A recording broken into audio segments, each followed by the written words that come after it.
Well, I can't understand none of it.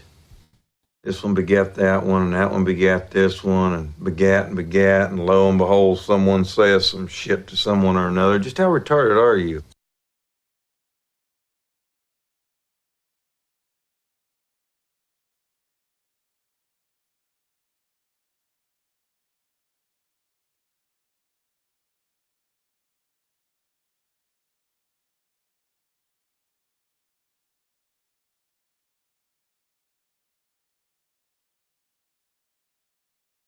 What is the major problem, do you think? Too much hormones.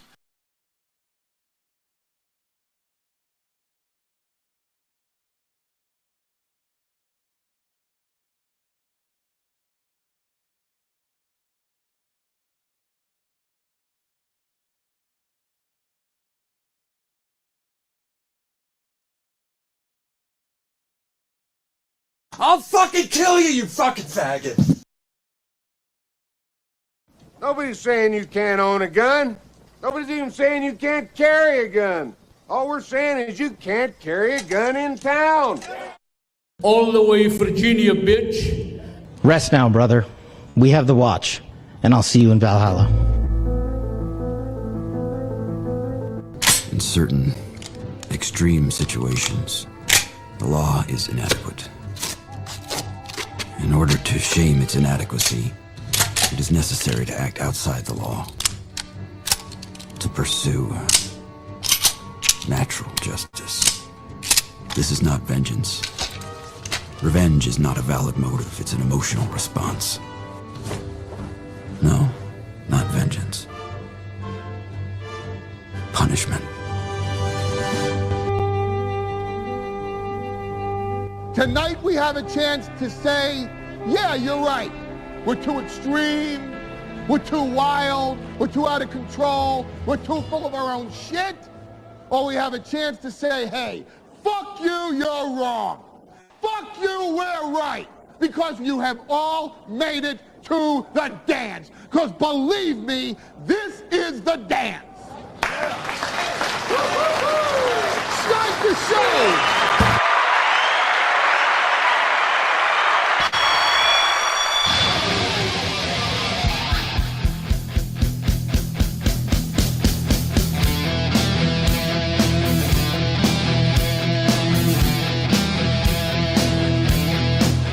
Good morning from Shoreview to Tel Aviv. It's the Shoreview. Oh my God, I'm in St. Cloud. I just shouted out my childhood hometown. What the hell was that about? I tell you what, I missed by $50 on the evening show. All of a sudden, I'm depressed and reverting to childhood. No, welcome to the program. It's going to be a good one today. We're going to knock it out early. I'm tired of the 5-minute segment. Yesterday was amazing. In fact, I'm sorry I overcharged you guys by 10 yesterday. I went back and did the math. Thank you very much. Yeah, if we can get yesterday and if we can get like how Thursday shows are, let's just do that. I'm tired of the 5-minute segment. It's not fun. I'm out of songs. Everybody shits all over me for it. Let's just everybody tithe and get a win and call it a W for the toe. Welcome to the program. We've got a great one today. I'm very excited. We've got a crippled cornhole player murdering people. We've got Joe Kent versus Mark Levin. Bro, guys. Mark Levin and Joe Kent had an interview together. They actually sat down and chatted, and it does not disappoint. Mark Levin, those guys that never do interviews, never do debates. Ben Shapiro's famous for this. Shapiro never does debates. And you kind of know why. Like, Ben wants to be in his echo chamber, and he doesn't want to leave it because he wants his audience. The same reason why he got famous debating 18-year-olds is because he wants to be in charge. He wants to control the narrative. He wants to guide where the conversation goes so he can always be right. And Mark Levin is the same way. He had Joe Kent on, and it did not go well. Like, even when I was on radio, and man, I want to go back so bad. I really, really want to go back. Morning shows, love them. Evening shows, I mean, I do a great job. The shows are great, but boy, am I just doing those for the money. But I can't wait to go back on radio, because even when I was on radio, I hated radio.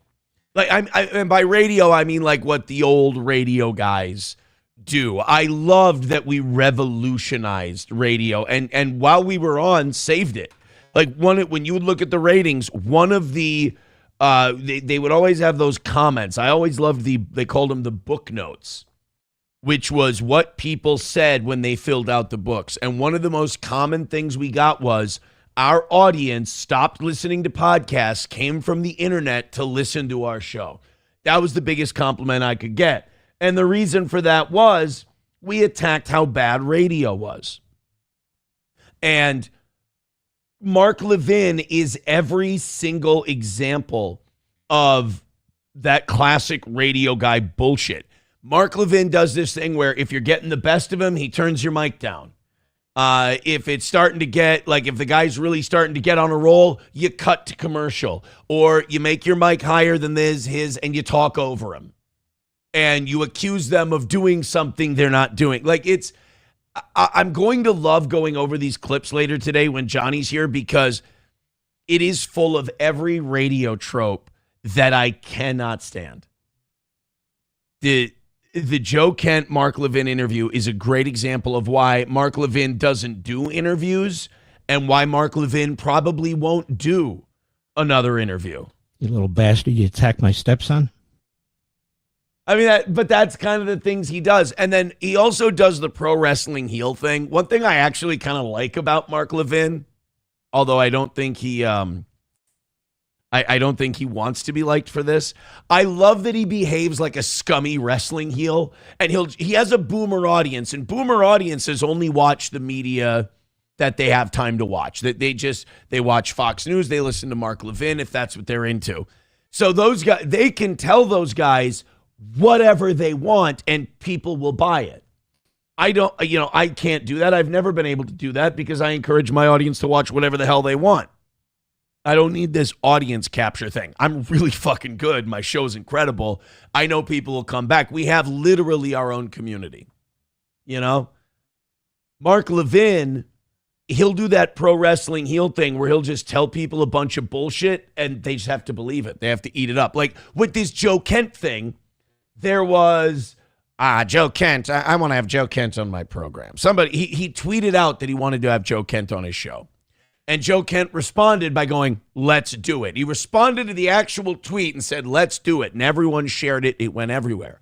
And Mark Levin, when he realized that nobody's afraid of Mark Levin, he tweeted out, oh, I guess Joe Kent was too much of a coward to answer my challenge for a debate. This is what happens with these losers, these anti-American, anti-Semites.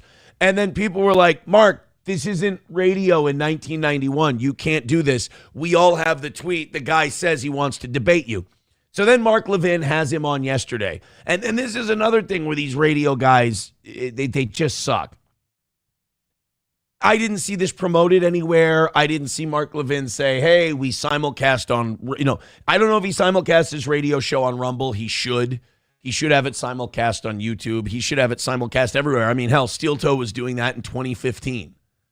I mean, we were one of the first radio shows to do it. We were fucking brilliant when it came to that stuff. So if the number one show in St. Cloud, Minnesota, Market 200 can do it, or 150, or whatever the fuck it was, Mark Levin can do it. But I don't think he does. So at any rate, Joe Kent goes on his show, and Mark Levin can't hide anymore. He can't run anymore. He's got to face Joe, and it did not go well. We'll do that a little bit later today. It seems like something a little too heavy to start off with right away in the morning. We've got some goofy-ass stories and some things like that. I'm very excited about today. I mean, I was excited about today's show before I went online and found the Joe Kent, Mark Levin clips. I'm more excited now. So we're going to have some Mark today. You little bastard, you attacked my stepson? Also, thank you to Victor. He got us the Lindsey Graham drop. Hold us hostage. the hold a sausage. We've got the Lindsey Graham hold a sausage clip. Hold a sausage. He wants to hold a sausage. Not that that surprises any of us. Redbird with $1 says, good morning, Humpty Dumpity. I guess. Mike Go gifting a membership. Thank you, guys. Why doesn't everybody just send in their money now? Let's just not ever again. Let's not do this 5-minute thing. Let's not it's cheating you out of a better show. To be honest, I don't like it when things aren't going my way, Motley Cruz. So let's all just fucking run it up. Like the bit where it's like, oh, we like watching Aaron panic. I've got bad news for you. That bit is over. Like if you like that bit, you just want to see the show end. Like you don't really like my show. And quite frankly, I don't need the energy. So let's just knock it out throughout the show. Let's do it like yesterday where we just fucking crush it. Let's do it. Let's just do that. I'm a lot happier. I like doing the show more when we're doing. Plus, we deserve it. We put on an amazing show.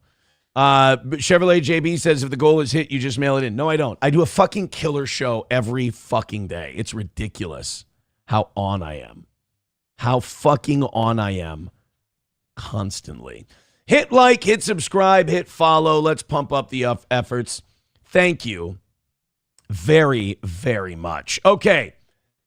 Also, I've noticed something like being online. SP and I were talking about this yesterday, and I just kind of noticed it, and it's not good.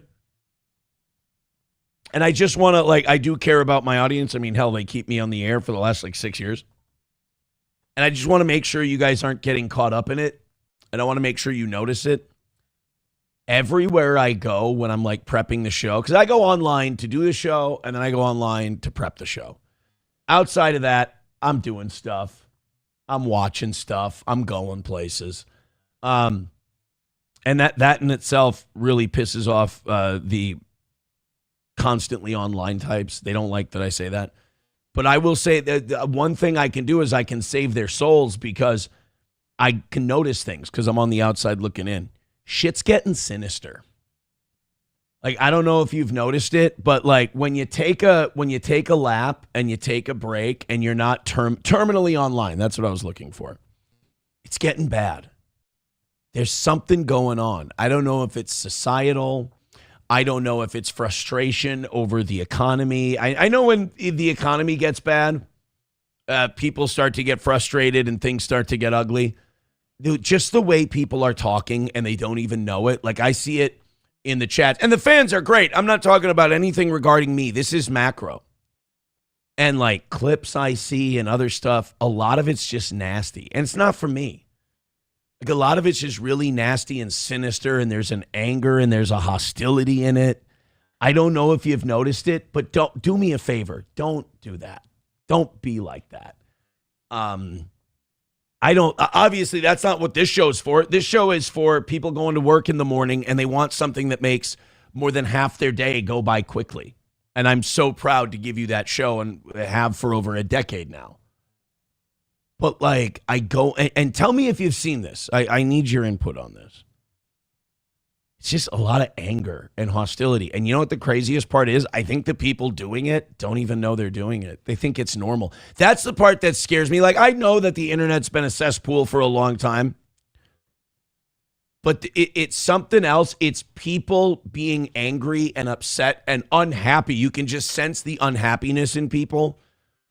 And they don't know it. It's their normal. It's their I go into an echo chamber. We all talk like this. And so this is fine. And it's but it's not. You're killing yourself. You're living a life unhappy and not doing anything about it is just as bad as being dead. And I just see this cynicism, this anger, this hostility, and I will say doing my show, I get a little bit of a break from it because my audience is a little different, but you venture outside it. And I think that's because we built a community offline first. It's just, and we were talking about it with SP. It's just this feeling that you get and you feel bad for people, but you're this is going to a bad place. You know what I mean? It just feels like all this energy is going to a bad place. Let's see what the audience has to say. Veldrain with $2. Thank you very much. He says sausage. Let's go, guys. Let's roll. Papa Shab says shit is getting Jewish. Is it weird that I understand what you mean by that? And like it's a very funny way of saying what you're saying, but I get it. Riding Dirty Llama says you just have to walk barefoot in the grass more often, Aaron. No, I do. I do, and I like it. And that's why I can notice other people are not. And it's making them very mad. We shouldn't need an excuse to burn them. This is big on social media. Papa Shab says, nope, I'm pretty much aware. Yeah, that's true. Papa Shab knows. Tim the Toolman Taylor says, this show is what gets me through the mornings at work. That's the highest compliment I can take. Chevrolet JB says, this show is 1/3 of my day. It's history shit the rest of the day. That's good. That's probably good. Taipan says, I am seeing it, and it's in the atmosphere. I have told my sister to look out for it, too. You have no idea how much it helps when other people say, you know what, I've noticed it, too. Because, like I said, it's out there. It's out there. Bigot on Socialist Media says, I stopped using Twitter in January. I only come here and look at Telegram about 5 to 10 minutes a day when I take a shit. It's the healthiest thing I've heard from anyone. Fauci's Pangolin says, I feel like Aaron is headed to a bathhouse to preach on your knees. It's just weird. It's just the jump to gay. I got to tell you guys, I think some of the Aaron gay jokes are a deep, sinister projection. Because, like, it stopped being funny a long time ago because it's like, okay, we get it. Gay, same thing. But yet you can't walk away from it. It's odd to me. Riding Dirty Llama says, well, if someone would just pew the rotting old Dems. That's the other thing. It's like, how can you blame Democrats for this? They have literally no power. They're in the wait it out and let the other guys fuck it up stage, which is always a winning strategy. $1 from Redbird says, it'd be easier if every time I tune in throughout the day, you weren't talking about something Israel related. I'm not. We barely fucking talked about it yesterday. I don't know what to tell you. I've been fighting this since I was on radio. You talk about something for 5 minutes in a 4.5-hour show and it's quote unquote all you talk about. It's just, there have been days where we've gone over it a lot because it's in the news a lot and you can't avoid it. But, like, you guys got it. Just because you don't like something doesn't mean it's all day. Somebody with $1 says, Aaron, here's one for you. Quite interesting. All right. Give me a little heads up. Tell me what it's kind of about. Thank you. I appreciate it. That's the chemtrails. Every fucking day they are poisoning us from the sky, says Riding Dirty Llama. I would usually make fun of you for saying that. But, like, seeing how people are, and I feel bad because I'm not that way, and I feel bad that so many people are. I'm developing a bit of a bleeding heart in my old age. It's probably menopause. But, like, I see people just getting nasty and sinister and everything else, and I'm just like, this is, I don't want that for people. Papa Shab says there was barely any Jew shit yesterday besides the OnlyFans guy croaking. I know, dude, you cannot convince some people who just want to be angry, who just want to be mad, or just want to be contrarians. You can't convince them. It's okay. I've been dealing with this. I've been dealing with this since probably 101. That just, if they don't like something, it's all we ever do. Rational Redhead said it is chronic burnout and the stress of uncertainty, and inflation is compounding things. That's the easiest answer that I have, too, is that people are getting sinister and angry and mean, and I'm just not that way. And so it's hard to watch people go through that, but I think it is economics. I really think it is that. That's too bad, too. Keybird Style gifting a membership on YouTube. Thank you to everybody who contributes to this program. You make my day. Veldrain with $1 says, which fits 2026 by Trevor Moore accurately. It's illegal to say, or it's time for guillotines. Jesus. I thought we were going to have a therapy session about this. Annoyed Wawa Supervisor Says, guys, talking about Israel is just how Aaron counter programs. What's this fag talking about today? I don't know what that means. I don't know what that means. Yeah. So look, I just I want you guys to be mindful of it. I just want you to kind of know that, like, that anger, it's gonna rot you. I don't see it a lot out of my audience. I really don't. But just, I see it out there. I see it in the ether. Try to understand it. That's why what I'm doing is I'm keeping the community. You know what I mean? I'm keeping our community. Everyone else, if they don't like it, they can go. They can go. That's just, I mean, because the sinister people, you got to help them. And the way you help them is by cutting them loose. It's just by cutting them loose. I've been cutting off all the negative content on YouTube and podcasts. That's probably the best idea, honestly. And I've triggered a lot of people this morning. I knew I was over on YouTube. Rumble's very cool. Over on YouTube, I trigger the shit out of people when I talk about this because you can always tell when the ants are scattering or when the roaches are scattering because you've held a mirror up to them. And so they come in and they're like, no, it can't be this way. No, I'm okay. It's the rest of the world that's not. I mean, I get it. I understand. Somebody with $1. Oh, the cornhole killer story. Yeah, we've got that one. In fact, we're doing that one first today. So hit like, hit subscribe, hit follow. Appreciate it. Already up around 400 of you hanging out with the Toad today. Up over 700 yesterday. Let's get up over 700 again.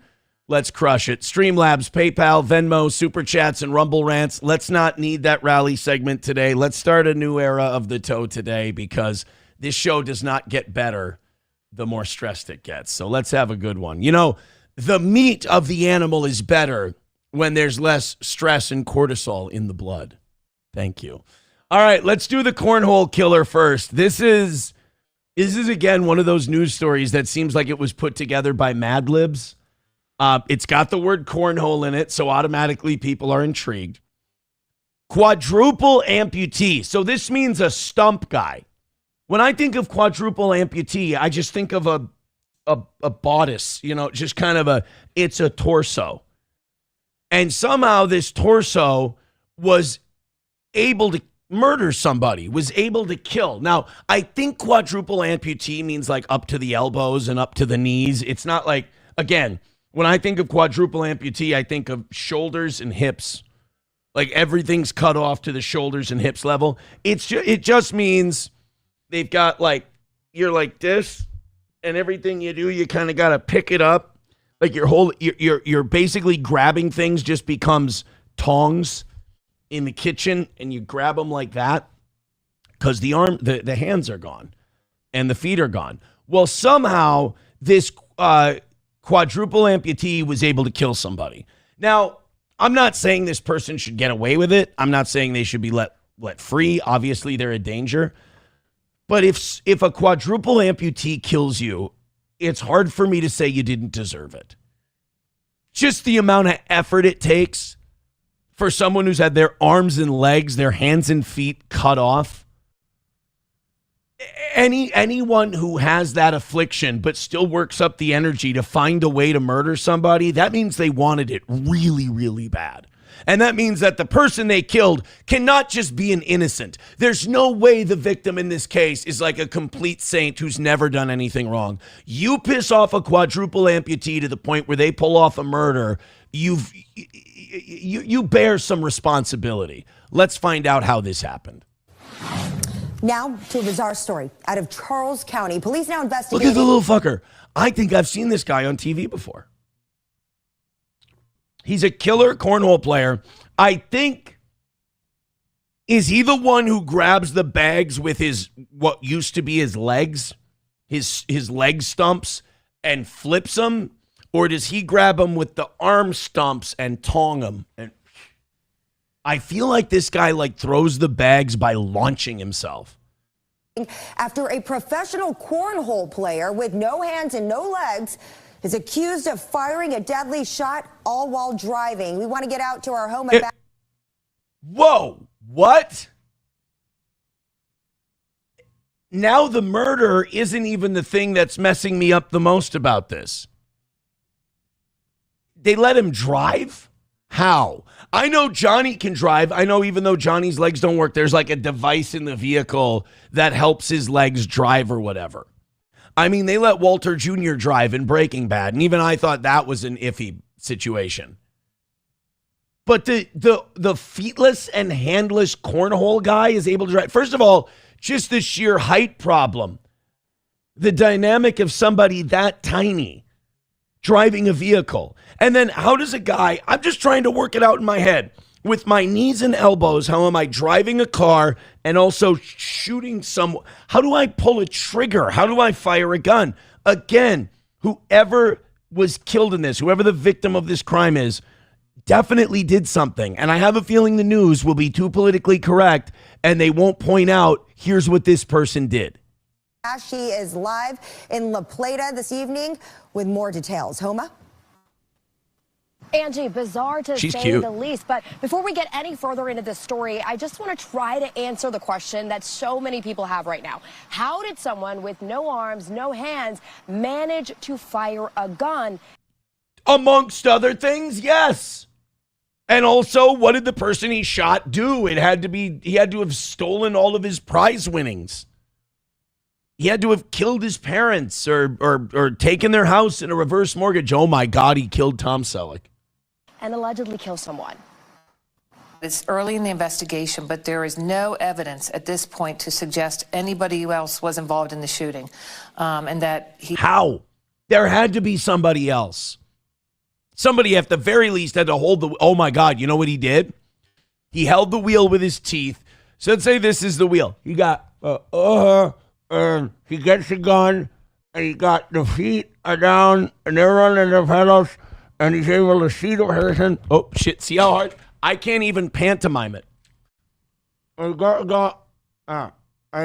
in the car, and he takes the thing, and here's the gun. Here. Yeah. Sorry, I gagged on my steering wheel. So he's driving, and he got a gun like this, and he points out the window, and that's how he shot the person. I don't even ask me what the stumps are doing. I have no idea what his stumps are doing, how they're running the pedals. That's a skill. He acted alone on this. Now watch closely. You're looking at the man accused of murder in this case. Video from his TikTok page titled "No Hands, No Feet, Shooting 9mm Handgun." How? You've got stumpies. How are you able to get in there and pull the trigger? Does he have like one of those mutant little weird skin tag fingers that sometimes amputees will have? They'll leave a little thing hanging out so you can like hook shit. His name is Dayton James Weber, a 27-year-old quadriplegic amputee and professional cornhole player.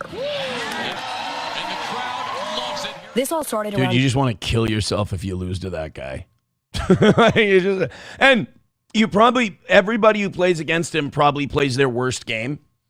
Because they don't want, like, you don't want to kick the shit out of that guy. Now you find out that he'll shoot you. You find out that he's a killer and a murderer. You're like, I should have not taken it easy on this guy. Because, like, if you smoke a guy with no arms and no legs in cornhole, it's like, what are you doing? Showing off?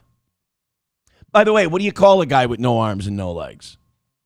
Correct. Names. 10:30 last night when La Plata police officers were flagged down by two witnesses near Radio Station Road.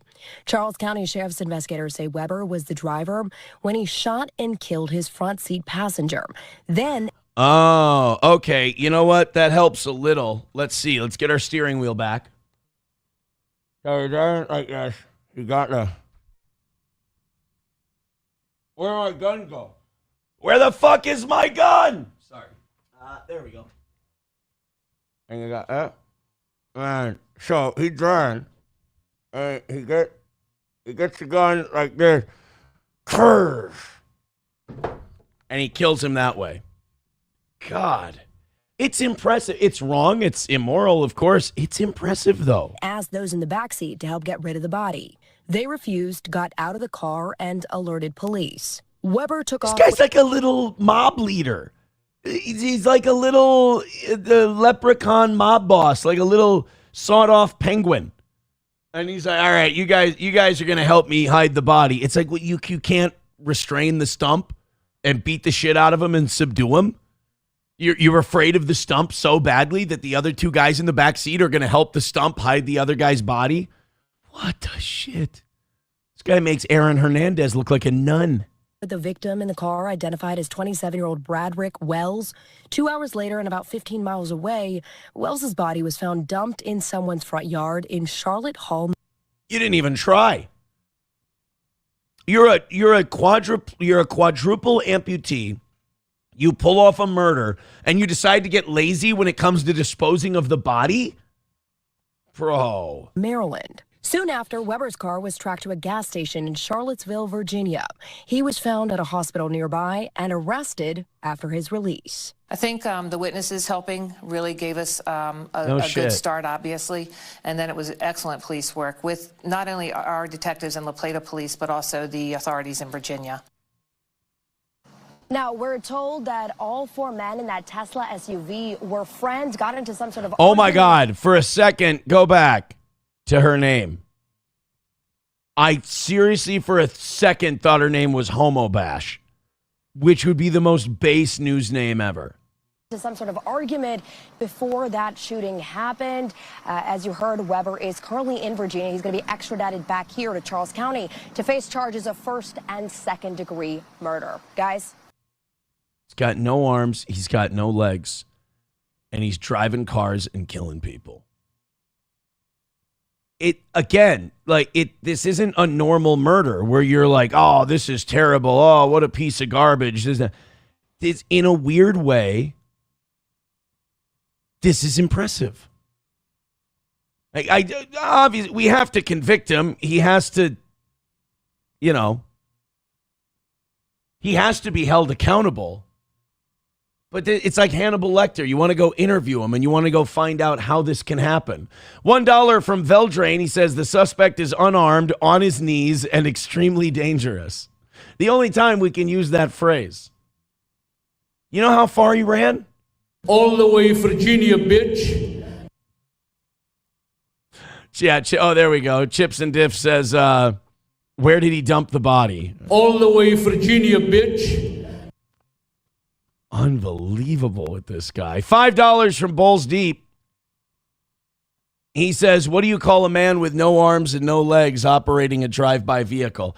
I always thought names was the punchline to that joke when I was growing up. Blop Jones says, Nubs is a made man. He's not a made man. No, he's been arrested. He will be held accountable for this. But it's a Hall of Fame level crime. Thank you guys for the contributions. I appreciate it. Let's hammer it out today. Let's go. Let's have I need a good one today. Yesterday morning was amazing. Last night left a really bad taste in my mouth. I didn't like it. But today, let's make it back. So everybody throwing in a little golden shower action. Let's have a little fun today. Hit like, subscribe, and follow. Getting close to that 500 mark. We'll get to 600. I could use a good day. Let's have a good day today. What do you say? Hey, Donald Trump's a piece of shit. I saw this clip yesterday morning after the show was over. He was going to Graceland. He was in Memphis yesterday, and he was talking about how he could beat the shit out of Elvis. Because you go to Graceland and you ask the staff there, you think I could have beaten him up? He did. He asked if he could have kicked the shit out of Elvis. I mean, probably not. He's 80 years old. I think Elvis in his prime could have taken Donald Trump. Trump doesn't seem like much of a fighter. And really because he never had to be. I mean, Trump had a wealthy father, and then as an adult, he was always wealthy. Trump doesn't really seem to be like a guy who needed to throw hands a lot. Also, there's a lot of Jack Doherty in Trump where he talks and talks and talks and talks, and he talks a truckload of shit. And if you're in front of him, there's probably not going to be a lot of physical confrontation. Like, we have Al Sharpton getting knocked over by Roy Innis when he was on TV. We have him getting beat up. There's other like political types who have been hit before in the line. Do we have any like Donald Trump being physically accosted clips? I don't think he ever has. I don't think anybody's ever like taken a swing at Trump in public. I mean, other than the like shot in the ear thing in Butler, we don't really have a Trump getting hit clip that I can remember. But yesterday, Donald Trump was talking about Joe Kent, and this is kind of a gross theme with the president. He does this thing where if someone doesn't like him, he all of a sudden finds a problem with something that's been well known about that guy forever. But like when he was pals with him, he didn't care. Like, for example, I hope that Howard Lutnick pisses Donald Trump off so that Donald Trump will find the balls to be upset about the Epstein files. I hope Les Wexner pisses Donald Trump off so Donald Trump finds it in him to be upset about what happened to all those women at Epstein Island. I hope that, not Virginia Giuffre, Ghislaine Maxwell. I hope that Ghislaine Maxwell says something shitty about Trump so all of a sudden he finds what she did to be wrong and something we should pursue the co-conspirators on. But so far, it just seems to be people who tell him that he's doing the wrong thing by going to war with Iran for Israel. Joe Kent left his administration last week. Joe Kent's a hero in my book. Love Joe Kent. And when Joe Kent left the administration, a lot of people who had never even said Joe Kent's name publicly before just started trashing the shit out of him. And Tulsi Gabbard went before the Senate and she had to lie her balls off about what she knew about the Iran thing. She had to try and cover for the administration. You can tell that if Tulsi Gabbard just resigned, she would feel so much better. But she won't. She refuses. But this is Donald Trump. Before we get to this Donald Trump thing, anybody throwing in money today is my friend. Danger Bear Wolf Turtle with $4.99 says, have a great day. I just may. Sorry. I should have read ahead. Have a great day. I just may. And grab some clay, play in some hay. What do you say? I just may. But most just people call you gay, but it's lost in the fray. It's better than like constant like cock and balls jokes. I will say that. Thank you, Danger Bear, for the $4.99. Let's keep that energy and that vibe going, tithed to the toe. So Donald Trump was asked about Joe Kent yesterday, and all of a sudden, out of nowhere, now the president has a problem with the fact that after his wife was killed in the mayhem in Syria years ago, that Joe Kent had the audacity after 4 years of mourning to get remarried. And all of a sudden, that's now a bad thing. And this is a theme with Trump. He did the same thing to Thomas Massie.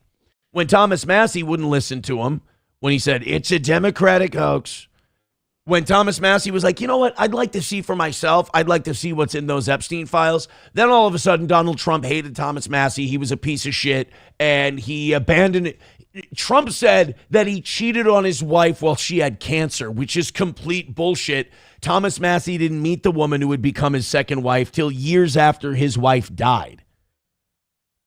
And I don't think Mr. 3 Divorces is really allowed to shit talk anyone. Mr. fucking a porn star while, Melania's at home with Barron. I don't really think that Donald Trump gets to speak on this. He's just lucky that the people he's going after are better people than he is, and they don't stoop that low. This is Trump yesterday talking about Joe Kent. Mr. President, do you know whether Joe Kent was leaking? Look, I'm not a fan of the guy. If you look at, and you never... I love that. I'm not a fan of the guy.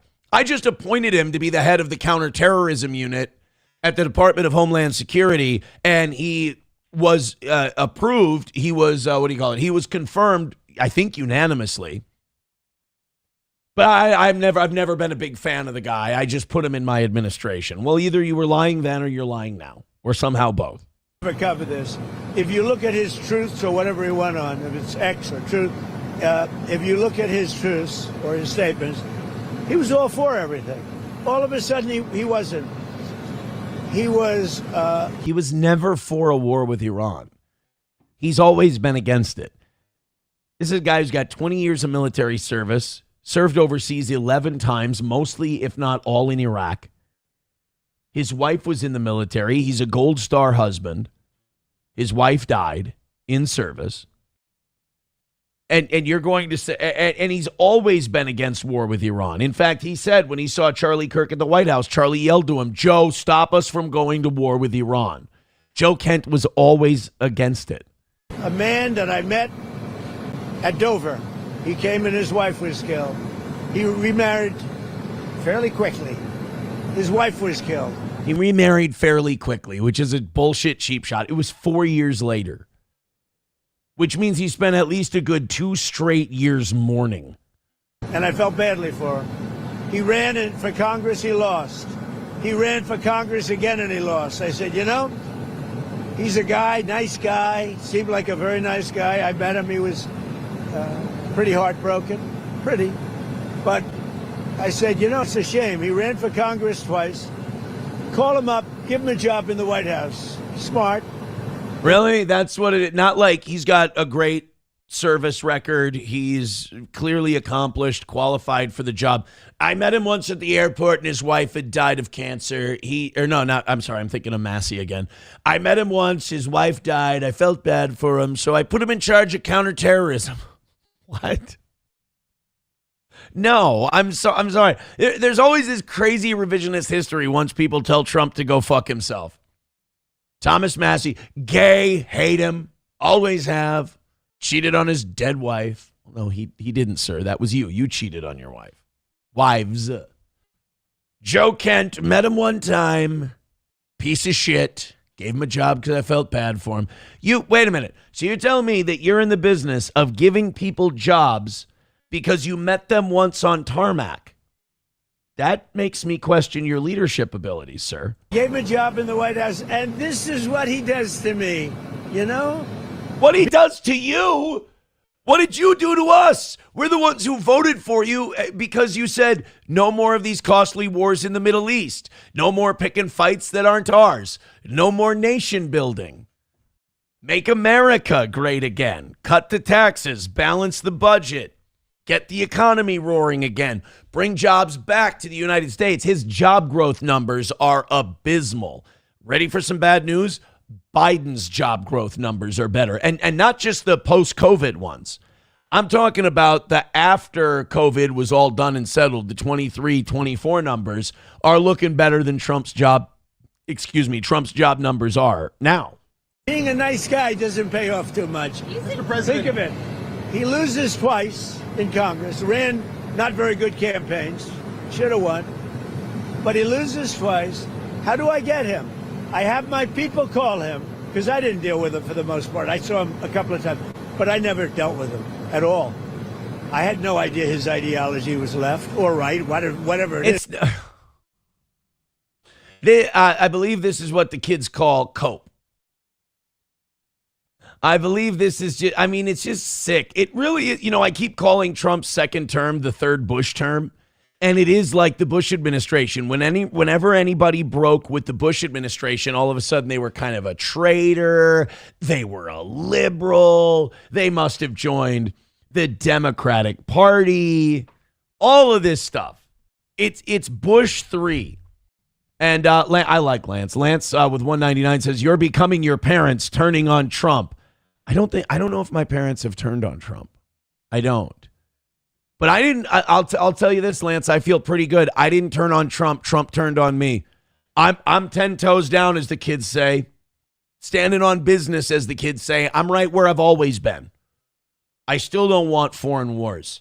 I still want to focus on monetary policy, the budget, job creation, taxes. I want to focus on those things here at home. Veterans issues, homeless people. I want to work on these things that are quality of life issues, solving the Somali fraud problem here in Minnesota. And then once we figure out the very obvious Somali fraud issues, let's start going after fraud in every department of government, because I bet you we could cut half the annual deficit just by going after fraud. We're looking at Medicaid fraud in one state, and we're at $1 billion or $2 billion per year, maybe $19 billion total. I mean, you multiply that by 50 states, you're at about $100 billion. And again, that's just in Medicaid. Now do the military. Now do Medicare. Now do every other program there is. Department of Education. Every department there is. You don't think we could find $500 to $700 billion of fraud every year? I bet we could. I can say this. I'm sorry for interrupting so quickly. Pete Hegseth had to spend $90 billion in one quarter, or he wasn't going to get it the next quarter. That's $400 billion nearly a year. That's almost half our military budget that they don't need. They have to spend it. So they buy steak and lobster and then go, oh, no, it's for the troops.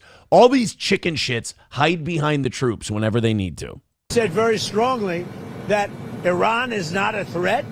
Iran's been a threat for 47 years. How? Without us fucking with them first. How has Iran ever been a threat? Iran's never been able to attack the United States. I mean, think about what you're saying. Well, they threaten our bases in the Middle East. Why do we have so many bases in the Middle East? And would we tolerate it if another world power had bases that close to our home? And we were clearly a hostile nation. I don't understand how Iran's a threat, other than they're a threat to Israel. I don't understand. You're going to have to explain it to me, because in the America I want to have, Iran can't touch us. And there's not a country in the world that doesn't agree with me on that. There's lots of them. Keir Starmer doesn't agree with you. I keep wanting to call him Sarkozy because I'm old now. Macron doesn't agree with us. Whoever the hell is running Germany now doesn't agree with us. So I take this guy, Joe Kent, who lost twice for Congress, pretty badly and tough, and was devastated. And I know that he lost his wife. So instead of letting him live out his life, I brilliantly have my people call him. Brilliantly. And offer him a job. The insecurity oozing off of this man, that everything has to be, I brilliantly, I amazingly, I incredible. This is a man who doesn't get enough compliments. Just compliment himself. I was so nice to Joe Kent because I amazingly, brilliantly did incredible things. I'm like his own personal Jesus. In security, essentially, in the White House. You didn't put him in security. You made him the head of counterterrorism. It's a big job, so you obviously believed in him. And what does he do? He goes out and he says that Iran is not a threat. He stands on business. You understand that the only reason this guy did this, he's being humble about it. He lost. He knows he lost. So he said, instead of staying in the administration and being a fly in the ointment, I'm going to walk away. I'm going to go into the public sector. I'm going to talk about what I believe, because it's not right for me to be on your team and be trying to hamstring you from the inside. It's actually a pretty noble, honorable move that Joe Kent pulled. To get publicity. Now, he probably signed up with CNN, or maybe he signed up with your division of Newsmax. I don't know, but probably signed up with CNN or somebody. No. But if you look at his tweets, X's or Truths, whatever he uses, I don't know because I don't follow him. What he said is 100% he agrees with me. All of a sudden he leaves. I never knew he had a problem. Now, I hear they're looking at him for leaking. That's possible. But just so you understand, we're gonna prosecute a guy for standing up and saying our country shouldn't be at war, for agreeing with the majority of the country, before we prosecute anybody in the Epstein files. Howard Lutnick is going to keep his job as Secretary of the Interior or whatever. And Joe Kent, they're going to bring Joe Kent up on charges because he had the nerve to speak out against Trump. They're going to go after him. I wonder if they're going to go after Tucker Carlson eventually too. They do not, it's amazing for how much they shit on radical Islam. Trump and his people behave like Islamists. They do not like apostates. They definitely go after apostates. Joe Kent. I'm not a fan of the guy's wife was killed. He remarried fairly quickly. That's not, I don't know if you're in a place to judge there, Don. That's all. I don't know if you're in a place to judge there, pal. I mean, we've got the Joe Kent, Mark Levin stuff coming up a little bit later. They are in full-blown meltdown. And I think, look, the reason they are is very simple. It's not going well over there. It's not going well over there. And they're trying, Trump is desperately trying to find a way out. And now Bibi's clearly fucking with us. Because yesterday, Trump is like, I'm going to stall the attacks on infrastructure. I'm not going to attack any infrastructure things. For 5 days, we're going to negotiate. And Iran, the new Ayatollah, the other one's kid, the Ayatollah Khamenei, the first one, he was very conservative. He was very, I want peace. I don't want to be at this. The son is pissed. The son is just, let's fucking go. Let's have this out. We can outlast you. And now you have these people at home coming out against the war and a lot of people supporting them. You have gas prices going up. You have this not being another 12-day war where this is actually going to be drawn out and Iran's not going to come to the table. And now Israel, Netanyahu goes out yesterday. Trump's like, I'm going to put a 5-day moratorium on attacking power plants and shit like that. And hopefully we can work out a deal. And then Netanyahu goes, we're not. We're going to keep bombing the shit out of everything. And it's like, Trump is being dog walked by Benjamin Netanyahu. He doesn't look like an effective leader. He's being ran laps around by the Israeli prime minister. It's gross. It's not a good situation. And honestly, I am still rooting for Trump. I think all he has to do is go, we won, and end it. Killed the Ayatollah, put the fear of God in Iran, did a bunch of infrastructural damage. Now we're out. Just declare victory and call it a win. Like Bush. If Bush would have gone on that aircraft carrier and then said mission accomplished and brought everyone home, boy, how different history would look. You'll be fine says we all did shitty under Bush's second term. Well, you're not doing so hot under his third term either. Tali says up 34%. It's all good. Russian oil will be cheaper. Yeah, Russia's doing great. We're definitely feeding the coffers for Russia with their Ukraine war with this expensive oil. Papa Shab says the Netanyahu, Genghis Khan, and Jesus quote was actually a crazy thing for him to say, but he knows what he is doing, evil K-word. Yeah, the Genghis Khan Jesus thing. Is it weird that I'm desensitized? I'm completely desensitized to all of Benjamin Netanyahu's evil shit because it's just par for the course with him. Anyway, thank you guys very much for the support. I appreciate it. Gift a membership. Throw in a couple of bucks. Let's make some money today. Let's turn things around from last night. Let's have a good show. I got off to a great start last week. Amazing numbers, amazing support. Keep in with the memberships and everything else. Let's go. Let's go. Hobo says, no, actually, no one is doing great. Let's talk about the explosion in Texas, though. That is the food plants all over again. Yeah, we got the Texas thing a little bit later. I just don't want to bum everybody the fuck out right away with that. Hey, here's a bad news story from Trump. Hey, here's another bad news story. So I do a real show. I don't have to watch other people. I don't have to, I don't have to lean on other people for content. I am me, and I have the big coattails that everyone hangs on to. Sup, bitch? Another win for the toe. And I put things together in such a way that if I've got a story where I'm like, I'm going to be mad, this is going to be shitty, the next one's going to be, this will be lighter, the audience will enjoy it. Like we had the quadriplegic guy. I think that was a wild fucking story, and we killed it. And then the Trump thing is a bummer, and I get worked up. But you know what's going to bring my blood pressure down a little bit, besides like Red Boys and 50 gifted memberships, is people being able to shit on Minnesota. I hold my own state up for ridicule because I think everyone here, we're not trying to keep it a secret.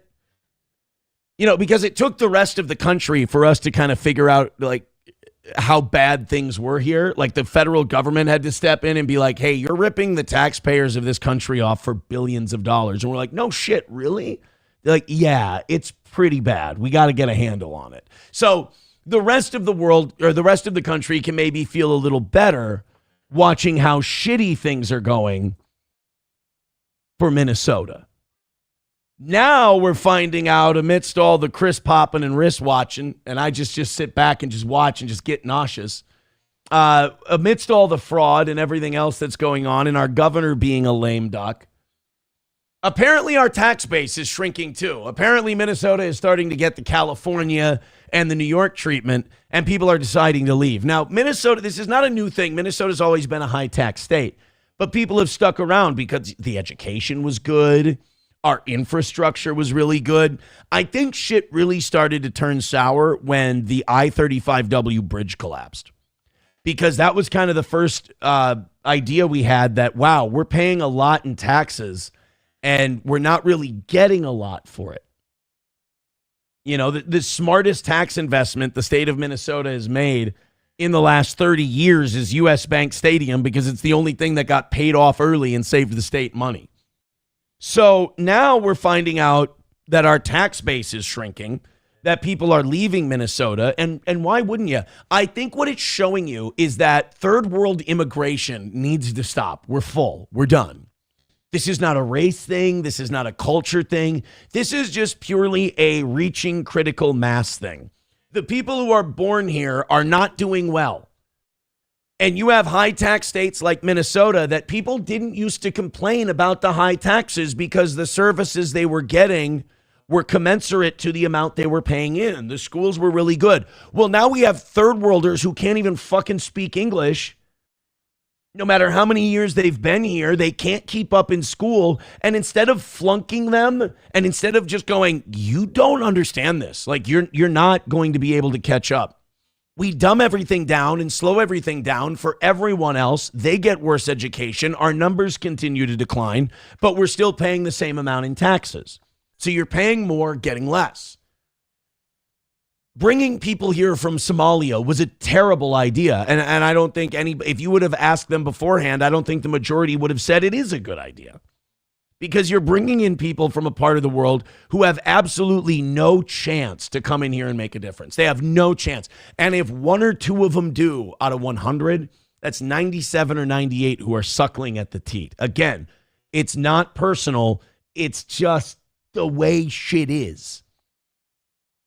So Minnesota has now basically ground itself to a halt and people are leaving.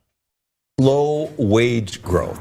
Ben Henry says the solution's complicated and he's live at the state capitol with that. Ben? Seeking solutions here at the Capitol is complicated. You know, fewer people working means a drop in income tax, which is the state's main source of revenue. An economist tells me a state can handle this in a couple of ways. Reduce its budget, but that could lead to job and program cuts or increase taxes. You know, and this is my problem with the news. You notice what they just did there? And I'm glad you guys have me, because I can break this shit down. I can explain it to you. This is the subtle ways the media brainwashes you and forces an opinion on you. You notice they said you can cut spending, but that would lead to job and program losses, which, by the way, government programs, government jobs.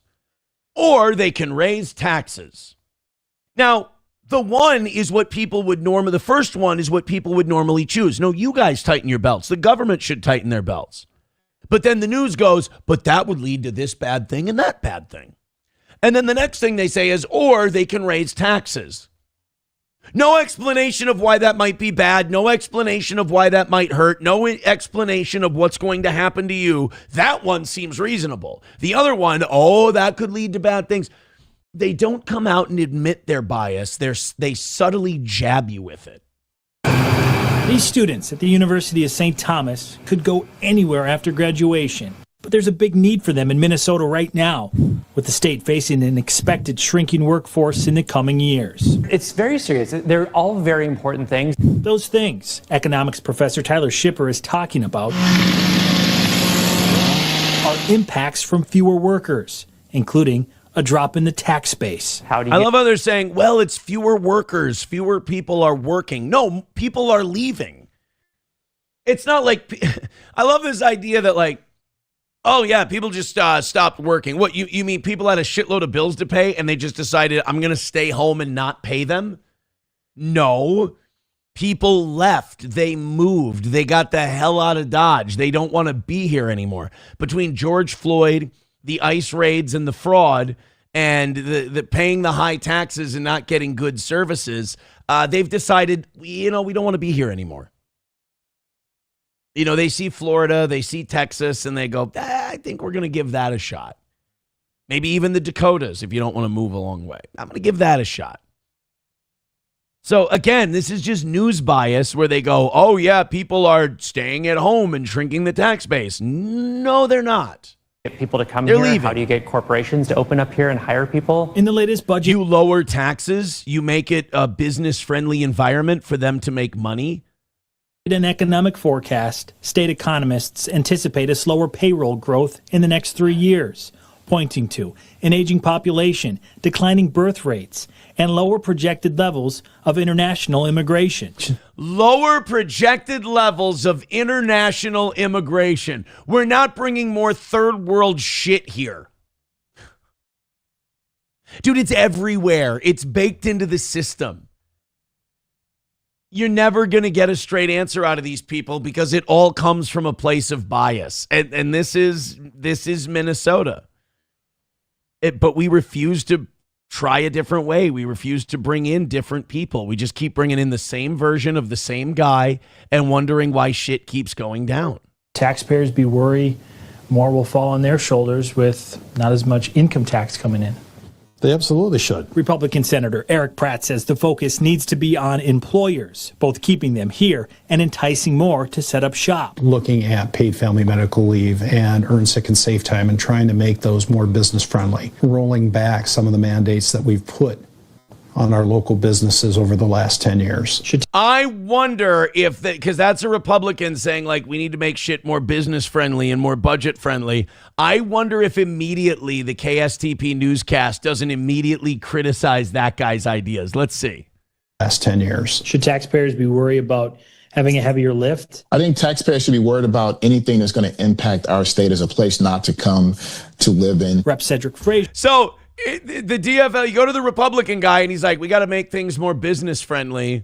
You know, we got to make things better for to encourage job growth here in Minnesota. And then they talk to the DFL guy and they're like, hey, should Minnesotans be worried that they're going to be paying a shitload more and not getting as much? And this guy goes, no, what Minnesotans should be worried about is that more people aren't going to want to come here. Like, completely skate over the idea of paying less taxes.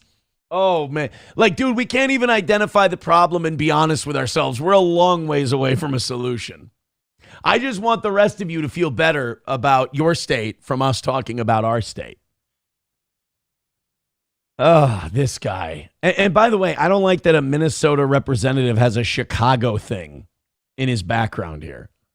Feels the state paid leave and other steps DFLers have supported are strengths to build on. We've increased minimum wage. Oh, yeah. Hey, I know there's no jobs in Minnesota. I know that they're going through a tough time and they got all that fraud, but they've got paid family leave. I think I'll uproot my family and go there. Hey, dipshit, I don't want people to come here because they think the welfare programs are really good. We don't need more people suckling at the teat. We need people who want to come here and build things. They want to build the next 3M. They want to build the next Honeywell. They want to build the next General Mills. That's who I want to attract here. People who hire people and create local jobs. The fact that you guys are going, hey, why should people move here? Paid family leave. Welfare programs, how does that help us? We expanded earn sick and safe time, again, an ability for people to take care of themselves. We've invested. We created more programs that people can fraudulently rip off. In child care, we've invested in health care, and we're trying to move even further ahead on those things. And I think that's what makes the legislature's job really difficult. Shipper says. Well, yeah, I mean, it's really hard to come up with good answers when your head is firmly planted within your own asshole. No matter the path, avoiding a weakening workforce won't be an easy one. Artificial intelligence continues to be a bit of a wild card as... That kind of came out of nowhere. Okay. Artificial intelligence, otherwise known as Governor Tim Walz. Well, the report says that AI's impact is expected to be mixed, but adds disruption will be minimal in the near future. Boy, we're doing everything we can to not tell people, hey, you know, our welfare programs are being taken advantage of. We're spending way more money than we thought because we're not keeping an eye on this shit, and we're bringing in too many third worlders. Nope, we're coming up with every other possible excuse we can. So if you think things aren't going well for your state, allow this program to hold up our state for your own ridicule. All right, let's bring them in, boys and girls, and hopefully things can turn around this morning. Awful quiet. I'm hoping for some red boys, and I'm hoping for things that let us do our show. So please and thank you. There's Johnny. Welcome, sir. Good morning.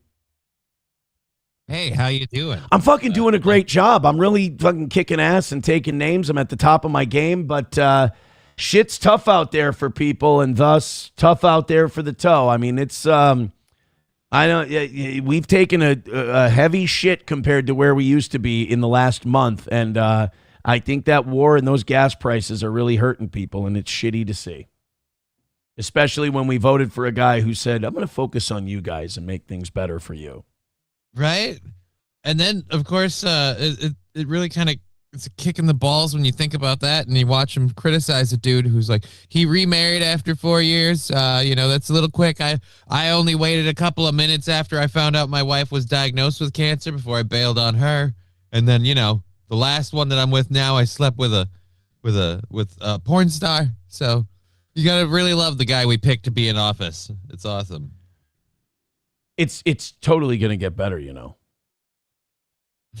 You think so? I don't know if I have hope anymore. But Mrs. Klobuchar are going to save us all. Oh, dear Lord. Singing song of the South, sweet Somali fraud, and I shut my mouth. Gone with the wind. There ain't nobody driving well again. By the way, why didn't the state of Minnesota see what happened in St. Cloud and go, let's pump the brakes on this? I have no idea. Probably mostly because they worried about being called racist. Is that? Or probably because they kept seeing that we hadn't elected a Republican in like 25 years and went, this is working perfect. It wasn't the intended side effects, but we are getting the result we wanted. Hell yeah. This shit rules. 813 says, how much for no Johnny next week? How much to give Johnny a vacation? Yeah. $500. $500 comes into Steel Toe. I'll give Johnny a vacation next week. That sounds fun. Because then I'll take the extra money. I'll just pay Oz, and he'll take your place for that week, and then you can have a vacation. Yeah, so there we go. Sounds kind of win-win for everybody. And it's a win-win for me because we are eating shit money-wise. We've missed more goals in the last month than I think we missed all last year. I mean, most of them have been made up. Mm-hmm. Almost all of them have been made up, but like missing sucks, and it gives fuel to the people who think I'm the most evil, satanic Hitler guy who ever lived. So that's always fun.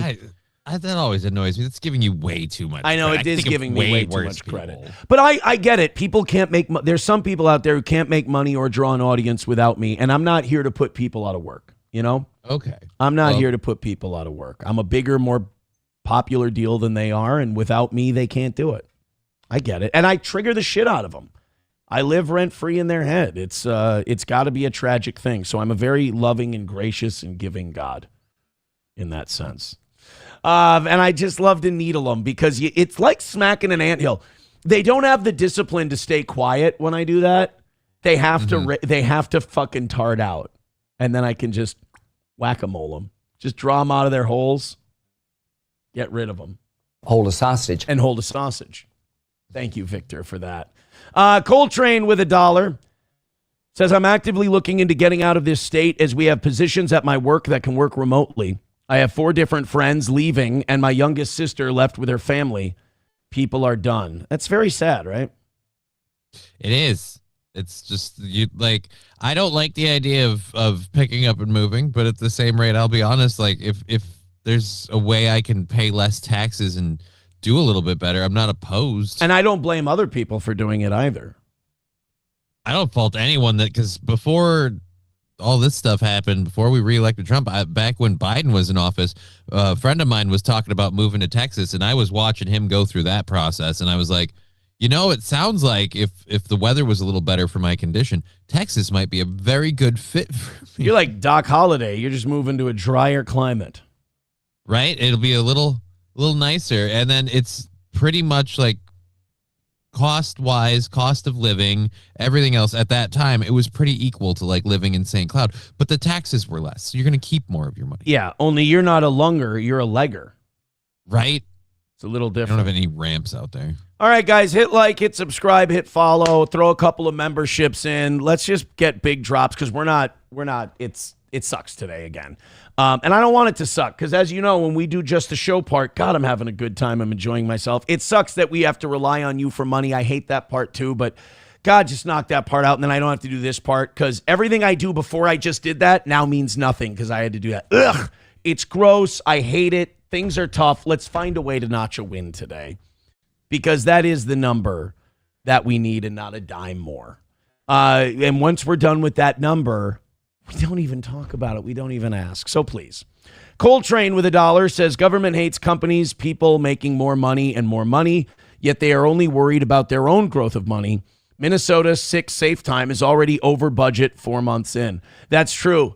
And they had like 10,000 requests for it in the first month. And it's like, you don't think this is being defrauded terribly right now? I mean, we're finding so many piles of fraud in so many other areas. You don't think when this one started that it just automatically had a pile of leeches waiting to just get what they can? So, like, I write the paychecks, figuratively, not literally, and I take the paycheck. So I see all of the numbers coming and going. And yeah, that paid leave, everyone's getting hit for it. Business owners mostly, but employees too, because these things have a way of being passed on. And it's just not worth it, especially since so many businesses already had sick time and paternity and paid leave. Maternity leave and all this other stuff. It was so unnecessary. So now all you do is you open up the state's coffers to just be raped. Why would you, in the middle of a fraud issue, create a new program when you haven't come up with a way to fight the fraud that already exists? It's mind-boggling to me. Because, Mr. Imholt, there's absolutely no way any of these fraudulent medical companies and child care companies are then going to file for paid family leave for some reason. So the state has to pay them to take time off while they're paying them to do a job they're not doing. Then I have a great idea. Why don't you show me your records to show me that these things are all legit? Why don't you, go ahead, just go in that office that you have there and go access your files and show me what you got. Not a goddamn thing. Well, I can't. Why not? Well, because some white supremacist broke into our office and just stole all the files that you're exactly asking for. Oh, it's really convenient.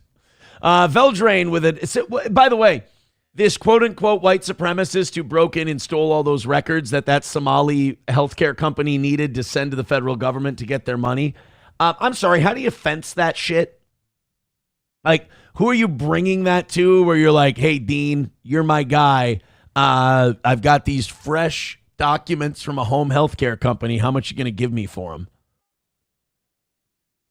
Where's the fence for home healthcare documents?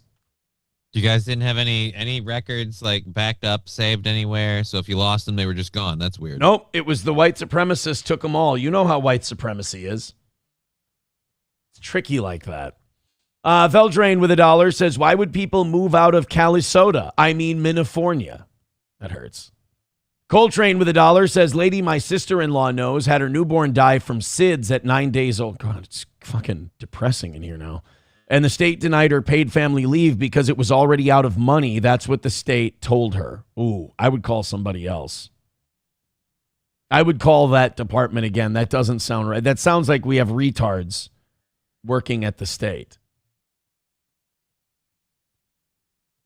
Or they're screening the calls, and that lady just did not sound like the demographic they wanted to take the money. Johnny Dow says, welfare, Aaron, you beg every day. I know it sucks. I wish I had an audience where they just went, here you go, Aaron. Let's fucking have a great day and a great show. I don't. What are you going to do? I can't help it. I wish we would. I wish everybody would throw in memberships right now, but I get tired of saying it because it falls on deaf ears. And I just assume that people are hurting right now. I assume that they don't want to see the show struggle. I just assume that they must have a very good reason. But, yeah, it's, I I need a break probably. I'm probably having a bit of a stress moment. I probably need a break at some point. Papa Shab, or I just need to start hitting goals again. Papa Shab says he just said the quiet part out loud. Increase your taxes for Somalis to mooch off until the year 3000. Well, and that's just it. Is the whole thing is just like, hey, we could just raise taxes. Or you could go after yourself. Again, a lot of us don't want the taxes to be raised. We're done with it. We could do something different. Why don't we try that? We could stop importing people that literally can't assimilate to the culture and don't add anything. Yeah. That'll happen. Yeah. I'm gonna keep it chat-wise. Guys, if you want to be a part of the community and be cool, let's do that. If you want to be a dick, just don't complain. I hate it when people complain to me that they're like, why did I get kicked? You're like, you know why you did. Because I like having fun in the morning. And I'm going to keep it that way. It's going to be fun. I'm sorry. So don't get mad at me when you get dumped. You were being a dick. And I don't want you to. This is my show. And with my show, I'm going to do it so I can have fun. And if you're in the way of me having fun doing my show, I'm going to make it easier for you. That's all. It's a you problem. I'm going to make it easier for you. All right, guys, hit like, hit subscribe, hit follow, throw a couple of memberships in. Let's go on a rally. Make me feel like people are listening. So the Popeyes thing that I mentioned yesterday, we got some more details on it. Yeah. And I wanted to bring this one to the show today because sometimes we come up with our ideas. We hear a headline. We did it yesterday with the Popeyes story. And sometimes when we hear the truth of it and we hear what actually happened, we feel a little relieved. We basically go, oh, it's not what I thought it was. I was wrong. I jumped to a conclusion, and that's my fault. Okay, so what's the truth of the matter? Oh, it has nothing to do with the Popeye story. It was totally a bunch of black people shooting at each other at a chicken shop. Oh. I'm just saying sometimes that happens. Well, see, now I feel relieved that I didn't jump to an assumption and that what I saw and the way I read it was reality. That's how I feel relieved. Yeah, no. It's everything you thought it was. No, in this case, I should have finished by saying, and sometimes stereotypes are true for a reason. White people aren't going to start shooting at a Popeyes. They know they're going to be outnumbered. We use the drive-thru and then we leave. In fact, if nobody knows we're there, that's how we feel best about it. Like, I'm in Minnesota, going to a Popeyes chicken is like cultural appropriation in motion. Already somebody's bitching at me. Really? Yeah, somebody's bitching. Like, really, you blocked me because I told you to get a job? Yeah, it's a fucking cunt thing to say. It's a cunt thing to say, and I want to have fun doing a show. So eat my shit. Suck my dick. How about that? You're clearly not into what we're doing here. And by the way, we're about a year away. Like, we would have to fail for a year to get to. So we're nowhere near that point. It just doesn't feel. I'm talking about what makes me feel good. It doesn't make me feel good to do a show and not make money. It sucks. Like anyone else at their job, if you're in sales, you don't like it when you go to work and you don't make sales. It fucking stinks. I just thought people could relate to that. Nova's pissed at me again now, but Nova's always pissed at me. Yeah, he's calling me a coward now. I guess, yeah. I mean, if I want to cultivate my community and have fun and enjoy myself when I get up early in the morning to do a show, yeah, then I'm a coward. I'm fine with that. I don't live online. I do my show and then I live my life. If I'm a coward in your eyes, I think I'll be all right. All right, guys. It is last night put me in a bad mood, so I will admit I'm in a bit of a mood today, but that mood can change. Just needs your help a little bit. Just need a little push. At least I'm giving you a great show. So this Lake Street Popeyes thing, if you know Minnesota, and by the way, I've been doing shows just for the OGs lately because I'm like, if we're going to go through a rough patch, I'd rather just go through it with the people who have supported us for years. Yeah. So this Lake Street thing, if you don't know Lake Street in Minneapolis, just imagine where you're from. what do you call it? The trouble neighborhood, the street that you tell everyone not to go to after a certain time of night. That's Lake Street. All right. Lake Street's a tough one. My dad, journeyman baker, he would always go to stores that were having trouble or needed somebody or, whatever. And the one he always hated going to was Lake Street Cub. Because at Lake Street Cub, they always had shoplifting, there were assaults, there were carjackings, shit like that. You didn't like the Lake Street Cub foods. It was kind of a nasty place. Tonight, Minneapolis police are looking for answers in a late-night shooting that sent 4 teenagers to the hospital. Investigators say just before midnight Friday, a suspect opened fire along a business corridor on West Lake Street. All 4 victims were treated at the hospital for non-life-threatening injuries. Our Richard Reeve joins us with the latest on the investigation. And Rich, you spoke with 2 community activists who plan to take action. Yeah, Callan, Minneapolis police are calling this an open and active investigation. Right now, there are no arrests. Do you know why it's an open and active investigation? Because nobody's telling anybody who the suspect is? Nobody's saying shit. Which, by the way, I've always thought that was the most cowardly chicken shit thing. Like, people who say things like, don't snitch, no snitching. I've always said this. It's the most retarded thing. You sound like such a dipshit when you say that. Because what you're saying is, let the criminals run amok and let them make my neighborhood dog shit. Well, half the people who are in this already, like the victims, at least one of them knows who this person is, because apparently it was a targeted thing. Like, I don't think this was just a random, I'm driving by Popeyes, so let me fire my customary 7 or 8 shots. Like, no, they were aiming for somebody. So those people should know who's coming after them. Well, and not only that, the only people who say don't snitch are the people who want to commit crimes. Like the people who don't want you to snitch are the people who want to make your neighborhood shitty. I'm sorry, but if you shoot someone in my neighborhood, I'm going to the cops and giving them your full docs. I don't snitch. What are you, fucking 8 years old? Do you not want to live in a nice place? What do you all want to be gangsters if you watch too many fucking movies? No, snitch. Fuck you then. You deserve to live in the place you live in. If you don't snitch, yeah. You know who would snitch on you in a heartbeat? A guy who was going to go to jail. You know, that's the thing in the black, it's a black community thing. I'm frustrated today, so I'm just going to say, I'm not going to use code words for shit today. In the black community, it's like they wonder why a lot of these poorer neighborhoods are in the shape they're in. It's because you guys say retarded shit like that.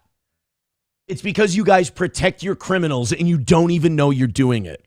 Oh, you know what's really an honorable thing is not to snitch. That's not honorable. It's retarded. You know what's honorable? Going to school, getting a job, taking care of your kids, and not committing violent crime and not being on welfare. Those are all honorable things. You know what else is honorable? Doing everything you can to remove violent criminals from your neighborhood, because when you do that, everything else gets better. But no, I don't think that's going to happen. I'm sorry. And you know, they missed the bus on that one. Right. And you know what else? When the Popeyes fucking leaves town and the grocery stores and everything else leaves town, what do? It's racism. No, it's you. It's always you. You're always the ones fucking it up for yourselves. And then a white guy turns red screaming about it, and it's hard for me not to, to fight back against the racism because it does seem angry, but I want it to fucking work for you. I want to see everybody get lifted up because then I don't have to hear shitty stories about some retard shooting people at a fast food chicken restaurant. I don't want to hear those things. I'm turning the shade because I'm not happy that my assumptions are accurate. Right. I don't want to be right. I want to be able to tell people, hey, man, that's racist. Fucking cool it. I can't because then they go, hey, Aaron, here's the data. And I go, ooh. That ain't good. And I'm not a big enough pussy to where just to not be called racist, I'll say shit that isn't true. So like this is just part and parcel of what the problem is in these neighborhoods. And these fucking blue-haired liberals will go, well, actually, it's the white people who do this and that. We don't want anything to do with these places. We have been guilted and we have been shit on so much over the last generation or two that now we go, okay, we're hands off. We won't do anything. We'll let you have it. And then crime goes up. fucking welfare numbers go up, and we're just sitting here. We're supposed to put our hands in our pockets and don't say anything. But the shooting has spurred two men, one a violence interrupter, the other a longtime community activist, to take action to help youth impacted by street violence. And this is the thing they've tried to do since George Floyd is now they have these like neighborhood groups where they're going to get people off of crime and everything else. Just declare it a no gun zone, guys, and that's all we need. Yeah, right. We'll be fine. I don't have the camera view. I've been playing the story on my own. From I apologize. I'm so That's sorry. fine. I've been able to, like I said, I've been following you with the prep sheet. But yeah, I'll just let you know. Oh, dear Lord. He looks worse in this angle. Right. This police tape, the only remnant of the gunfire that sent 4 teenage boys to the hospital and a suspect still at large. That could have been me, you, or anybody, even other. See, I'm sorry, but the guy dressing like this is not going to fix this. That could have been me, you, or anybody. Right, which is why everybody who has even an inkling of who that was pulling that stupid shit should be turning that person in, because it could have been me, you, or anybody walking out of that Popeyes catching a bullet for no reason. That's a good point. To say this could be me, you, or anyone, and then also saying don't snitch, don't do this, don't cooperate with the police, that's an unbelievable cognitive dissonance that I can't even understand. Children there just at Popeyes to get something to eat, and bullets went flying. Community activist KG Wilson decrying the violence. In May 2021, his 6-year-old granddaughter, Anaya Allen, was fatally shot in the backseat of a car when bullets were fired in the area. He is worried about what may happen next. The sad part about it is they may go to retaliate or get into it and shoot somebody. No shit, like all of this is just pointing out that you should be ratting the fuck out of people. Right? It sounds like the people who got hit, some of them should probably be arrested because they're planning to do something like this. And then the person who did the shooting should probably be arrested because he did the shooting. And if we don't get them off the street, somebody might take their guns and we know they can't shoot for shit. I mean, look, they shot up all these guys at a chicken restaurant. They winged and legged them all. Winged and legged. And nobody died. So they're going to go shooting up a neighborhood trying to find these guys, and they're going to hit some 8-year-old kid. And we're going to be hearing a story about that. It's like, how much tragedy am I supposed to hear about from where you live before I get numb to it because nobody's changing anything? And it's somehow for me to see that it keeps happening in this community, and there's a lot of people and things we can point to that seem to be either influencers or straight out causes of this behavior. But when I say that, I'm racist. Okay. Shoot even an innocent 6-year-old child like what happened to my granddaughter. Police say just before midnight Friday, officers responding to a report of a shooting found a 16-year-old boy near the Popeyes drive-thru and 2 17-year-olds inside an entrance, all with non-life-threatening gunshot wounds. A 4th victim, 17 years old, also shot, was driven to Hennepin Healthcare. What was your first thought when you heard about this? When I heard about it, I was just like, here we go again. Muhammad. Okay, you know what? At least there's one guy who's like, yeah, fucking, I'm tired of it. I'm exhausted. But like, let's change the culture then. Like the way you're doing it may sound great in a rap song. The way you're doing it may look good in a movie. But the way you're doing it fucking stinks. I get it, the cops are evil because the government's racist and it's always been against you. But I just feel like you guys doing it in your own community has not worked at any point in history until now. So what are we going to, how is this going to get solved? Are you guys going to go out and arrest that guy, like citizens arrest? Like, are we going to do it? No? Okay.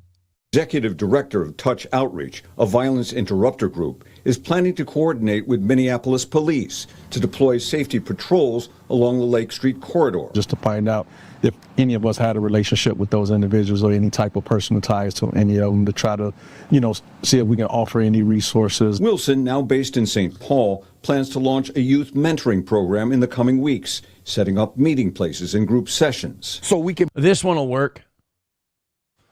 guys, we've tried scaring them straight. Now we gotta nice them straight. Just set up a mentor program where you're like, hey man, I've been a gangbanger. I slang dope, and that was a crazy time in my life. Hear all these cool stories, but again, don't emulate me. Here's Do what better. Here's what sucks. Here's what sucks about this this stuff is the people who need to go there don't go to these things. Right. The people who already want to be better people, they'll look for this avenue. Yeah. And it might help them or not. But the people who need this aren't. No.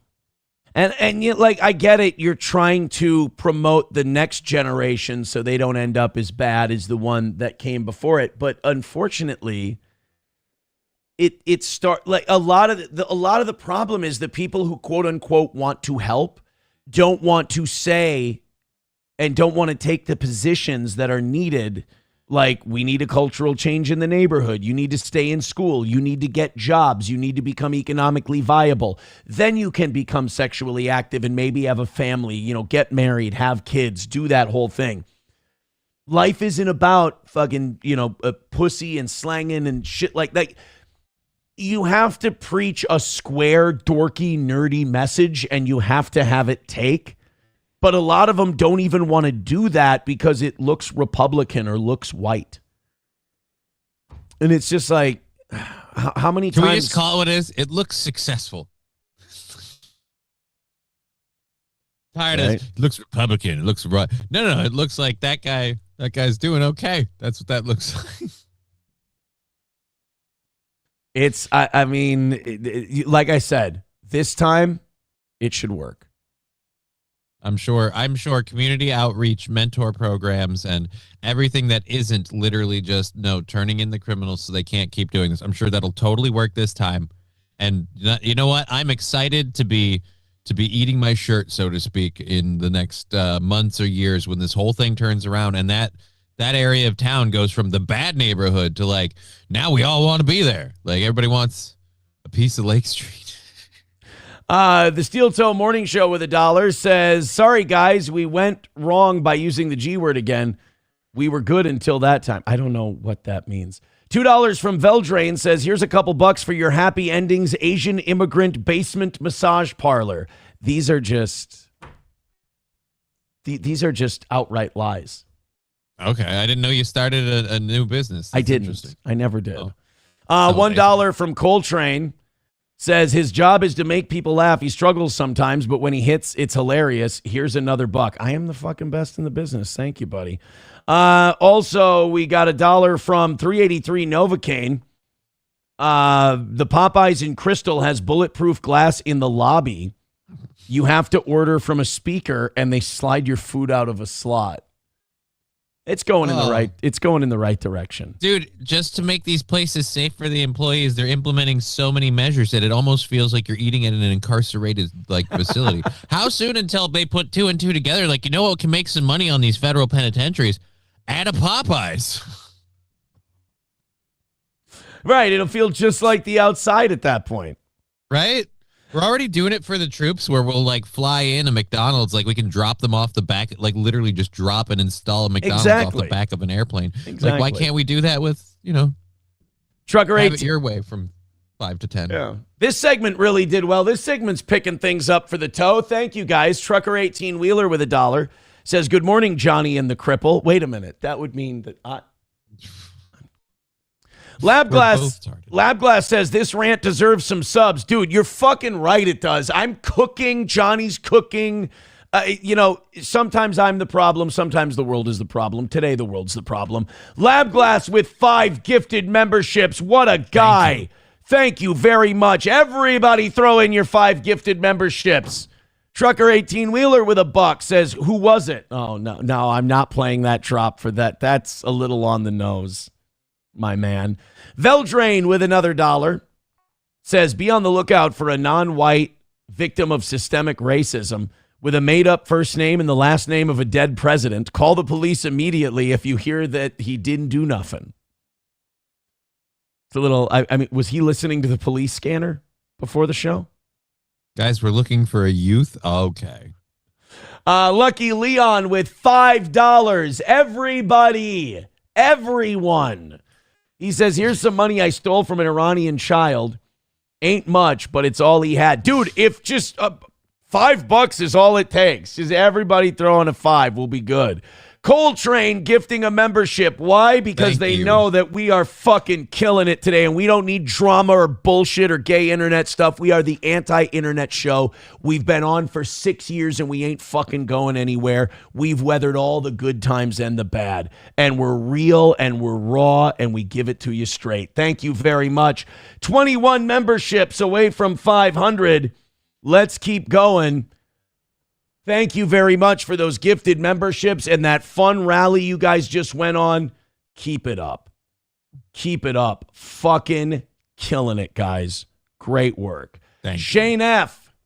says, wrong. The biggest snitches say don't snitch, throwing off the suspicion. The problem is they snitch their enemies who didn't do the crimes committed. That's a great point, too. Is you'll have people who will snitch, but only on the guys who are their competition.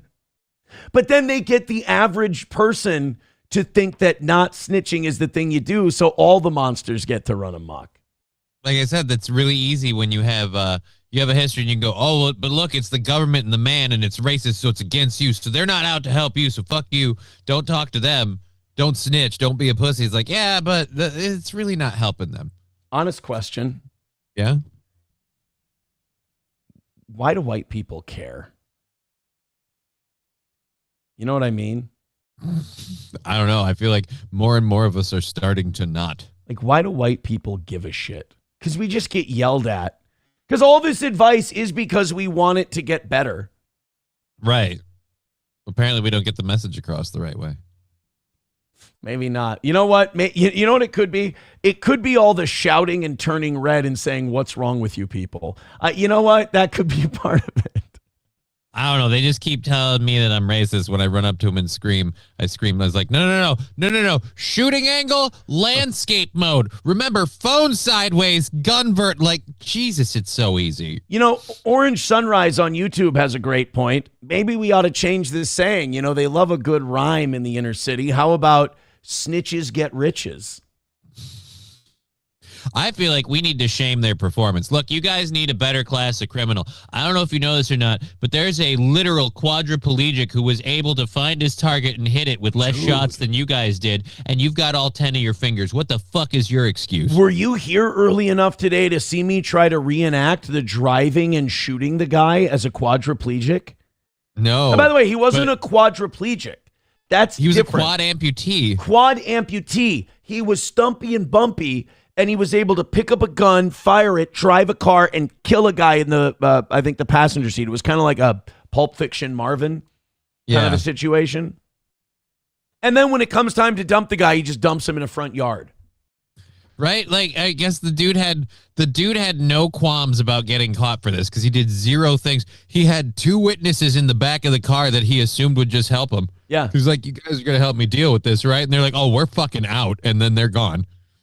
Thank you, Michael, for the $5 over on Venmo. Hey, it's really starting. Guys, you're starting to do it. Let's go. Leyburn Mystic says, morning from my Wyoming mountains, Mr. Crutches. How goes the housing situation? I'm not a regular. Hope it's secured and figured. Been there myself. So that's another person who's had to deal with that whole deal. I was looking at one and looking at financing, and then that got closed. And so I'm out on that. There's a couple other leads we're chasing down. The fun part is like everyone's like, well, you're a handicapped person. There's services for you. So I looked into that and I applied, and now they're all hung up on the whole like, all right, so you're a handicapped person, but you make money. So now I'm fucking going back and forth with the state over all that shit. Do you need, if you need me to stop paying you, if it would help just a little bit. T-Baby with $1 says, check your PayPal. I'm not checking my PayPal because this is the bit. Oh, never mind. He did check his PayPal. I love that you literally had zero scruples to what you said. I'm not checking my PayPal. No. The phone vibrated. Oh. So I was in the middle of shitting on him for saying, check your PayPal. And then literally the PayPal vibrated. Oh. Okay. But it wasn't you, T-Baby. How did you know? Was that just a weird... Oh, that's creepy. Was that just a strange coincidence thing that just happened? $5 from You Need Me More says, I really wish I could give you more because overall I love the show. Listen every day. Hey, those of you who give regularly, you are fine. You are okay. You are doing everything you can, and we appreciate you like hell. Thank it's you crazy, so much. man. And you guys are starting to pick it up today. My thing is, we get this energy going. Fucking keep it going till it's at 0. Everyone get in the mood. And then we're done. And then people go, oh, but what if you hit it and you don't try? Bro, we've got the same shit prepped whether we hit it or we don't. We're going to cover this stuff. Like, I'm going to be here for 4.5 hours. I'm better than all these drama pretenders. I'm a better broadcaster. I'm a funnier guy. You know you're going to get a good show. Thank you very, very much. And thank you, T-Baby. I'm going to tell you, I don't think T-Baby knew there was anything there. I don't know, but there was a freaky coincidence. If they didn't know, they said it and just happened to be right. It was a really odd coincidence. Mark Robinson with $9.99 says, is there a way we could pay Johnny so he doesn't have a job technically? No, I already have to file taxes with everything. So the secret's out on that. And if I've learned anything in recent history, it's that, you know what? Don't screw with the IRS. They'll come for you. I'm glad I'm on good terms with the government. I just wish the government could talk to itself so the state government and the federal government could figure out how the fuck my money situation is going. Because one side can't take the paperwork. The other side won't let me not pay for stuff. So I'm paying my taxes every quarter. Why can't you just clear it with the IRS? No, he pays his taxes. This is how much. I'm starting to think that being handicapped sucks. Oh, dude, it totally. There is one advantage. Like, if you're an absolute piece of shit and you just want to sit on your ass and have a bare minimal existence, you could probably make that work with enough benefits and stuff. But you're gonna need people to come pick you up for everything. You're gonna need people to help you do everything, and you're gonna need to rely on and depend on Uncle Sam to pay a portion of or most of everything. If you want to have any sort of independence, you're fucked. Yeah, I'm starting to think I'm starting to. You know what? I should go run again today. Just to thank God for my legs. I don't know if that keeps the handicap away. No. Just as a way of like not sitting on my ass and taking my legs for granted. Oh, dude, no, I did that same story that you just covered this morning. I was covering it when I found it yesterday. The amputee. After that guy got done, I felt like I had to do more. I'm like, this guy has no legs, dude, no fucking hands, he's killing people. He shot a gun. Like, I'm sitting there going, you know what? My legs might be fucking spindly and I can barely walk most of the time. I don't have an excuse. I got all fucking 10 digits. Yeah, half of them don't move. Dude, that guy would fuck you up. Right? No, for sure. That guy would fucking kill you. Literally. If nothing else, I'm excited. I want to try doing the tournament, this anniversary show, the bags tournament. I think I gotta go. I gotta sit in the chair and throw some bags. This year, we're going to have a huge one. We're going to hire somebody to come out and run the tournament, and it's going to be open to the entire public. This is probably going to be the biggest attended anniversary show we've ever had. We're going to kill the comedy show. We're going to have the karaoke inside and the music and the hangout, and we're going to do the cornhole tournament during the day. It's going to be a pretty badass event this year. Yeah, I'm gonna have to be ready for that. I'm gonna. Just I have terrible news. Excuse. You're going to be in that tournament. Can I tell you something? What? They're going to fucking kill you. Yeah. I'll tell you why. I never played bags when my body worked. I've been in those tournaments and I'm good. And the last one I was in, I went 2 and 4. I'm gonna have to get out early to practice because I have zero bags experience. Yeah, I'm good, and my partner was good, and we got our fucking asses kicked. They don't play. They don't play around. T-Baby with $1 says, check it again. Hey, wait a minute, Johnny. It worked the last time. Yeah. Let's see. Oh, it didn't work that time. I can't believe I checked it. What a sucker I am. $1 from Los Federales. He says, can we appreciate quadriplegics for a moment and loot this assassin? Johnny wouldn't play this yesterday. I think this is the guy. We'll check it out. $5 from Lab Glass says, could we tint Johnny a darker shade? I think he's trying to say that that you're too bright. Oh. No, don't adjust anything. Okay. You're just you're white. There's nothing you can do. You're just I could try getting out more. That might get me a little pinker in the color, but I don't. Yeah, that's all you can do. I just also don't handle heat well. So like sunny days and tanning aren't a thing for me. Steel Toe Sucks says 2 and 4 isn't good. They're almost like that's what I was trying to get at. God, 2 and 4 is actually not good. Thank you for keeping up with the conversation. Very good. Very good. We're glad you could join us today. Sorry. It's just you kind of made yourself an easy target. That's all. I didn't do this. It was done to me. Exactly. All right. Hit like, hit subscribe, hit follow. You guys are rallying up like crazy. 600 of you checking out the toe right now, and we're still about 60 behind on YouTube. It's early yet. And about 40 behind on Rumble. I see a second straight 700 day. That'd be great. I see a second straight. We're at 6 now. Let's get to 7. Keep hitting like, keep hitting subscribe, and keep hitting follow. Shia LaBeouf is back in the news again. And I don't feel bad for Shia LaBeouf, but I feel like I guess you could say maybe like a kinship. Like, because I understand he's trying to better himself and you're still going to come up short. And like my coming up short lately is like I'll say God or I'll say I'll take the Lord's name in vain, and I'm trying not to. Shia LaBeouf's problem he's having is very similar, only it's a little accelerated. He seems to be angrily crashing out at strangers on the street. Oh, no. And I thought Mardi Gras was over. He's still going. Well, he took Mardi Gras to Rome. His father was getting baptized as a Catholic, and he wanted to go to Rome to be there for his dad's baptism, which is fantastic. I think that's great. The only problem is, apparently, a woman who was sitting next to him outside a restaurant pissed him off. Now, I'm not going to jump to conclusions and say that Shia is in the wrong, because I don't know if you saw what happened with Alan Ritchson, the star of Reacher. No, I saw something happen with him. I noticed he's been making news lately. He beat the living shit. Well, not the living shit, but he threw a few deadly punches at his neighbor and fucked him up and, cut his face and everything. And they were like, oh, my God, Reacher's lost his mind. He's crazy. And it turns out the neighbor was yelling at him, being a cunt, and pushed him off his bike twice. So Reacher's like, well, push me once, shame on you. Push me twice, shame on. Push me, can't get pushed again.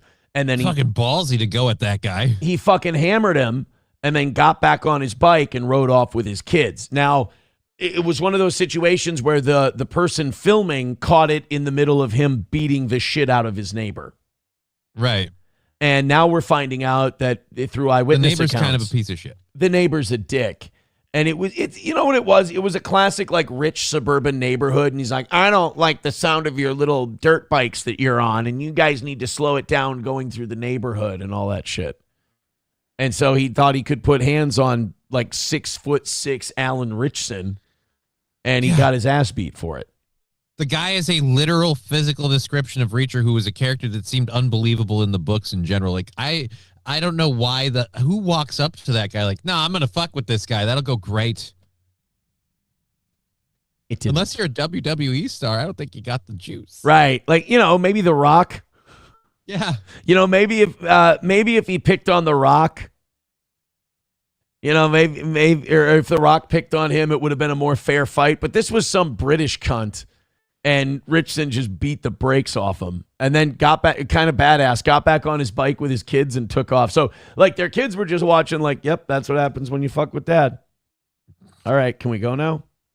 So Shia LaBeouf is on the streets of Rome, and a woman pissed him off to the point where he's screaming at her, and you can audibly pick it up. Someone's filming from, like, across the street, and what seems like in an apartment building. And you can still pick him up yelling at this woman. Now, when it's a celebrity and they're caught on tape doing stuff like this, I never assume that the person they're yelling at is innocent. I always assume that they're trying to goad him, they're trying to get a reaction out of him, and they got one. First of all, I would say, outside of, hey, big fan, you shouldn't talk to celebrities when you see them out in public. Yeah, you should kind of leave them be. Just leave them alone, all right? So let's see what happened here with Shia LaBeouf on the streets of Rome as his rough patch continues.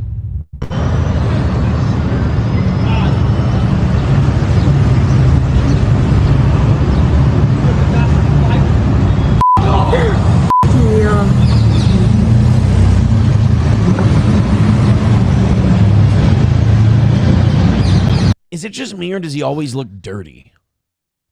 Yeah, he does always kind of look like a homeless person. I don't know how hard your times are, sir, but maybe a little bit better on the clothing. Like, are they together? They're sitting at different tables, so maybe they're not together, but like she's got her bags. I can't imagine if she wasn't with him that she would sit there and listen to him just scream at her, though. If you guys are together, why are you yelling at each other out in public? It's like, I feel like in the hotel might be a better way to do this. You know, people are going to be watching you. Oh, come on. We all know that couple that screams at each other no matter where they are. Ugh. Take the hint you're giving each other. You're not meant for each other. It doesn't work. You're both not happy being in each other's presence then. Fuck off. I hate couples like that where I'm going to yell at you, I'm fucking at you, like in front of all of us, and then we just go, hey, so you guys might want some distance. No, I love that woman. Like, you're fucking nuts. Well, sometimes you love him so much you want to kill him. Ask OJ.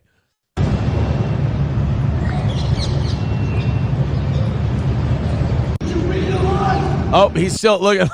So now they're away from the table. So she did try to get away, and he's still yelling and screaming.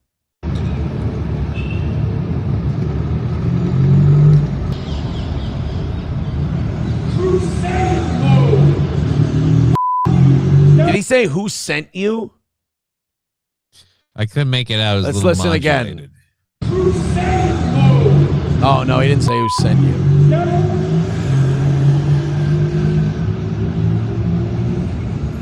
Kind of creepy that you're just filming this out your apartment balcony, too. Like, I get it. It's Shia LaBeouf, but literally nothing better to do. I would not be. They know they're going to make a mint off of TMZ paying him for this. But I would not be able. Maybe I'm stupid like this. I would not be able to pick up that that's Shia LaBeouf.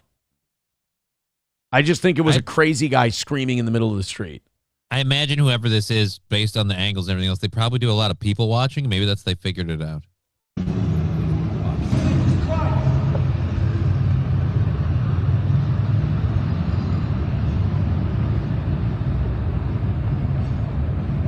Now he's just wandering around. Oh, did he wipe some tears from his eyes? What was that? Maybe it's a breakup. Oh. Oh, watch out, Shia. You're going to get hit by a car. You almost ranted yourself into it on the collision there. Let's not do it. Oh, he dropped something. Man, child stars, it's just more often than not, there's just pain. It just seems like it's pain. And it seems like it's frustration and anger. And I don't think it's not being famous anymore because he still gets roles. He still does movies. He's always been a guy who, like, picks wacky projects and stuff. I think it's because as a child star, early on when you're learning a lot of social skills and stuff, you're in a situation, an actual job where you're forced to break the regulations of your emotional values because you need to amp them up to play a character in this state or that state. And it just kind of warps you as a person to where you become an emotionally volatile prick. Yeah, you know what? I got to say, that was beautiful. And the dismount, that was a very well thought out. And what do you call it? Elaborate, articulate way of breaking that down. And then you ended it with prick. So it was a mixture. Hey, thank you very much to Wally Word. By the way, I've been calling him Wally World forever. We had a Mandela effect moment last night on the evening show. I've been calling him Wally World this whole time. Yeah. And You Need Me More called me out and said, Aaron, are you sure it's not Wally Word? No shit, it's Wally Word. It's Wally Word. Dude, I thought it was Wally World this whole time because I only hear you call it out. I've never seen it before. The whole time. Like, that's like me finding out it's Bappa Scab after all this time that I've been fucking it up. But they do say there's this phenomenon where you see the first and last letter of a word and you really don't read the middle part. I don't know about the middle part, but yeah, I've had that. I thought that was just part of my wiring's fucked up where it's like, no, I substitute words and I get the wrong. I'm glad it's happening to other people because then I'm less crazy. That's nice. Thank you. Well, I'll tell you this, Wally Word with 5 gifted memberships. What a guy. Wanna fuck? Let's fuck. Guys, this is what I needed today. I needed to, I woke up today feeling on edge, feeling a little frustrated. Maybe with the I don't know, man, but thank you very much. Now, again, the big curse of the toe. Let's keep that energy rolling. Let's keep the energy roll. Those 5 gifted memberships, those kill it. Golden shower, those kill it. Gifted membership, 5 at a time. Little PayPal, Streamlabs, Venmo, killing it. Keep it going. You guys are making great pace today, and I appreciate it, and it's really making me feel better. So thank you. Thank you. Thank you very, very much. Sam Show said something interesting about Shia LaBeouf. Ooh, what? He says, I think Shia fantasizes that he was raped, but then he wasn't, and he's really jealous of other actors that were. Is that true? He's got the, was not Mr. Mackey. What's the other? Why didn't you rape me, Daddy? Oh, man. That would be sad. If he's like, why was I left out of the Mickey Mouse Club? You know, everybody else was in. Right? Wasn't he he was a Disney one, right? He was Disney, and yeah. Dude, if I dreamed this, it's a weird dream to have. But I thought I saw an article last night before I went to bed that, do you remember the show Even Stevens? I didn't watch Even Stevens. Okay, there was a cat on there. His character's name, he was called Beans. Okay. And he was like this neighbor boy who annoyed Shia LaBeouf's character. And dude, if I dreamt this is the weirdest, like, nonsensical dream. I thought I saw an article that said Beans from Even Stevens, like, called out molestation at Disney, and he was, like, blackballed because of it. I'm looking into it. I'm going to look right now. Beans, Stephen Anthony Lawrence. Yeah, I don't see any news. Uh-oh. There's no way I dreamed this. Stephen Anthony Lawrence. No, he alleged in January of 2026, he was fired from his job at Universal Studios Hollywood, reporting suspected pedophile who was working around children. So that's Anthony Lawrence. That happened in January. In an Instagram post on January 3rd, 2026, the 35-year-old actor alleged that a manager and a human resources representative at Universal Studios Hollywood terminated his employment after he reported a suspected pedophile around children. A spokesperson for Universal Studios Hollywood told TMZ and other outlets that they investigated the claims and found them to be inaccurate and without merit, emphasizing that they take employee concerns seriously. Lawrence has stated he delayed making the announcement for about a month, hoping for an amicable solution, but ultimately decided to speak out, stating, I cannot be associated with an organization or people that don't care about performer or guest safety. Oh, no, performer. Was he working at Universal Studios as like a Pirates of the Caribbean reenactor? I don't know, maybe. Dude, what are you doing at Universal Studios if you're an actor? I thought maybe they meant Universal Studios like the studios, like he's in a show, he's doing some, he's Yeah. a bit guy in several programs. He's going to be the next victim on Law & Order SVU. Nothing wrong with that. A lot of people have made a great living bouncing around that way. Bro, look at I this. wouldn't have a problem with that. That's good for you. This is what being a child star does to you. This dude is 35. Dear Lord. Yeah. He looks like he's old enough to be my dad. Oh, yeah. That's what I'm older than him. Yeah, this is what that world does to you. That's a 35-year-old man. This is what 35-year-olds looked like in 1908 when everyone worked on a farm. He's reminding me of Buster Scruggs. You shot me, you damn dirty skunk. What is he working? I need to see if he's working. I don't know if he's taken, like you said, we thought it was Universal Studios, and turns out it's the like he's theme one of the park. characters in the theme park where you go into a gift shop and there's a Captain Jack Sparrow in there. Maybe he's playing the bit. Yeah, it's gonna be a lot of makeup to sell that God. one. But Yeah, no shit. This is what. Yeah, that's like a. Oh no. Cheaper by the. Hold on. He did make his return. He hadn't worked since he did a TV series called Bad Therapist in 2022. Okay. But this year he did a voice episode of Kabu as a horse. The fuck is Kabu? I don't know. All right. Well, good for him. Glad he's working. Sorry to hear. Not surprised. Wow. You call out a suspected pizza enthusiast in the Hollywood industry and they kick you out. Hollywood is not a fan of calling out pedophiles. You'd have just as much luck coming to Minnesota and calling out a Somalian fraud for daycare fraud. Kabu says a parallel universe where plushies live wacky adventures, getting shrunk for a science project, trekking mountains to find a golden alpaca. That sounds like a trip. I need, you know what? Before we get to our next thing, I need to see a trailer for Kabu. You need to see Kabu. I bet that sounds like they put a couple different of like adventure episode things in there as a way to tease you in. Oh, get us out of here. We'll put that cliff here. What happens if I do this? I'm open.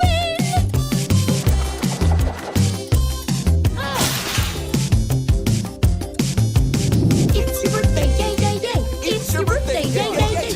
Cuckoo, kaboo. Oh, but it didn't work out. Paulette, that's it. Yeah, no, I'm good. I wonder why our children and society as a whole seem to be declining. I cannot fault kids for being retarded if that's the shit they're showing them. We had a hand in it. Yeah, it's partly our fault. That trend of the 80s of you want to make a kid show, just do acid and write a program. That's apparently still a thing in some circles. But hey, again, at least Beans is still working. Yeah, That's my he point. was. Till the motherfucker opened his mouth. Yeah, till he called out the pedos. By the way, Brian Landon test stream, thank you for the $2. I'm not going to promote an event where multiple pedophiles are performing. It's creepy. It's also become very sinister, that whole world. There's a lot of darkness around it, and it's creepy and weird. I warned people about it years ago. I'm always right about this shit, but people get angry and they hate my guts, so they can't see it. And now they're coping. I can't even like have fun with that Chad Buzmak guy anymore because his whole online presence has become excusing pedophilia, and it's just, I'm out. It's just a darkness that you can't have in your life if you're going to be a decent human being. It's too much darkness. I ain't cool with it. No, I don't live my life on the internet. I live in the real world where things matter and things mean something. If you're just, I mean, I saw him, like, he went off that Chad Buzmak guy who used to be, like, fun. Yeah. He just, unfortunately, he got too deep in the internet. And his whole Twitter presence became making excuses for people who have said pedophilic shit about children over and over and, like, protecting them because he likes their shows. And it's just like, I'm sorry, man, I got 3 kids. I can't be down with that shit, like you protecting them. Ugh, just a little weird. Dan Vicious with $5 says, for Johnny's new Spurs, they'll come in handy when he moves to Texas. Yeah, Lunger. Yeah, I'm also going to need a ramp so I can roll up to get on the horse. King Kong Dong. The Spurs are great, thank you. King Kong Dong says, Aaron, happy to say my merch is on the way and got tracking. VIP is the way to go. Merch is decent quality. Say good quality, please. Say good quality. Don't say decent. It's very good quality. No, but I started doing this thing with the orders. I don't know why. I've been using my email for the tracking. Right. And finally, this last order I made on Friday, I went, hey, you know what I should do?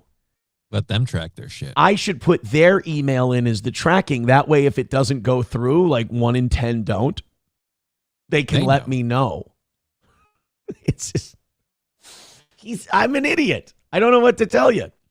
Hostile Soldier, I do want to shout out Mersh for a second because I felt we were really shitty to him yesterday, and it seemed to have triggered him and his whole like little underling community, and I feel bad about that. I was just trying to have some fun. I apologize. Hostile Soldier says Mersh is pretending to be above it because he knows no one wants him at the event. That's not true. Mersh actually does give a shit about that pedophile stuff, and I think Mersh deserves a lot of credit for that. I'll make fun of Mersh when he, like, if you're a middle-aged man who's punching holes in walls, that's kind of gay. I think he knows that, though. But Mersh is legit not on that pedophile shit. He's very much against it, as you should be if you're a normal person. And yeah, it's always weird when you have to explain it. Like, no, you have to understand. I thought we were all like just human society as a whole. Was on the no. It is very weird. You get to see who dark people are in certain podcast worlds. Mm-hmm. You get to see where the monsters come from, and you're like, oh, that's because they're just so desensitized. They don't give a shit. Mersh does care about that stuff, and good for him. New theory. They already released like alien.gov and aliens.gov. Like we're setting up the websites and shit. We're going to find out we've been living in Men in Black this whole time. Shit. All the pedophiles are They're all aliens. Yeah. And then guys like Eulogy get triggered when I call that shit out. He's like, stop calling everyone a pedophile. You live your life on the internet. He wants shit to be true so bad. So he figures if he say it, it will. And I feel bad for guys like Eulogy. I do. Because I consume way too much of his time and way too much of his life when he could just hang in, enjoy the show, and have fun on a surface level like it's intended. It's too bad. It really is. It's always interesting when they call you the one who's like lives your life on the air. Like you realize after this thing gets done, we unplug, we go away. I'm sorry, guys, and I know you don't want it to be that way because it kills your whole idea of what you had of me, but I need to tell you this because our audience understands it. They're adults. You don't know me. Look, I know you think you do. This is a show, guys. This is show me. Sometimes I do this and I let you know like kind of more who I really am because you need it explained to you like you're 6. You don't know me. So I'm sorry. It's and I know that makes you feel betrayed. But it's just an odd, strange way to be. I really am. I know you don't like it, but I am trying to help you. I am. All right. And then, somebody says, what about what Oz said about Trump the other day? That was fucked up. I was talking to Oz about Trump, and I'm like, dude, what would it take for you to, like, disown Trump? Because, like, that's the bit on the show. Is like, Oz will not leave the guy's side. And I'm like, what if he was in the Epstein files and it was proven he was a pedo? Because to me, they've interviewed this one girl 4 times and she said all this shit about him. I believe that something happened and it's fucking disgusting. And also, why would you run on uncovering all this shit and then all of a sudden want to pack it in and make it go away? That's weird. Right. But then Oz was like, well, I don't know. I would. And I'm like, dude, come on. I don't know if I couldn't tell if he was trying to be funny or what, but it's like, no, come on. At least tell me that if Trump was credibly accused in this stuff, you'd go, I'm out. All right, look, man, I liked a lot of what you were selling, but now I'm finding out the salesman's dirty and I'm not into it. Like, dude, I feel like we've gotten enough from the Epstein files already where I'm like, I'm way less comfortable with the person I supported a couple years ago. Right. By the way, Bappa Shab says, Aaron, his last name is Klein. Do the math. Dude, I have fucked up this Eulogy guy's head so bad. This Eulogy guy is losing his fucking mind. Having not read any of the comments, easy personal advice. Just don't take it so seriously. All right, if you're having fun, throw a couple memberships in, hit like. 600 of you checking out the show at the moment. Let's keep it going. We've got the Mark Levin, Joe Kent interview. Now, I'm sure he's a big fan of Joe Kent. Look, man, I want to say this, and I don't give Mark Levin credit, really, check the clock, ever. Because you shouldn't, but yes, go on. Because he's a monster and a piece of shit. You little bastard, you attacked my stepson? Every day, Mark, and twice on Sunday. So, him, Ben Shapiro, Lindsey Graham. Hold us hostage. All of their cronies have cheerled us into this war. There were also accusations from Joe Kent that Mark Levin works with Israeli intelligence because Joe Kent said Israeli intelligence would come to the White House and tell him, oh, no, the intel you guys have isn't complete. We have some other stuff that you don't know about that's going to come out in the next couple of days. And Joe Kent would say, well, we're allies. Could you show us the intelligence? Could you tell us what it is? And they go, oh, no, it's not ready yet. But in a couple days, it will be. And Joe Kent said he would listen to Mark Levin or he'd listen to Ben Shapiro, and these guys all of a sudden would be on their show with the information that he hasn't gotten yet. And they would leak it through Mark Levin, and they would leak it through. And by the way, this is the same Mark Levin that accuses Tucker Carlson of being on the payroll of the Saudis and the Qataris. Again, everything with these guys is projection. But I will say Mark Levin did agree to have Joe Kent on his show. It took a shitload of public shaming. It also took Mark Levin having this huge backfire happen to him where he goes, I want to invite Joe Kent on my program to debate me if he's got any guts. And then Joe Kent tweeted him right back and said, let's do it.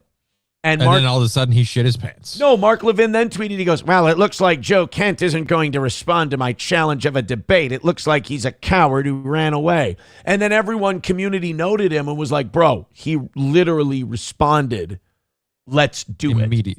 So Mark Levin kind of like pro wrestlinged his way into an interview with Joe Kent, and it went about as well as it could have gone for Mark Levin, meaning not well.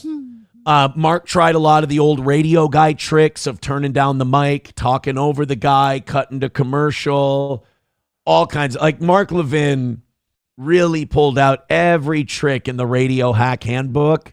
Let's go ahead and check this out. We've got like 5 clips. We'll do maybe 3 of them. Hit like, hit subscribe, gift a few memberships. Throw a couple of bucks our way. You guys are doing well, but let's keep that going and notch a win today. You put that letter out. You knew it would do maximum damage to the president, didn't you? The timing, for instance, if you were going to resign because you didn't agree with this war, why didn't you resign when the war started? Because I was hoping that we would immediately de-escalate and try and get back to the negotiating table. That's not a bad point because the last one, it was only 12 days. Right? So and like there's a difference between saying, oh, they're not doing what I want at all, I give up, and a difference between I don't like what they're doing, I'm going to try and change things. Oh, I can't change things? Well, then I'm not going to be the fucking sorry bring the room down guy in the back always go, well, I fucking hate this. Like, yeah, dude, no offense. That's kind of the right way to do it. And also, what a piece of shit Mark Levin is, because what he's basically saying is, if you don't like the way I've taken over MAGA, and if you don't like the way I've co-opted this movement, why don't you just fuck off and let us do it? It's like, oh, well, that's nice. So no matter what Joe Kent does, he can't win. Negotiating table. We would start a war and de-escalate in 3 days? I was hoping that we were going to do limited strikes. And then limited strikes like we did in Midnight Hammer, and then back off and go back to the negotiating table. Once I realized that was not going to happen, and we were spiraling deeper into this, and we were starting to lose brave men and women in yet another Middle Eastern war driven by the Israeli agenda, that's what led me to resign. You got a real hate on. You got a real hate on, brother. No, you do. Hold on, Joe. When I had you on my show, I read your texts. I read them out loud. And you've like done a 180. Why is that? Because you had access to intelligence or something? Why have you changed completely? I have not done a 180. I have no problem with us working with Israel. I have a problem with Israel driving our foreign policy in the Middle East as they have done to get us. Do you have no? It really is tough to watch people like Mark Levin get challenged because you can tell they're talking. The Bush administration used to do this, and this is why I find this second Trump administration to be very much the third Bush administration. Because they do the same thing. They develop these talking points, these little quick lines. This was a Karl Rove, Dick Cheney thing, and they repeat them. They just repeat those talking points over and over. And talking points are great until people push back. You have to have something beyond the talking point, and Levin doesn't. So when Levin goes, I shared your text message where you thought Israel was an ally. Why'd you switch? He goes, oh, no, I said that Israel was an ally, but they shouldn't be driving our foreign policy. And once they started driving our foreign policy, I was out. Mark Levin spirals after that. He has nothing after the follow-up. Respect for Donald Trump's agency, that he has the capacity to make these decisions himself?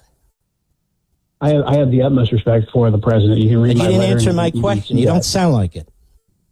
I believe that he was influenced by the media echo chamber and by the Israelis. Well, maybe he's influenced by your media echo chamber. Or maybe he's influenced by the Saudis and the Qatar. Who knows? He made a decision. Can't you accept the fact that he's a great president, that he took in all this information, he listened to all his advisors, and he made a decision? You may disagree with it. Like a Jewish but why grandma. do you create a conspiratorial notion that Israel, 9.5 million people, a tiny economy and everything, dragged powerful Donald Trump, the United States, into war. Not one. You even had them dragging us into the Iraq war when on the record they said they didn't want to do the Iraq war. They opposed us doing it. Where'd you come up with that one? In this administration, I watched the Israeli media. You were there 7 months. Of the Israeli government. Let him talk. I watched that. I came in day one, and I worked as the DNI's chief of staff until I was confirmed. So, by the way, does Tulsi Gabbard agree with you? You have to ask her. But what I did see is I'm asking you. Let him talk. And I'm not going to speak for Tulsi Gabbard. What I'm telling you is the red line. You're speaking for the president. Let him fucking talk. No, I'm speaking for Joe Kent. That's why I resigned, so I could speak freely. I watched the. By the way, that's very interesting. No nukes to enrichment. What we watched, the red line moved from no nukes to no enrichment. That basically short-circuited the ability for there to be a deal, leading us basically to a military conflict that was driven by Israel. I mean, Mark Levin is so insecure about his argument that every time Joe Kent starts to respond, you can tell that Mark doesn't do debates very often, that he's used to monologuing and just getting his shit out there, and that's the way it is. That the minute Joe Kent starts saying something, he feels like he has to jump over top of him. He can't let his boomer audience hear anything different. And he's got to jump right over top of him. This is why I prefer interviews and debate segments to be face-to-face, because it's much more difficult to talk over someone when they're right in front of you. Right. But it'd be great if all of these kind of things were done with an impartial person who's just all right, I'm letting you go. You asked your question. I'm letting him answer. And they just mute the mic in between. But I don't even understand what Mark Levin's point was. He didn't have one. His point is he is a paid operative of the Israeli government, so he's continuing to push their narrative in a propaganda manner. That's at least what some people like me believe. But then, Mark Levin does this thing where he's like, oh, little old Israel is the one pushing. Yeah. Trump took a lot of money from Ellison. He took a lot of money from Miriam Adelson, and these people give shitloads of money to the IDF every year. There's a clear connection. It's not a conspiracy theory. Epstein didn't happen for the fun of it, motherfucker. There's a difference between a conspiracy theory and a conspiracy. A conspiracy is a real thing where multiple parties conspire together to pull something off. A conspiracy theory is where you think people are doing it, but you have to gather your evidence and gather your proof. It just seems that way. I think Israel driving our foreign policy is more a conspiracy than it is a conspiracy theory. And, Mark Levin will be one of these guys we have to trust Marco Rubio. We have to trust these people in the administration. We have to trust that Trump knows more than we do. But then when a guy like Joe Kent, who's in the administration, comes out and goes, I'm against this. This is wrong. Iran's not a threat. Then all of a sudden, he's a traitor. He's a traitor, and he's wrong, and we'll tell you what it really is. And you can tell Mark Levin is very happy to have the ear of the president, but he's very, very protective of it, because he goes, well, maybe your media echo chamber, Saudi Arabia and the Qataris, maybe that's driving things. It's like, no, our side lost. If our echo chamber was driving things, we wouldn't be at war right now. Joe Kent didn't leave the administration because he won and he's controlling the narrative.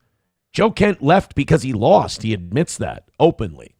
So he lost, and he wasn't going to sit there and be, again, a stick in the mud going, I'm against all this and I'm going to actively resist. He did what is considered, I don't know, by a lot of people, honorable, going, look, I'm not for this. I tried to fight it. You guys are determined to go down this road. All right, I'm out. Yeah. $1 from Coltrane says, do you have this on the docket? I don't, but maybe we'll get to it today. Thank you. Joey Caravello at $2 said, Mark Levin said he would like to bend Johnny. Okay, it's gay stuff. I don't have every time.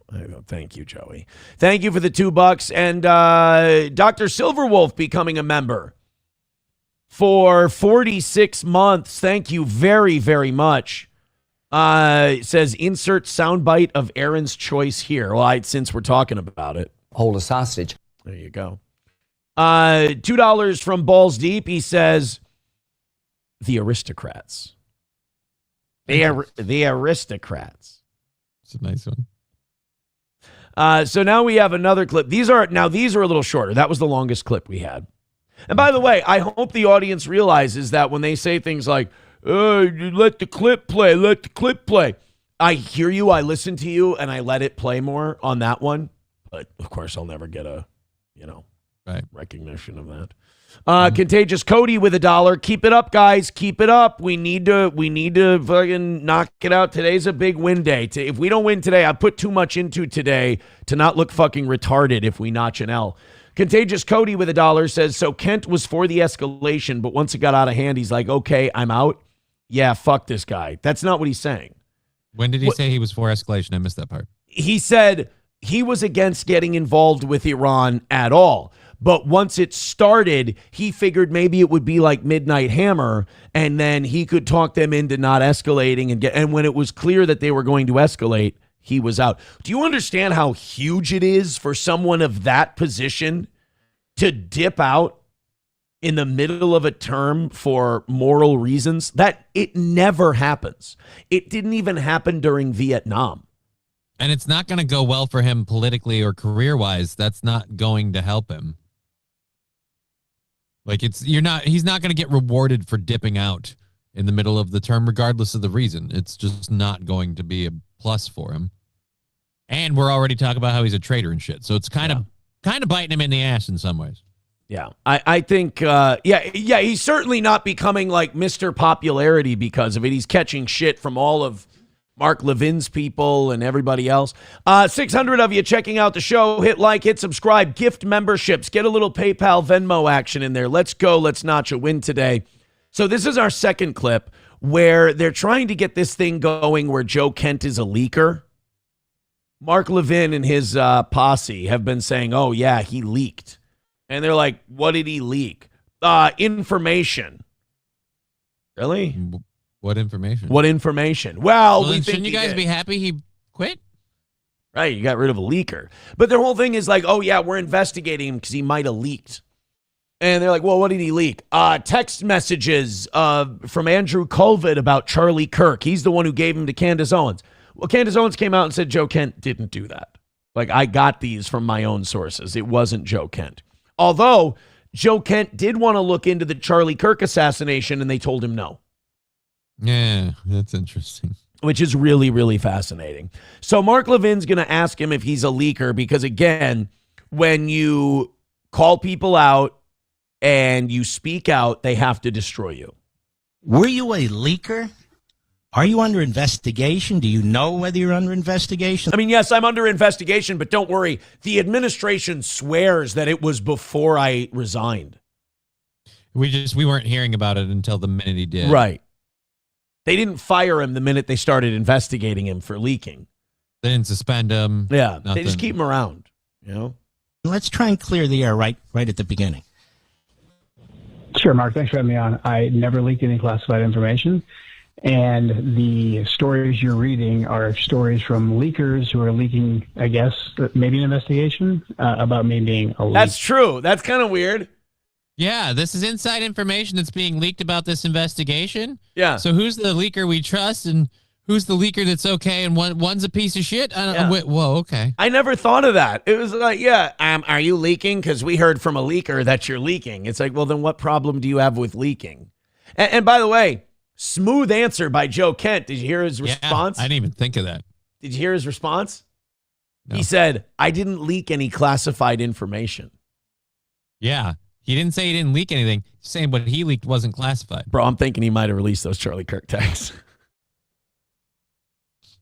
I don't think the Charlie Kirk texts were classified either. I don't think they are. I don't think they are, but I think he might have leaked that group text. And it was the group text, by the way, where Charlie said, I'm going to leave the pro-Israel cause. All these Jewish donors fit every stereotype. I'm tired of them bullying me. You know, we lost another $1 million donor today because I won't cancel Tucker from America Fest. And he's just like, fuck these people.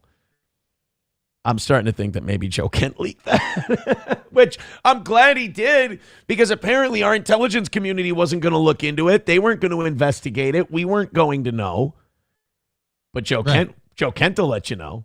So well, that's the other thing too. Like you're shitting on him for being a leaker, but you're using the same.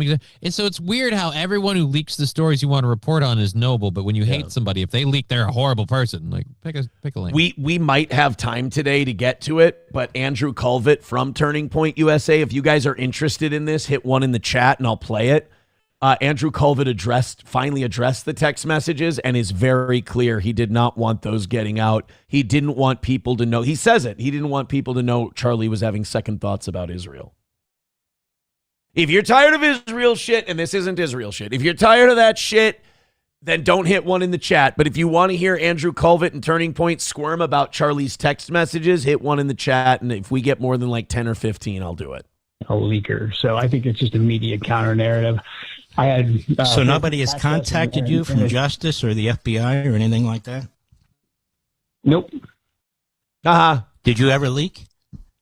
Confidential. Nope. Let me do it this way. Did you ever leak classified information? He just said he didn't. Just said no. This is another radio guy thing. He's spiraling. He's got nothing. He was expecting this to go a certain way. It's not going that way. So now Mark Levin is sputtering. I'll tell you this. Whenever someone who never debates anyone starts debating someone, you start to realize why they don't debate anyone. Because Joe is pushing Mark's shit in very effortlessly here. You said no. Did you ever leak confidential information? Nope. Never. First of all, what does that mean? Confidential? What is confidential? I feel like it's just another way he's trying to get him to say he leaked something. Never. Will you cut out? Okay, you're on the record. That's perfectly fine. And that's a good thing, Joe. So Mark thinks he's got him. See, now, when he says shit like that, it does make me nervous. Like, I think Mark is clued into the administration. I think he's clued into what they're going to do. I think he's clued into Mossad. He's clued into the FBI. He's clued into all these people. And I think he knows what they're planning to do. And I think they probably know shit. And they told Mark, when you interview Joe, ask him this. Get him to say this. He's like, you're on the record. Use that against him later. Yeah, he's like, you're on the record. That's interesting. All right, thank you. I'm glad you said that. I'm like, uh-oh, what are they like? I'm just paranoid because of the way the world has been the last 10 years. I'm like, what are they setting this poor bastard up for? You know, like Mark Levin's an idiot, but he's a useful idiot, and he can do his job. He can propagandize. He's been doing it forever. Pray by 12 with $4.99. Wow, thank you very much. Those $5 are what keep us alive.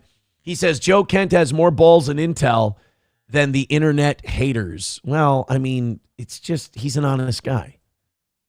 I'm just confused by the narrative. So it's like so many people are shitting on him now. He's a horrible person, and we couldn't. He betrayed this administration, and he's a leaker and a traitor. Like, so shouldn't you be glad he left? It's weird that you're like, we hate him for leaving because he's been betraying us this whole time. And if he'd only stay and keep betraying us, like, all right, pick a speed. It's so weird. $1 from Contagious Cody said, no, he literally said he's fine with striking Iran, then going to the negotiating table. Okay, maybe you're right, but I took that as I can tolerate them striking Iran. But I thought it would be a short quick thing and we're going to the negotiating table. Right. But when it doesn't go to the negotiating table and it just keeps being more striking, it's okay to be like, all right, I'm not in for this. I'm out. $2 from Eulogy says the shows have been really good lately. It's at its absolute best when you do your thing and ignore all the other shows. Well, I do that every fucking day. I'm sorry that I take little jabs at people who can't live without me. I mean, I'm allowed to do that, and it's just funny to me. And it's a 10-second little thing. I know it drives them nuts, and I know it keeps them going. And so I do that from time to time. I mean, I've never lost one of these battles because I know how to do them. Not coping and seething over here, just giving an opinion. No, Eulogy, I completely agree with your opinion, and it does seem like you've calmed down, and I appreciate that. I 1,000% agree with you. Main Vein with $1 says, I don't care if he leaked everything. Fuck Trump's traitorous ass. Wow, a lot of ones in the chat too, but I don't know if there's enough. I don't know if people want to I don't know if they want to do the turning point thing. Okay. We'll see. We'll see. Historically White says Aaron is leaking all over the place. I have a feeling he doesn't mean confidential information. I don't think he does. No.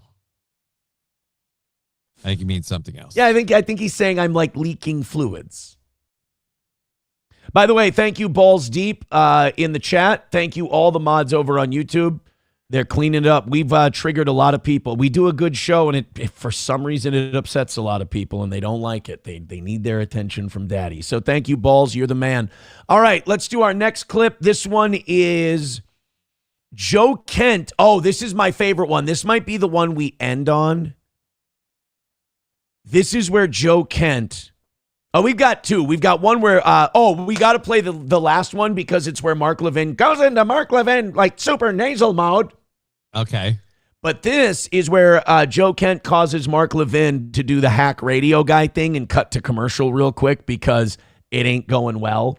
Because what we've noticed in the first two clips with Mark Levin is that Mark Levin wants to be in control, dictate the pace of the conversation, dictate the direction of the conversation, and he asks questions that he feels like he already knows the answer to, which again makes me wonder who's in Mark Levin's ear. And when Mark Levin says you're controlled by this group, you're controlled by this group, you cannot convince me that isn't projection because Mark Levin only knows how things work from his end, which is people telling him shit. Right. So I have a feeling that when the conversation stops going where Mark Levin thinks it's going to go and he starts losing control, he has no ability to ad-lib. He's a hack, a classic radio hack. I think the president said he never really remembers you that well. He never really met with you that often. Is that correct? Well, the president meets with so many different people. I mean, he knew who I was, but... First of all, that's not like a good defense from Trump. Sorry to pause so much. Because what you're saying is, I don't meet a lot with my counterterrorism intelligence chief. I didn't really think about or look into who I appointed to a very, very serious job within the American Intelligence Agency. Not good. Well, the president meets with so many different people. I mean, he knew who I was, but by no means was I a primary advisor to him on a daily basis. However, in terms of determining the threat level that Iran posed to our country, I was a key part of that process. Right. Well, and by the way, if this guy wasn't that big of a deal, this is where you know Mark's full of shit and being a propagandist, is that if he's not that big a deal and he wasn't that big a concern, why is he rattling all you guys so bad? Yeah, why did you guys all flip your shit simultaneously when he simply said, I'm not going along with this, I'm out? Right. And the stuff he said about why he did those things aren't new. It's not like we haven't heard that from a million other people, including that Marine that like stormed the halls of Congress. The guy who got his arm broken? This before from military people. We don't want to go to war for Iran or for Israel. We don't want to bomb Iran. We don't want to be in this thing. And the minute he does that, you lose your shit. It's weird. If he doesn't mean anything, again, shouldn't you just be like, all right, yay, don't let the door hit you? You know, that, by the way, that Marine that got his arm broken, he was on Piers Morgan yesterday. Yeah. I want to ask people, don't hitch your wagons to that guy. He's retarded. Oh, probably. Yeah, he was dumb. He was on Piers Morgan yesterday, and I was like, oh, this guy sucks. I mean, good for him. He took a stand. Apparently, he is suing. He couldn't talk much about the broken arm, but, like, he doesn't belong on a news show. He's a protester type guy. By the way, are you getting Rand Paul vibes from Joe Kent? A little bit, but I assumed it was the hair. Maybe that's it. He's got a little bit of the curly thing in there, and he's got kind of like the Rand Paul fro. So that was very much in my purview. And he rejected your view? I don't think he rejected the view. I think he may have chosen to go a different direction, and I think the vast majority of intelligence and information that he received was given to him to paint a picture that Iran was on the cusp of developing a nuclear weapon, which just simply was not the truth. And also, as Secretary Rubio said, there was no imminent threat coming from Iran against the Americans. Well, you know, he corrected that. There was no I hope you guys caught that. I love it. So Joe Kent he's starting to gain steam. He's starting to roll downhill. He's like, well, he got very cherry-picked intelligence, like the Bush administration, and that came from Israel too. He got cherry-picked information on weapons of mass destruction and nuclear weapons. And Secretary Rubio also confirmed XY. And then Mark Levin goes, he corrected that. Yeah, after he got a fucking call from Trump in Tel Aviv and said, hey, let's not say that we thought Israel was going to attack, so we went ahead and jumped in and joined them. Could you not say shit like that? I mean, Marco Rubio didn't just pull that out of his ass, you know. That came from somewhere. So Joe Kent pointing that out and Mark Levin being like, Mark Levin is so, I would have so much more respect for Levin if he would just come out and admit what he's doing and admit what he is. And he would go, yeah, I side with Israel 100%. I have a lot of Israeli contacts. I get a lot of information from Israel. I think the things they want to do in the Middle East is the best for the world and the best for the United States. So I'm riding with them. it's embarrassing to watch Mark Levin run cover for them while at the same time saying he's MAGA and America first. It's like, bro, first of all, nobody's buying it. And B, it's really cringe when you do it. Why don't you just admit what you are? We all think it anyway. It would cause a much more, what do you want to say? It would cause a much more honest conversation, I feel like. Yeah, but he really, really likes, as in my opinion, a paid element of Israeli propaganda. He really likes seeming like he's part of our team when he tells us what to do. Yeah. Well, this is what sucks too, and this is why when people, I will admit this, and maybe people like Bappa and Sam Show, and maybe Johnny too, I will admit this, I am going to be a lot harder on Trump. I am going to be a lot more critical of Trump because in a way you're kind of heartbroken because you voted for something and then you watched him use the same branding but bring in people who were totally against that branding when you were with it. Like, so right. MAGA meant something. Mark Levin, Ben Shapiro, all of these people, they were never Trump 10 years ago. And they haven't changed their opinions whatsoever. And Donald Trump is now actively taking steps that makes things harder for the everyday American, but easier for the Mark Levins and the Benjamin Netanyahus and the Ben Shapiros of the world. And when we notice it or we recognize it, we're called all kinds of names. And it's like, well, I'm feeling kind of helpless here because I know what the truth is. You know, I know what's going on. I'm not stupid. I see it with my own eyes. You're taking a branding that all of us really believed in, we wrapped ourselves in, and we voted for it, and then you gave that away to these absolute pieces of shit who have hated us from day one.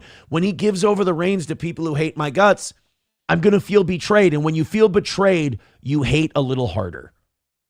Right? Because we thought we bought Coca-Cola. We found out they're all Pepsi cans underneath. Yeah, or you know what? Or Sam's Choice. To be more You're right. accurate. No, it was a Mr. Pibb. Yeah. Bastard. Imminent threat coming from the Israelis who are going to attack. But that's actually the truth. Okay, hold on. We're gonna do it honestly, one point at a time. He's starting to lose the, you notice? Mm-hmm. He's starting to lose the conversation. What did you do on this? The Iranians had observed an escalation ladder. They hadn't attacked us under President Trump. Can you do me a favor? And I don't mean to be rude. Can you talk a little more slowly? I'm having trouble hearing. Take your time. I would slow it up, son. My old Jewish ears aren't as good as they used to be, and I certainly can't correlate, half truths to argue your facts if you go so fast. I'm starting to become an OG in broadcasting. I've been doing it for about 20 years. Let me tell you, I can let you in on something. Mark Levin can hear just fine. He needs to slow down the conversation because he's having trouble coming up with how to counter this. Go ahead. Sure. When President Trump came into office, the Iranians knew that President Trump wanted to get a deal. They observed the escalatory ladder very carefully. They stopped having our proxies attack us like they were attacking us under the Biden administration. And they got to the negotiating table with us about the nuclear agenda. What's that music? When the 12-day war kicked off and the Israelis started that, the Iranians still didn't attack us. All right. We have to take a break. I'm going to circle back on some of your comments here, and then I have some other. All right, we're going to take a quick commercial break while me and my researchers look for a lie to combat what you just said. And while we do, I don't want you to keep making points. So let's hear from our sponsors, the people who continue to pay me, the IDF. I mean, Thompson's Tool. Hey, this fucking dork is making way too many points that I've been telling my audience the opposite of. And that's a big part of this, too. A lot of Mark Levin's audience are boomers, and they don't get any information other than what Mark Levin sends them. So when somebody starts saying something else, his audience gets confused and they go, wait a minute, Mark, but you told me it was this. And I guarantee, here's another hack radio thing people do. Mark Levin went on his show that day, or he's going to go on his show today, and he's going to talk about how he totally crushed Joe Kent and how they totally debunked all of his lies. And you don't even need to go and listen to it. I'll give you the play-by-play of what happened right here today. I'll even play a few choice clips that I curated up that aren't entirely cherry-picked to make me look good. Exactly. By the way, anonymous fake dono for $50 today. Thank you. Thank you. All right. That's just it, boys and girls. That's just it. That's what we need to keep that pressure up. 600 of you checking out the toe right now. Thank you very much for being here. $50. Unbelievable. Guys, you're getting closer and closer and closer. Keep that pressure up, and let's knock this thing down. You get to 500 memberships, or you knock out the 50 we were short last night, I'll go till 11 for you because you're the best. Thank you very much, morning show crowd. You guys are killing it. $1 from King Kong Dong says 2016 Trump would hate 90s Wall Street Trump and 2024 Trump. I'm starting to think 2016 Trump was just to get the appeal to fuck us later. Oh, I don't think it was that deep. I don't think anyone becomes president without having some level of blackmail. I just don't think so. It's weird because 2016 Trump was the Trump where Epstein conveniently took himself out with no camera footage or evidence. And then the other Trump we have now, the 2024 Trump, Butler, Pennsylvania happened. So it's like, well, if he was their guy, that was a very risky operation to take out. Like, look, we're just going to wing you. Like, really? No, I like it was a warning. You're saying like it was a warning shot. Yeah, I have trouble believing like we fired one across his bow so he knows we mean business. Like, I have trouble believing that is a thing. It seems easier, in my opinion, more realistic if they tried and missed, but they went, let's make lemonade out of these lemons and go, hey, look, the next one won't miss, so play ball. Happy Wawa customer gifting a membership. Hey, 4 more of those in the next couple of minutes. We got ourselves the golden shower, and then I'm happy to report we're just about done for the day. If that happens. Thank you guys so much. 15 memberships away from 500. Leah with $2 says, I'm getting so much enjoyment saying I told you so to people who voted for Trump thinking he was America first. He is Trump first. That's fair, but I also kind of thought that those two things would coincide with each other. Right? A lot of people assume that what's good for the goose, good for the gander, rising tide raises all ships. Yeah, he's going to be Trump first, but America is relying on him to be a president, and he wants to look good, so he's going to make America do good because it makes him look good. That was the lie we told ourselves. Thank you guys very much for the contributions. Bapa Shab says, Epstein broke his own neck with a wet paper towel, Goy. What's wrong with that explanation? He hung himself with paper clothing. Like, no, I've worn those before. You can't do that. You've worn paper clothing? Yeah, they have you do it when you go in plasmapheresis and some of the like radiology stuff they'll do. They'll have you wear the cloth, the paper cloth clothing stuff. That shit tears super easy. I sneezed once and I ripped a seam in my shirt. Wow. I don't think I don't legit believe that he could have done it with when they explain the stuff he's wearing. I'm like, that's the same shit. They used to give me this like vest thing that I would wear that they'd hook up like a hair dryer with a blower on it for my plasmapheresis treatment because they take your blood out and they put a substitute in. And so that's not quite room temperature. So you get very, very cold and you'll go hypothermic if you don't heat your body. So they put what is quintessentially, like I said, a fucking hair dryer attached to a vacuum hose that blows constant heat onto your body in one of those cloth things. I never had one of those things that could sit through more than one session before it started ripping and tearing in some weird way. You're telling me he ripped that into shreds and he knotted it up and but none of it was caught on camera. And so, yeah, no, fuck you. I love Bapa Shab. He goes, this isn't relevant. I was making a joke. Johnny went off on this big rant on paper clothing and everything else. And he shared this gut-wrenching moment from his past. And when I needed to be looked after, I had this paper clothing. And Bapa Shab just writes, yeah, I was fucking around. None of this is relevant. Yeah, fuck this cripple. Yeah, that's fair. That's fair. Fair point. Okay. I'm so sorry. For me. That that's the funniest moment of today's show, and I don't think I'm going to be able to do any better than that. Well, I'm glad to help. Happy to be here. Is that Johnny's pouring his guts out? He's like, yeah, I had to be observed in the hospital because of my own threat to my own safety, and I had to wear paper clothing, and it was this traumatic experience. And Papa Shop's just like, yeah, I don't give a fuck. That's not what I meant. I was just saying I know for a fact that shit ain't going to hold up. That's the thing. Like, you were trying to back up his sarcastic point, like saying, yeah, you can't hang yourself with paper clothes. And Papa Shab's like, shut the fuck up. I don't need your help, bitch. Fuck off, Johnny. All right. Oh, man. Conditioner on my D says, Aaron is such an asshole. What did I do? I don't know. I was just reading what Papa Shab said. Gray Duckling. Oh, boy. We're almost done. Gray Duckling with $100. Thank you. Wow. I just want to say thank you for making it happen. Thank you. Gray Duckling triggering the shit out of people here. He says, for sure not Aaron. And of course, and then he sends me the 8 =D, the penis thing. Of course. Thank you, Gray Duckling. Appreciate it. All right. Well, we're just about done for today. We're less than $20 away. Thank you. So finish that. I mean, I might be going till 11 today. You might be. Yeah. Yeah. After Papa Shab pulled that shit on you, I wouldn't stay a second past 10 o'clock. Right? I got a nap to take. I haven't gotten a lot of sleep lately. Oh, man. We've been drinking caffeine and shit before bed?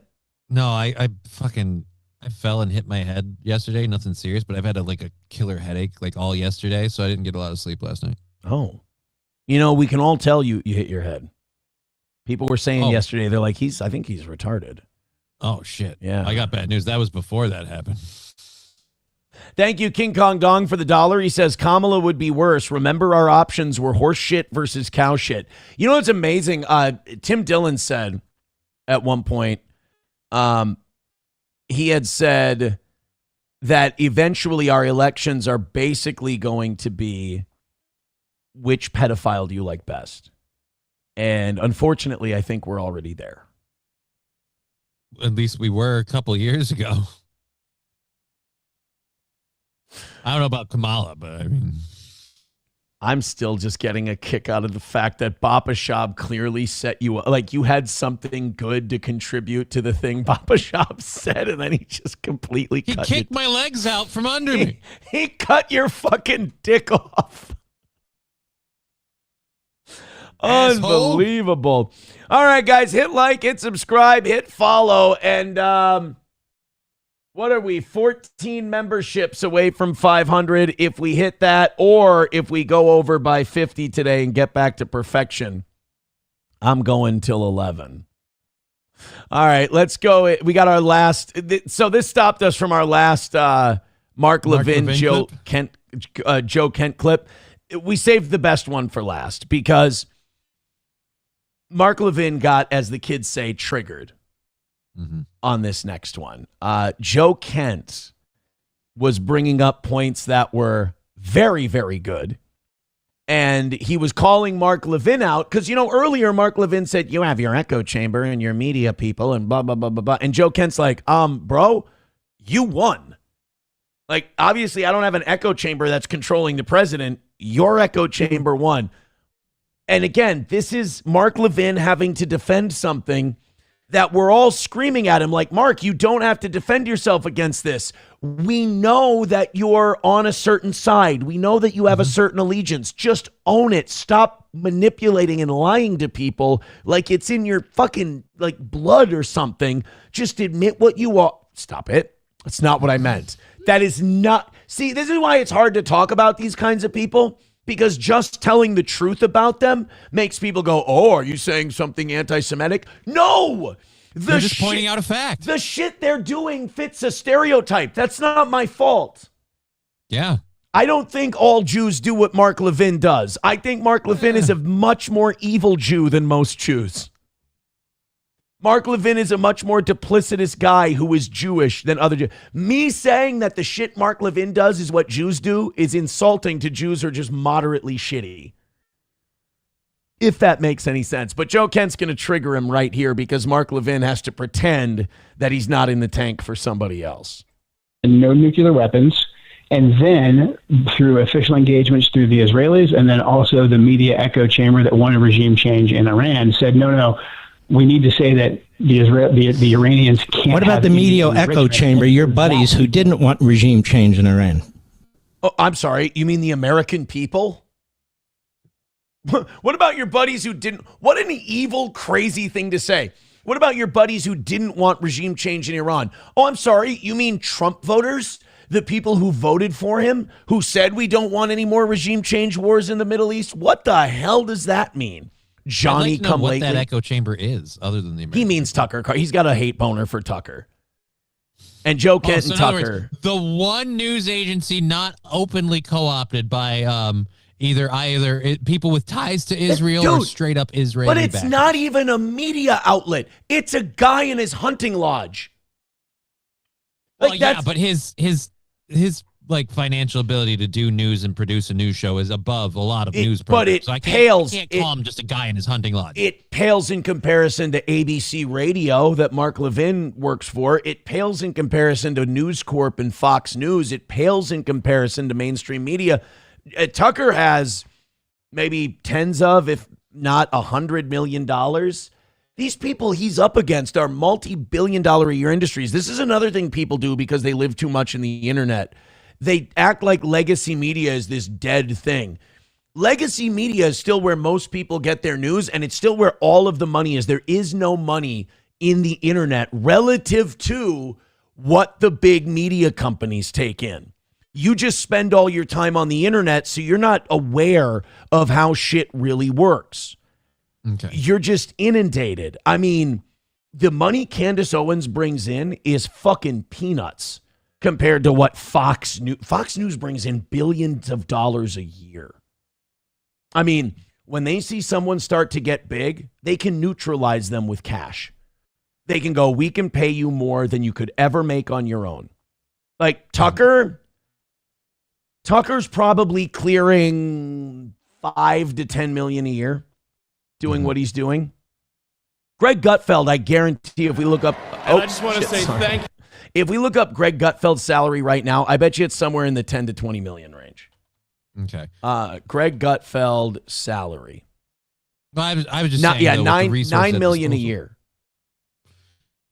What'd you say? How many? Nine? $9 million a year. So like, and that's the late night guy on Fox News. Mm-hmm. The guy that's supposed to be like a comedy show, not really a news show. Right. So Mark Levin to go like, your buddies in your echo chamber, like, bro, I almost called him Jew. Bro, what the fuck? Like, bro, the people who fund your shit have so much more money and so much more influence than Tucker does. Tucker's is grassroots to a few million people. Do you know how many millions of people watch Fox News and ABC every week? It's not even fucking close. Not even close. I want to say, like, and again, I'll back up my shit by looking it up. Weekly number of Fox News viewers, and this is just one channel. But if he doesn't have any sort of real reach or pull outside of him, why are they so irritated by his very existence? Do they just allow no dissension? Here's what we have. Primetime, total day, 6 million people per day. 6 million people per day watch Fox Tucker News. ain't clearing that, is What's Tucker's last? And the Joe Kent interview is probably one of his bigger interviews. That and the Fuentes one. Tucker, Joe Kent. 3 million. 3 million So in about 3 million in 5 days. So it's taken Tucker a week to get to what Yeah, Fox half News of does what in one day can do. You're right. Half of what Fox does in a day. So yeah, Mark can sit here and go, play victim and go, their echo chamber, bro. You're the one holding the big stick, and you're in the White House. Joe Kent isn't. There's a lot of echo chambers out there, wouldn't you say? It appears that your media echo chamber was much more successful. No, right. So that's the ultimate trump card. Pardon the pun. That Joe Kent can play is that, dude, yours won. Yeah, your echo chamber got their message across. I lost. So you can say whatever you want about mine. It didn't do anything. Hey, Mark, whose key to the White House still works? I never lobbied the president. Hey. You were at the White House calling him the first Jewish president. Mark, it's on video. We can watch it. You were telling him to attack Iran. You were on your show every day. And didn't Mark Levin say that the president watches his show. He said, Mark, I watch your show on Saturday and Sunday. Yeah. So the president admits that he watches you. You've been lobbying to attack Iran and regime change and getting rid of the Ayatollahs for years now. Donald Trump is well aware of your echo chamber, and you're in the White House lobbying him, and Joe Kent isn't. So cut the bullshit, Mark. Pay attention to me. Ooh. I never lobbied the president. Yes, you do. Guys every day on your show, when you come on and you say, this is what the president needs to do, and if you go against our great Israeli first president, then what the hell is your problem? You're a traitor to a MAGA and America first movement. Like, dude, you were lobbying with every word you said. I never had dinner with the president. I never had dinner with the president. I never had dinner with the president. You let a Jew break up our crew. Lobby the president. Now let's play Big Bank, Take Little Bank. Sorry, it's just Mark Levin doing No Vaseline. You're getting fucked out your money by a white boy with no Vaseline. That's what's going on. Sorry, I'm just trying to think of. Now I want to hear that whole album. Why am I choking? I should know the lyrics to No Vaseline. Why am I choking on them when I want to do Mark Levin doing the bars from it? Jerry Heller went up in that ass like a ready teller. You guys keep putting that crap out there. I met with the president once at his request, and I never lobbied the president. I was just there one time. We talked about baseball. At his request, he called me in. And he said, Mark, what do you think we should do? And I said, Mr. President, it would be too much for me to presume to tell you what to do. So I'm going to be humble, and I'm not going to say anything. Said to the president, ready for this, Joe? I said, they're saying out there that I'm lobbying you. You know what he did? He laughed. You know what he said? Mark, I know where you stand. I watch your show on Saturday and Sunday. But that's you being able to lobby him. You have a platform direct to the president, you king moron. That's what lobbying the president means. William Randolph Hearst has been asking that we go to war with Spain over and over and over again. Oh, I never lobbied the president. He just reads my articles in my newspapers every day. I'd laugh my balls off if Kent went, oh, God, I'm so sorry. You don't understand what the word lobby means. And then he gives him the description and explains how you just did that when you use your show to communicate with the president. Maybe Mark Levin means talking in that room. And he's like, I never talked to him in the lobby. We talked in the Lincoln bedroom, and my mouth was always full of his semen.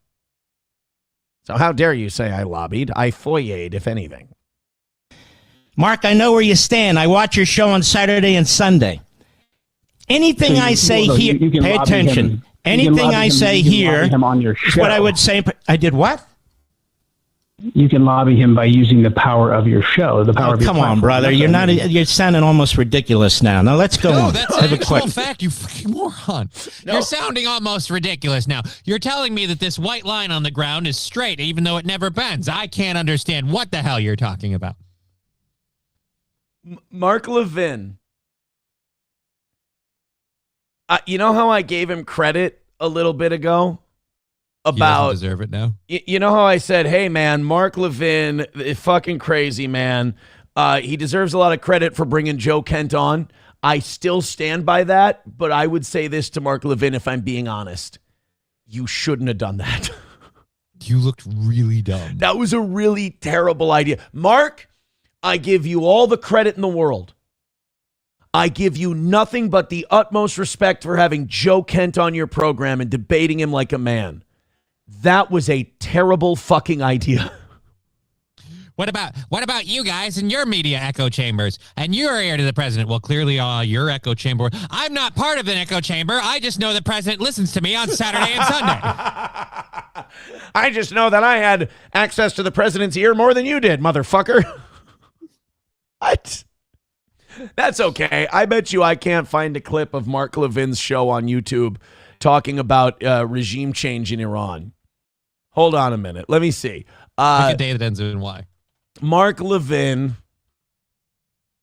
Iran, Fox News. Let me just, I bet you I can't find it. It's 2 weeks ago. Okay, the war had already started then. Here we go. Here's, oh my God. Dude, I'm not shitting you. This is from Fox News' channel. Oh, never. There's something wrong with YouTube. It says no views. I'm like, oh my God, a Mark Levin thing on Fox News got no views. But there's like 6 videos from Fox News that says that. Says probably something. There's something wrong with YouTube. But yeah, now remember, Trump said that he listens to Mark Levin's show every time it's on, right? On Saturday and Sunday, yeah. And Mark Levin says, I've never lobbied the president. Here we go. This clip is called Iran Has Never Been Weaker. Just because something's not in the headlines doesn't mean it shouldn't be. This matter of Iran is a very, very big deal. And depending on the outcome, it could have consequences either very positive or very negative for generations. Let me guess, if we don't bomb them and kill their people, it's going to be negative. But if we do bomb them and kill their people, it's going to work out awesome. You know, when I was in high school, I heard this. Oh, with Iran? Yeah. Well, no, with Iraq. Iraq. But you know what the issue with that is? Iran has 4 times the population and 3 times the landmass of Iraq. And Iran is mountainous, whereas Iraq was desert. Right. It was really flat. What is there, you know, if only we knew a mountainous country that we tried to invade, regime change, and fight in, and compare that and see how it went for us there as to how it might go for us if we try again. God damn. Johnny, has there ever been a mountainous country that we've invaded and gone to war in? Sorry, I sneezed. Afghanistan. I can't think of it. Afghanistan. No, that's great. Afghanistan. Remind me again, how'd that work out? Did we win or lose that one? Well, it depends who you ask, but judging from the videos of the extraction and the reports I heard from actual soldiers in our military when they evacuated out of there, we fucking lost hard. Damn, huh? King Kong Dong with $1 says, it's not our fault the Jews run and own everything. Obersauce with $1 says, can we get a WPH with Erica and your goal shall be met? I mean, the goal's only $20, so we should be able to go ahead and hit that. So gift your memberships, and then if we go over by 50, I go till 11 today. There you go. So thank you guys very much. Sports Gear says, do you have any idea at all how much shit Iran has put us through? Do you have a clue what the fuck is wrong with you people? Again, that's not my position is not we shouldn't be bombing Iran. Therefore, Iran's never done anything wrong to us. We have fucked with Iran and they fucked with us right back. Absolutely. And we've been doing it the whole time for one other person or country. I mean, so to me, well, I will say this, overthrowing Mossadegh in the 50s, that was for us because Mossadegh was a socialist and we thought he was going to be chummy with the Soviet Union. Mm-hmm. So we did that one. I will say we did for us, but that caused the Islamic Revolution of '79 because the Shah was evil. It's like I watched Patrick Bet David, and he's like, "Oh, the Shah. We need the Shah was great. The Shah was so good. The Shah." No, the Shah tortured people, especially if you were Muslim. The Shah was evil. He was really bad to people. But then again, Patrick, it sounds like this one, Motaba or whatever, is not better. Motaba. What, Motajaba, whatever the fuck his name is, Khomeini? Yeah, Khomeini. Where did you get? Well, like his name begins with an M. Did you watch? No, it doesn't. It starts with a K. It's Khomeini. What? Wait, have you been? You said Motaba. Have you been watching Outbreak? Like the virus in. Let me look at this. Iran does not currently have a prime minister, blah, blah, blah. Or no, not prime minister. There's a president and there's an Ayatollah. The Ayatollah is the supreme leader. The president is like a prime minister type. Okay. Ayatollah. It's Khamenei. It's Khomeini's son. Ali, it says Ali Khamenei is the listed one, but what is his son's name? I kept reading it began with an M. Like, dude, that's not even the one that's... It's okay. All right, I did. Sorry, nobody's mad at you. All right, that's fine. I guess I was wrong. You just don't belong. But then you've been there before. Everything's all right. You'll just say goodnight and you'll show yourself to the door. $5 from yeah, Great. It is. I read Mojtaba. Motaba. Oh fuck! Are you right? Who is that guy? That's the guy that's in charge now. born in 1969 and is an Iranian And his Shia last cleric, name- son his of last- the late Supreme Leader Ayatollah Ali Khamenei. Oh, so Khamenei's first name is Motaba. Yeah. Well, goddamn, son, you got that one right. Yeah. Fucking You fought hard for that one. You didn't give up.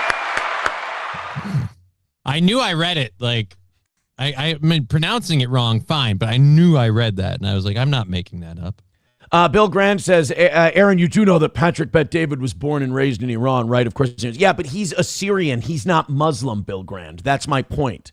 Is that Patrick Bet-David is a guy who's like, oh, no, it was my... First of all, he moved here when he was very young.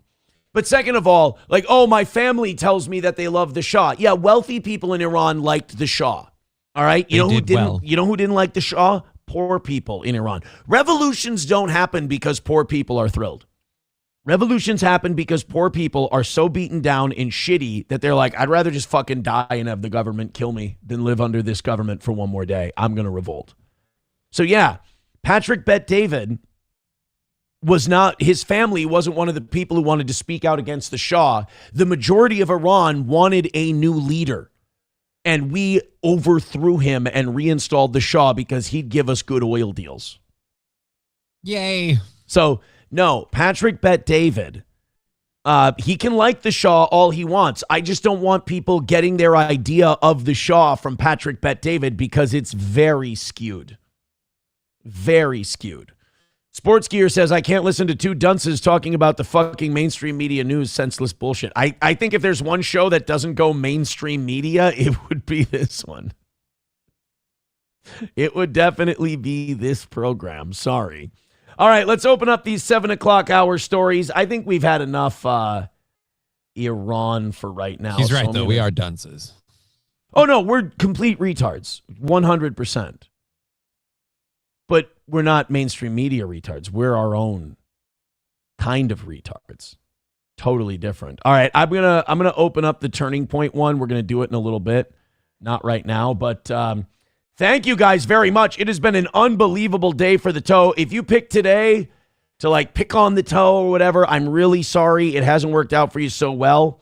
We'll see. Maybe try again tomorrow. You're our good luck charm. We appreciate you. $20 away from a win. Let's gift the memberships and throw in a couple of bucks. We'll be there in no time. Thank you very much. Real quick, we got to talk about our friends at Stoney's in downtown Rockville, Minnesota.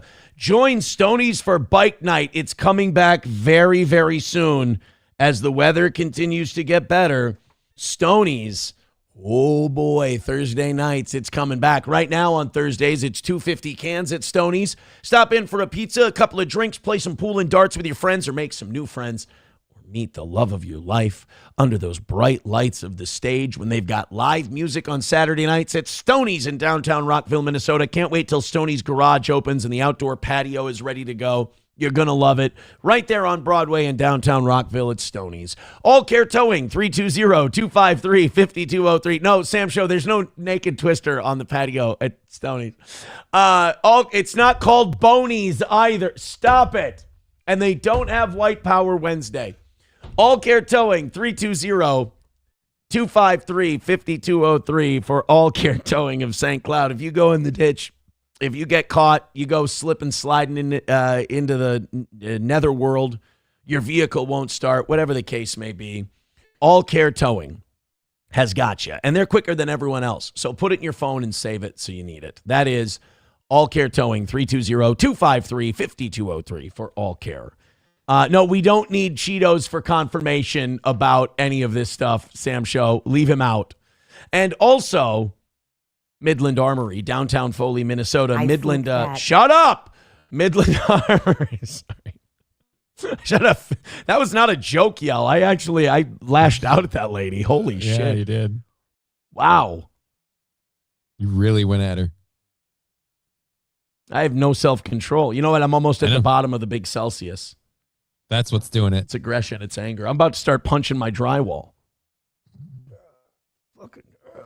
Turn into You got to switch to water before you have to learn construction. That's right. Anyway, All Care Midland Armory, downtown Foley, Minnesota. Get what you need for personal protection, hunting, home protection, ammo, parts and gear, accessories, or the start to finish suppressor process.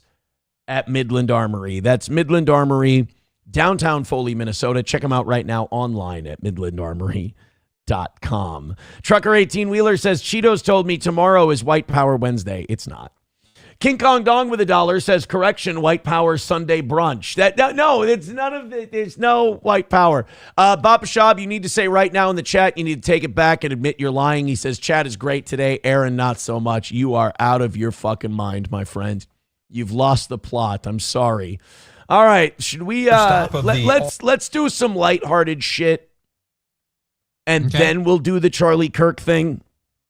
Because it is so funny to watch these Turning Point USA guys squirm about those Charlie Kirk text messages. I love it. Because they can't deny they exist. We all know they do, so they're there. Right. Knobs Dog says later, Tomosexuals. I like that. I like Towboys. Towboys will always be my favorite, but Tomosexuals. I like. I don't know. I don't need to be called that every day, but I can work with it. Not every day. I get old then. Let's take it easy. All right. Let's fucking be responsible with it.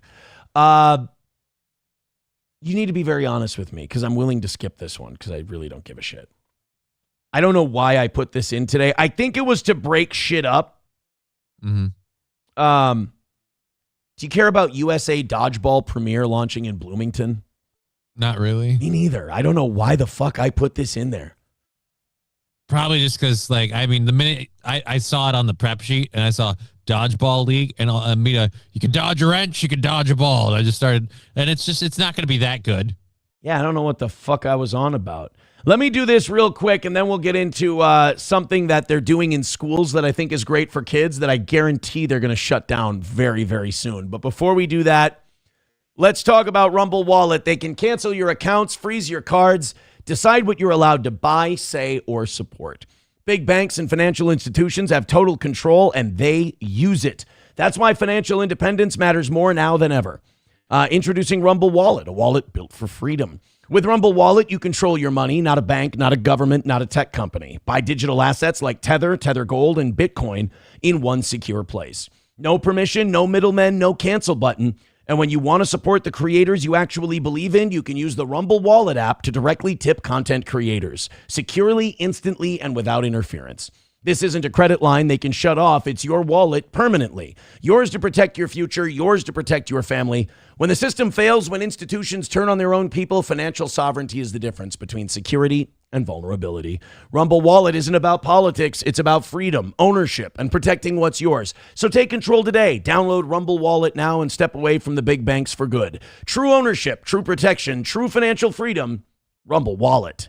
Thank you. 600 of you checking out the show right now. Solid day. Very happy with it. If they're all like this or they're all like yesterday, the morning shows are killing it. Hit like, hit subscribe, and hit follow. Let's finish it off. $20 away. And if we go over, if we hit the memberships, we're going till 11, or if we go 50 over, we're going to 11. Thank you guys very, very much. Shane F. Oh, quick. Shane F. says, I had a one-on-one Mark Levin moment. I called back in the Obama days about him protesting mandatory purchase of Obamacare. I stated I was ordered to mandatory purchase health care due to divorce. He lost his shit. He did that Mr. Producer shit. Oh, yeah, cut him off. Yeah, cut him off, Mr. Producer. Sometimes radio guys will pretend you swore if you're kicking the shit out of them, and they'll drop you. But yeah, Mark Levin is, he's old school radio hack. All right, let's do this is a great program. This is a great concept. And I can't wait to read the follow-up story that this school canceled this program because I don't think schools are supposed to be teaching this. It's a financial discipline class where children are learning about saving money in St. Paul schools. Now, please check me if I'm being delirious or conspiratorial or if I'm off base at all. But it seems to me that if you're going to teach kids algebra that they can do on their phone or Google, if you're going to teach kids trigonometry, which they can do ChatGPT, Google, whatever, it would be more important in life to teach kids about budgets, interest rates, credit cards, home loans, vehicle loans, saving money, investing, Like there should be, once you get to like middle school, every semester you should be taking a class on this and you should build on it. Kind of like in elementary school, you build on math, you build on reading. We used to call it home economics. That was the name of the class. You would learn about budgeting. We did it in middle school, and then for some reason, when we got into high school, they stopped. No, there's one called business math, but it was always for like the fucking dropouts and the failouts who can't do like regular placement math and stuff. Okay. Or the people like me who went advanced placement and they had to fill an hour. So it's like, well, I guess put me in plant sciences. All right, well, what about next semester? Business math. And then it's like, hey, guys, so we're going to do this thing that you don't know about. It's called balancing a checkbook. And like, I'm leaning back going, you guys don't know how to do this shit? Yeah. And yeah.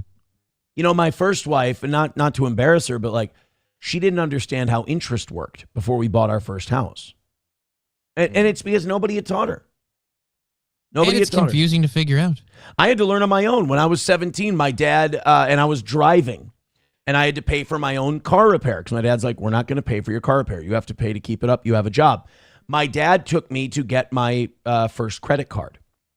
And he taught me about credit cards and interest and pay it back at the end of the month and credit scores and all that. So I started developing credit at 17 years old. And I'm very thankful for that. And it was a very beneficial experience, but my father had to teach me about it. School didn't teach me about it. You weren't given any financial education. And I have a hard time believing that that's not intentional. I have a hard time believing that the schools are just like, oh, you know, like teachers, I have a hard time believing that they're spacing on the one thing they do every day. Right. But, well, I mean, what's the worst that could happen? People learn from their parents and like poor people learn that, oh, you could just file bankruptcy or you could just walk away from a credit card company and not answer the phone. That won't lead to an entire generation of financially incapable humans. Well, here's what they're doing in St. Paul, again, at least for now. At some point. Why? And by the way, in the chat, share your experiences either as a student or a parent with this same thing, because again, I don't think we're just forgetting to teach people about interest and budgets and everything else and retirement accounts. Because if schools were teaching kids what they need to learn, they would say, hey, those of you who are 16 and have a job, please, every paycheck you get, put $50 in an IRA. You know, start stashing that money in a savings account. If you start saving for retirement at 16, do you know how early you can retire? Like if you want to calculate, before we get into this story, I'm really passionate about this topic. I'm sorry if it's boring to people, but if we run a Roth IRA calculator and let's run it from the age of 16, starting balance $0. How old are you? 16. Max contribution to Roth IRA at 16. I'm not interested in your AI thing. Can contribute, up to $7,000. So just like everybody else. Okay. Okay. How much will you contribute annually? $7,000. When do you want to retire? So let's say you start at 16. Should we see if you can get over $1 million by the time you're 45? Yeah, let's see how that goes. At $7,000 a year? Expected rate of return, let's go 8% because that's the average in the market. And then your marginal tax rate at 15%. Maximize contributions, yes. You're going to be at $779,000 at 45 years old. Let's see 50. Let's see if you can retire at 50. $1.189 million. If you were to retire at 65, you might be okay there, but not at 50. Let's see 55.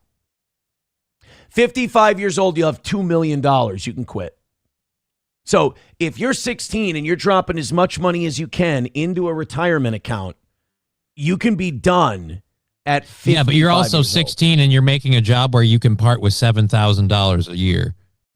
No, you're right. But that's where the education comes in also. Like $7,000 a year is not hard to come up with when you don't have children and you're not married and you just live in a shithole. Like you can still sock money away. You can. But when you start families too early or you borrow too much money or you buy a car you can't afford. Again, what I'm saying is if you're taught these things in school or if you're taught these things when you're young, anybody can do this. Well, thank God you don't have to go buy a stupidly overpriced cell phone every couple of years. What? You know, because I remember that was a really nice thing back in the day. My parents bought one phone, they plugged it into the wall. It was the one they used the whole fucking time. Now every couple of years, I got to go spend another couple things so I can pay a few $100 a month to somebody for a phone. Chevrolet JB says, I don't want to retire. I get restless without work. Well, you're like Ben Shapiro's best buddy. Yeah, but then you're doing hobby work. You're working for the simple joy of keeping yourself active. You're not financially stressed about it. That's a good point. So this is what they're doing in St. Paul, and you tell me if we check in this program in 2 years, if it's still going to be around. Well, we've all said it at some point. Why didn't anyone teach us this in school? Well, in St. Because we need to charge you 25% for credit cards. Paul, they're finally flipping that script. So since 2020, every newborn has been getting a college savings account, and now those kids are old enough to start pre-K. In this week's Communities I Care, Sammy Selena shows us their first lesson in finance. What does saving mean? Do you remember? In pre-K, Like saving a house. there's so much to learn. This is badass that they're teaching these kids this early. That's awesome. Like you teach whatever they can kind of handle at that point. What do we Did you use notice money all the for? kids in that pre-K class? The ones we're making sure have great fiscal responsibility. What? I feel like there could be other communities that could benefit from this more. Do you remember? In pre-K, Like saving a house. there's so much to learn. What do we use money for? From colors to penmanship. Arlo, good work. But for so many of us, You can always tell like which kids are being taught the wrong things at home. What do we use money for? And they're like, for a house, for a car. And then one kid goes, to crush. Like, what? What is that? What are you talking about? No. To floss on a player. Like, all right, no. What do we use money for? To floss on these punk ass nicks. Like, whoa, no, that's not. No, we don't for floss. I mean, you can buy dental floss, absolutely, but not. No, that's not why we use them to bend max on these bitches. Hey, what do we use money for? To flex on these hoes. No, that we don't do it to flex on these. Oh no, no. My daddy uses his money to get pussy. We must buy a lot of cats, but I don't know where they are because Daddy always says we need money to get pussy. What do you use money for? To buy a new mommy? What? No, that's not what we do at all. Money's for getting crunk. All right, kids, and what do we use money for? To pay that stupid harpy bitch every month? Like, oh no, that's not. Oh, no, you're with your dad 50% of the time, aren't you? All right, kids, what do we use money for? The really good ganj. All right, I'm calling CPS. That's enough. to penmanship. Arlo, good work. But for so many of us older people, what do we use money for? My daddy says we use money to satiate the Jews. And now stop that, little Bapashab. Absolutely not. No. Finances Certainly not. was left out of the syllabus. Or what do you want to be, Veronica, when you grow up? I want to be K-pop demon hunter. Fantastic. Well, today, these St. Paul Public School kiddos will learn that they are already saving up for college. You are all college-bound kids. It means that grown-ups are... That's right, kids. We're going to teach you how to save money so you can give it all to an institution that will lend you money to go to college, or you can give it to a university. That's what we're going to teach you. That's what we're going to teach you how to save for, so you can blow it all in 18 years. We're not going to teach you how to save for retirement. We're not going to teach you how to make your money grow. We're going to teach you to hoard every dollar you can so you can give 6 figures to an institution that's going to give you an overpriced degree. So you can we sure as shit aren't going to tell you about the availability and options of 2-year technical schools and trade skill schools that could ultimately cost you less, save you more, and have you making more money in a career you don't hate a lot faster. But no, fuck it. What's 6 years in a liberal arts degree get you? Adam just emailed this to me. This would explain a lot. Blaze Bank has a deal with St. Paul schools to open multiple branches inside their school.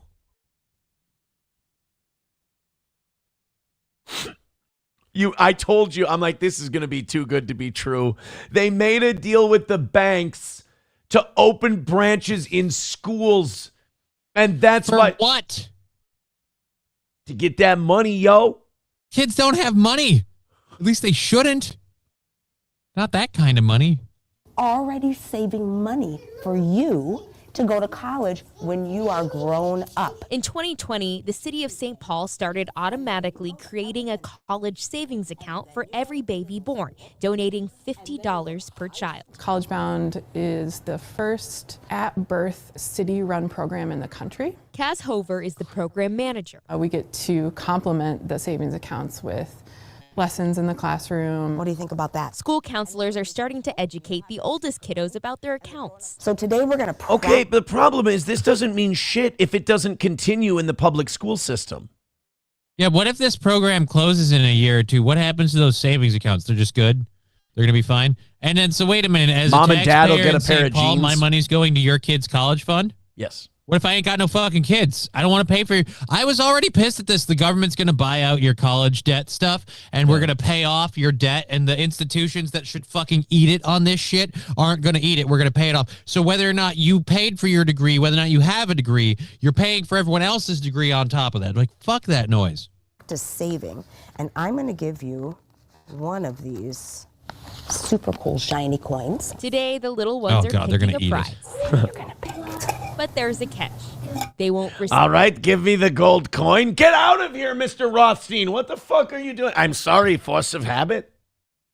receive it until weeks from now. Fucking guy with a long beard and tendrils comes in and bites each of the coins and goes, hey, these are not real.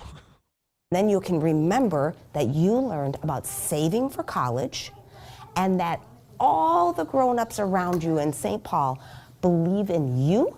Families can earn money from the city through bonuses, such as letting the program know you went to a parent-teacher conference. The money they donate to... How fucked are we that we're paying parents to go to parent-teacher conferences?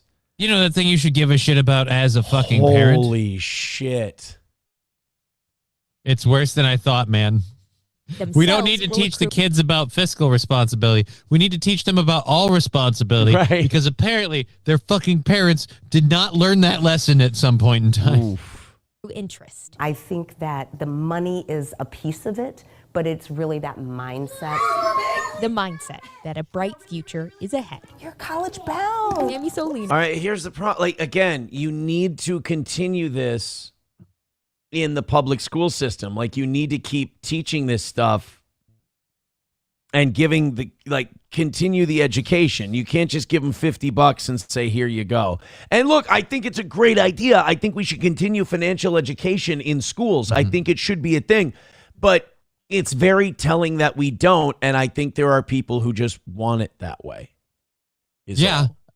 And I think the school system is one of the people that wants it that way. They also want to continue to push this narrative that, oh, no, you've got to go to college. It's all about going to college. Doesn't matter what your degree is, or as long as you go to college and you get a degree. Like, no, a lot of the shit that they pitch there doesn't work in the long run. Like, yeah, you need to have something you can actually make money with. They need to pitch that idea that you need a career, a job, a profession, a liberal arts degree, or I did women's studies and I have a degree in women's studies. Like, yeah, what do you do with that? I don't know, but where's my job to pay off all these student loan debts I have?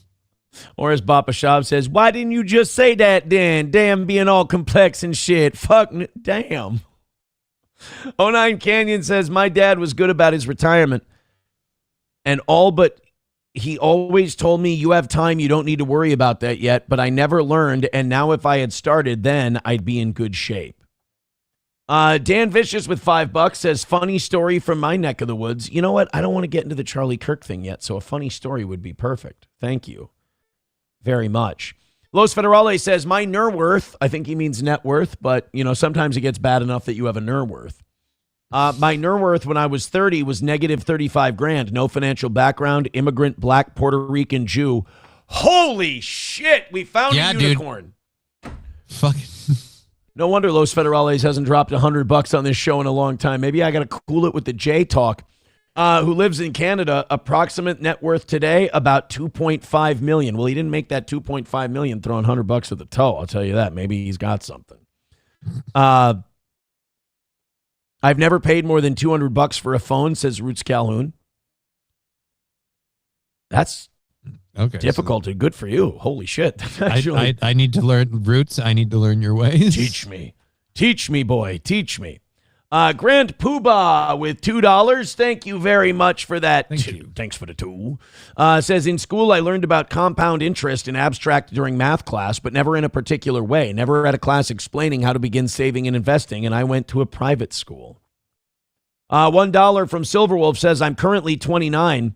With what I'm putting in to retire, I can retire at 55 to 60. My dad always said, put as much as I can, and I've been doing that. He wants me to not have to work till I die, like he will. That last part sucks. Obersauce with $1 says, even though it's not taught, most guys kind of figure it out. It's the women they are attached to that makes it tough. You're not Obersauce. That is a great point. But imagine how much better we could be if people did teach you along the way. Yeah, if everybody did, if you didn't have to learn this shit by making a mistake and maybe, say, maxing out your first credit card and then having to pay that off or file bankruptcy or whatever you had to do to deal with it, if you could have just learned how that shit worked and the best way to approach it and handle it from the get-go, might be better. Veldrain with $1 says, hey, kids, we'll help you save for college so you can learn that Jews rock.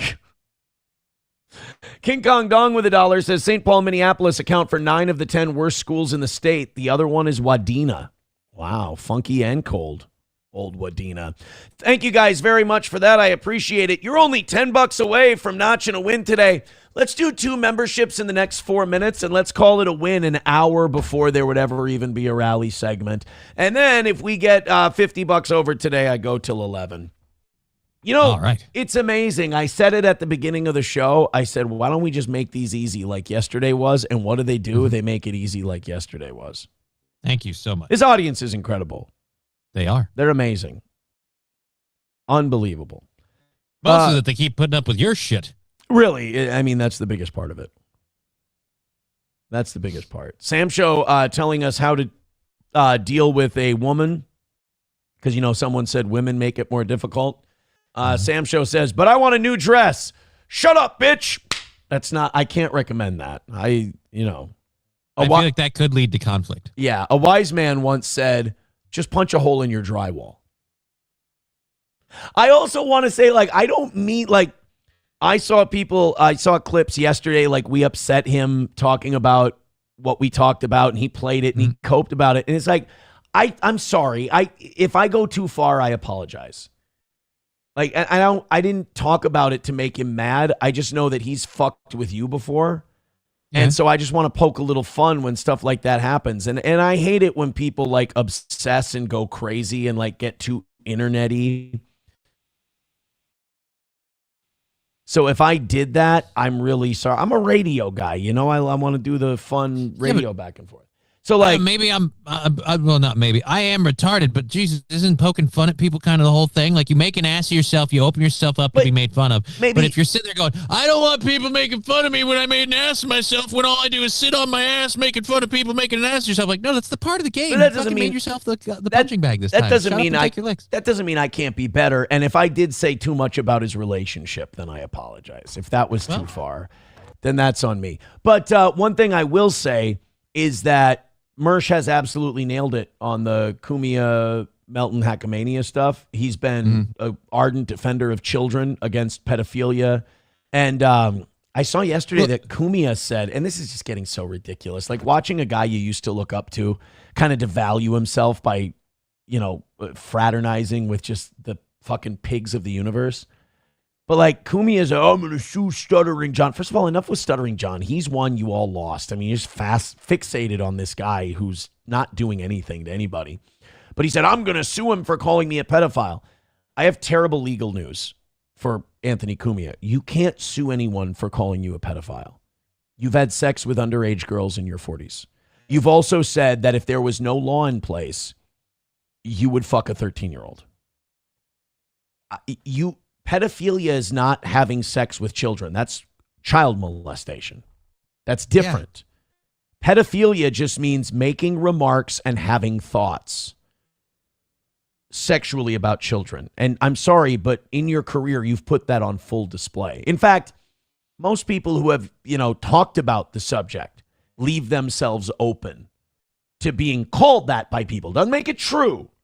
But there's a difference between you not really feeling that way and people being able to make a reasonable they can reasonably discern that you are that. They can have that opinion.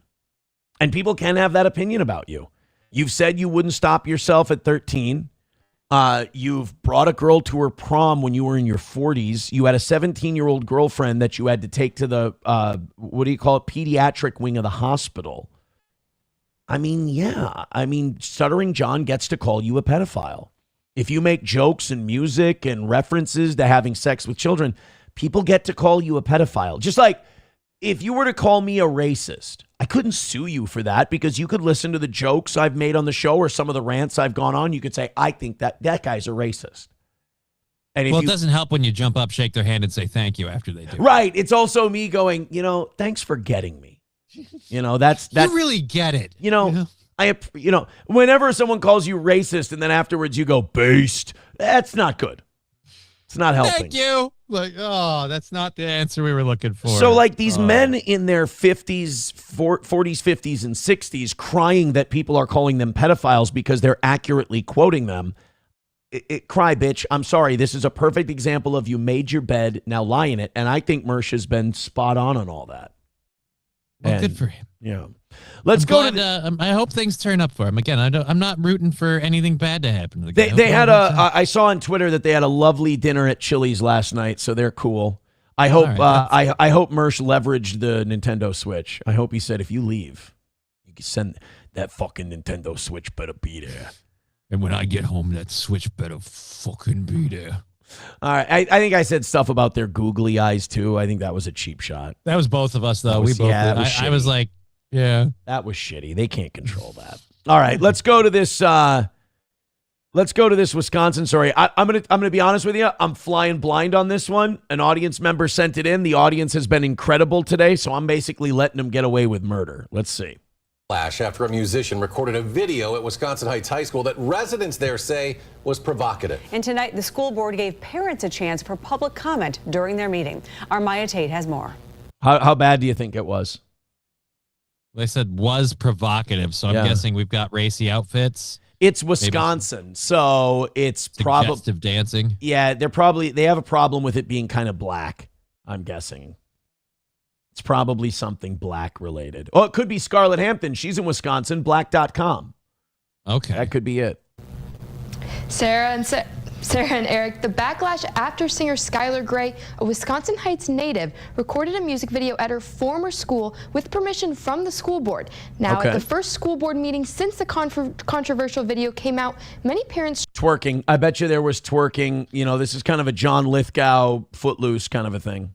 Yeah, there's probably twerking, but if she's a former student and she got permission from the school, what's the big, like no offense, like, oh my God, on the internet, and like we've seen ladies shaking their asses and shit before. Unless they've really taken it up a notch, I don't like. So what? The background was your school. Who gives a fuck?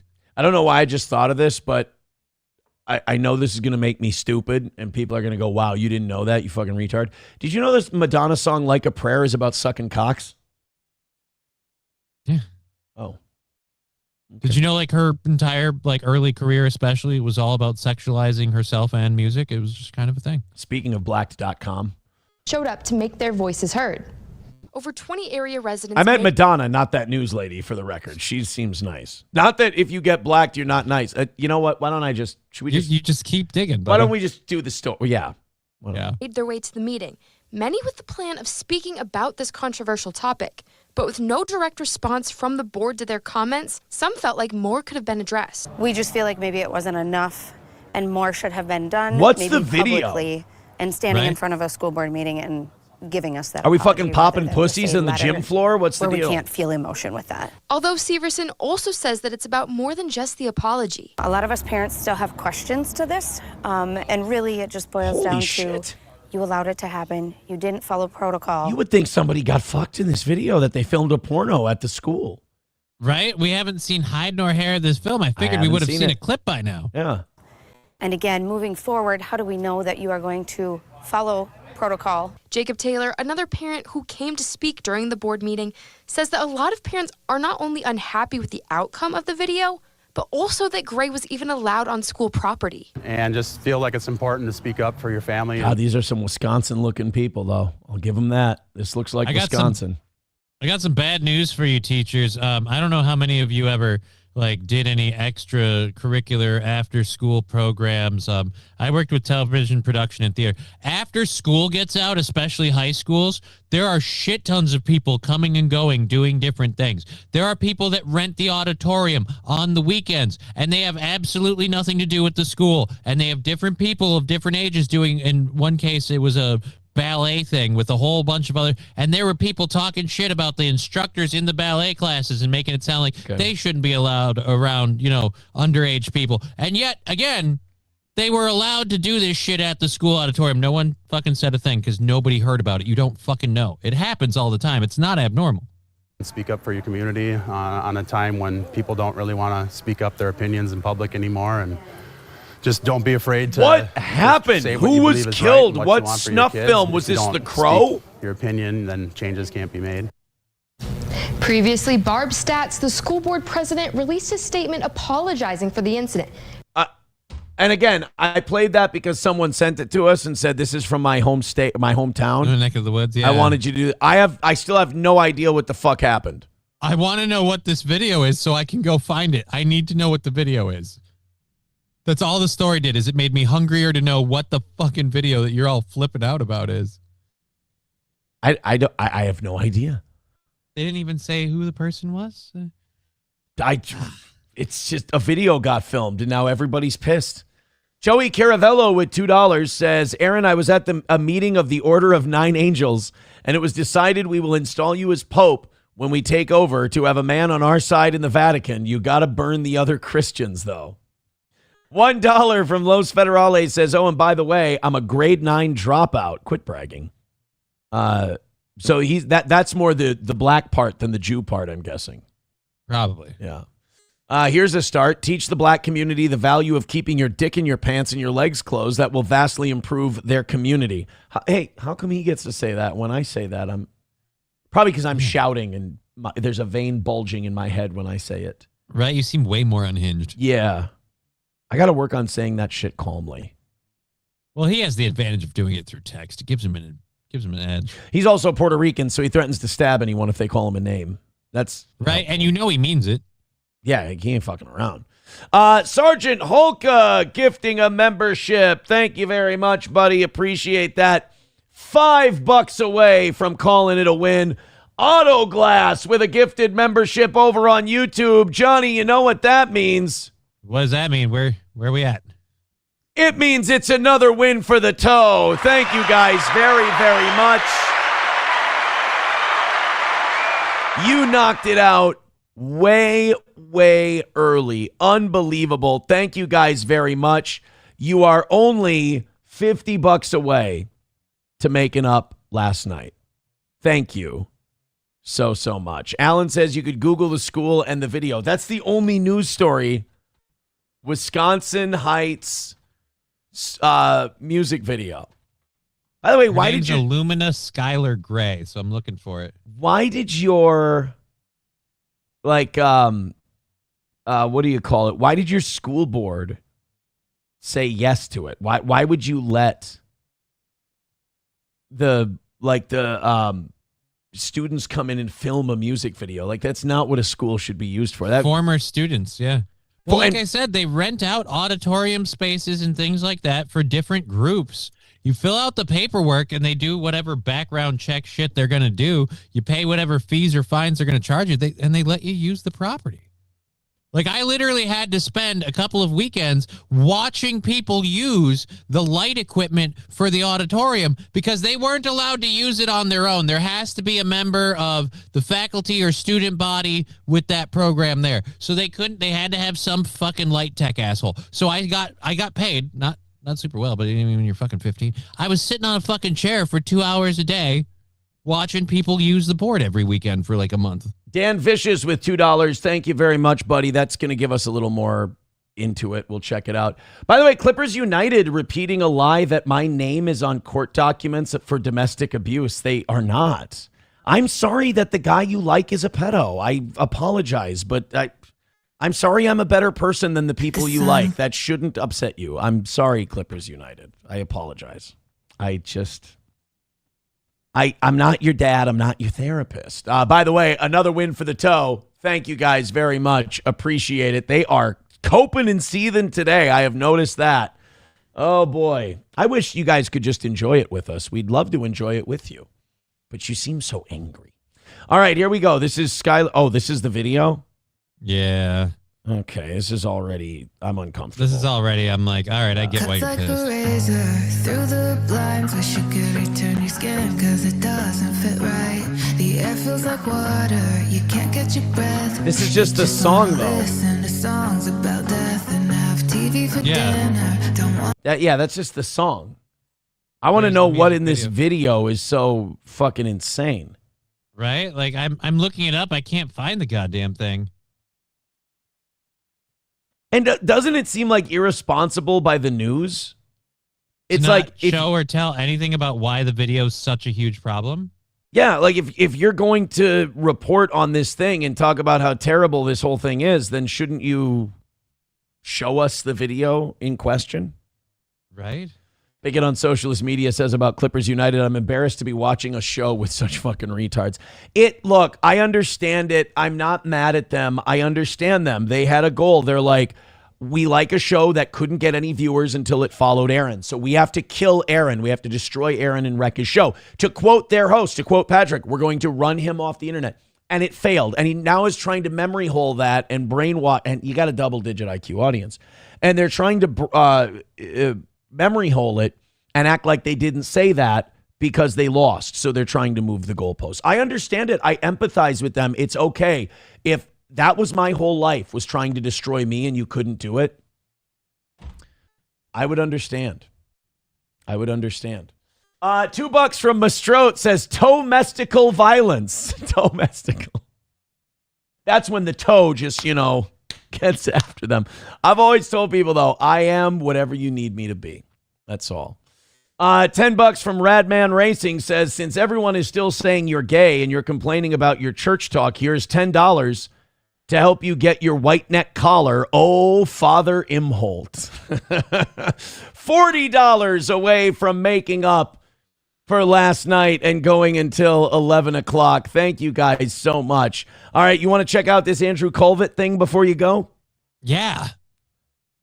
So he's got to say the quiet part out loud, that these texts are real and I don't like what Charlie said in them. So what's her name? Candace Owens released a while back these text messages that showed that Charlie Kirk was not happy with Israel, was not happy with his Jewish donors, said they fit every stereotype. Charlie was legitimately very, very upset. Mm-hmm. And that caused Charlie to say, I'm breaking with the pro-Israel cause. And then not too long after that, he was killed.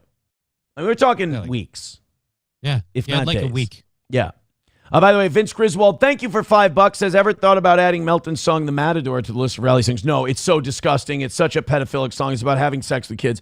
Again, I never wanted anything to do with said person because I knew what kind of vile, toxic human being they were, but they are obsessed and cannot live without me. And it's a mental illness. They actually think we're in a relationship.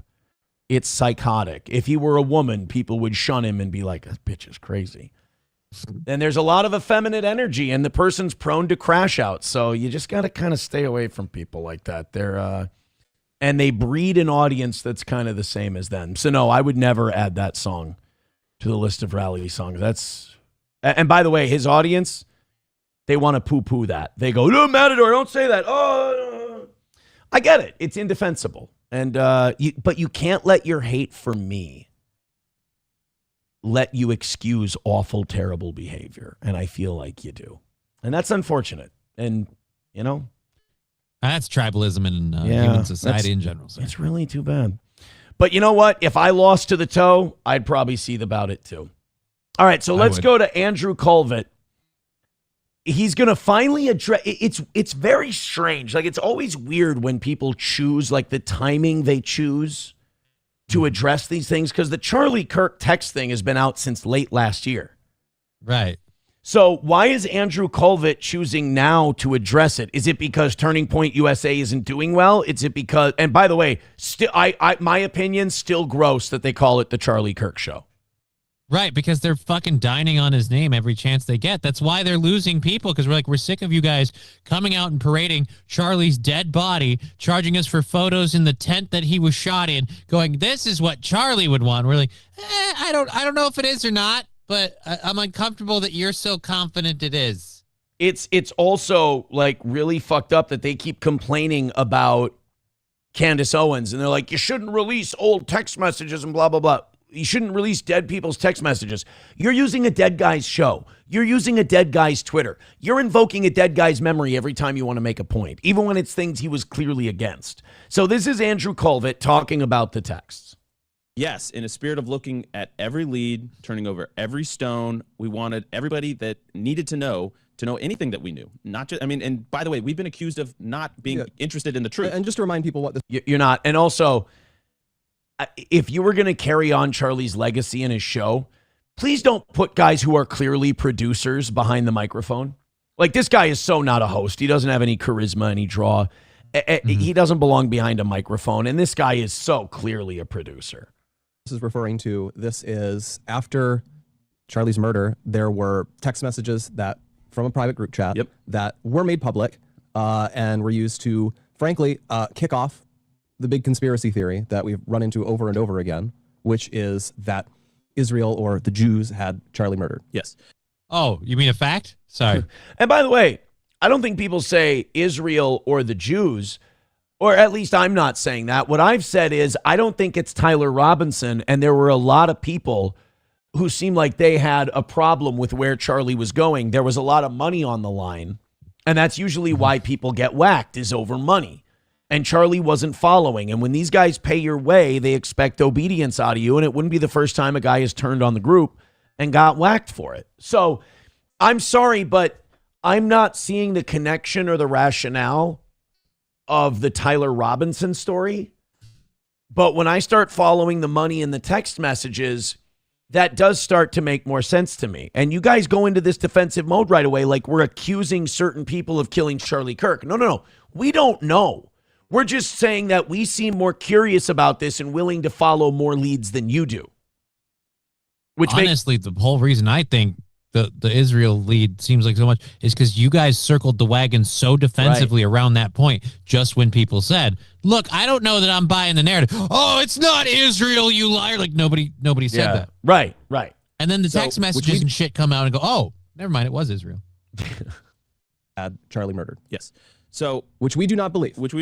But we... Guys, don't worry. Yes, because you're paid not to believe that. Guys, don't worry. If Charlie hadn't believed that, he'd still be alive today. Guys, don't worry.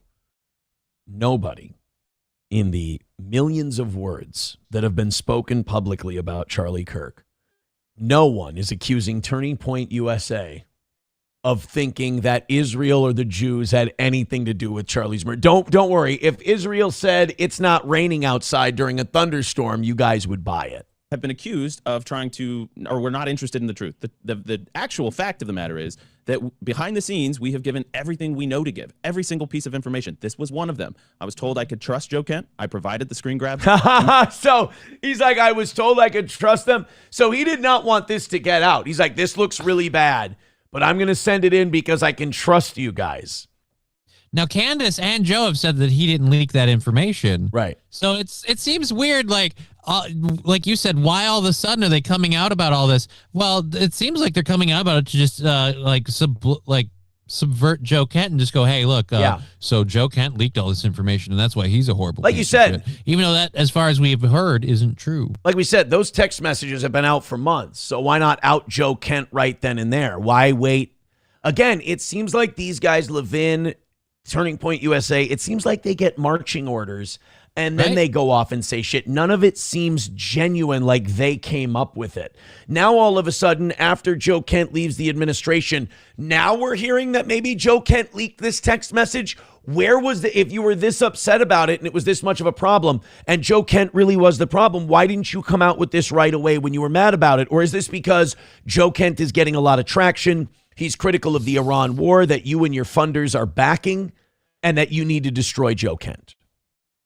Joe Kent. Yep. And I don't know what happened to them at that point. Okay. I just want to make that very clear. Then what Eventually, Joe did message me and suggest that I make those screen grabs public. I declined because those were shared privately. I didn't want to be reckless with them in the public. There could be innocent people on that group chat that would then be harmed. So I declined. Why? Why would they be harmed? Why? Because it looks bad? Now, Joe Kent has been the one guy who said, I want to find out what happened to Charlie. I want to investigate this thing. And the FBI keeps shutting it down. They will not investigate any other leads but the Tyler Robinson thing. And here this asshole had text messages that he sent in. And Joe Kent's like, hey, man, shouldn't you share this shit publicly? Shouldn't the public know? Because on our side, we're shutting all this down. You should share this publicly. And Andrew Colvin goes, oh, I don't want to, because you don't think if this guy had text messages from Candace Owens that made her look like a piece of shit, he wouldn't leak them? Oh, God, he'd leak them in a heartbeat with the way they've been going after her and Erica. But then, fast forward another week or two, and they were made public. So that's what I know, is that Joe suggested that they be made public. I declined, then they were made public. Can I 100% categorically say that he leaked them? No, but those are the facts. Maybe somebody on his team. Maybe they got passed around. Maybe somebody else leaked them.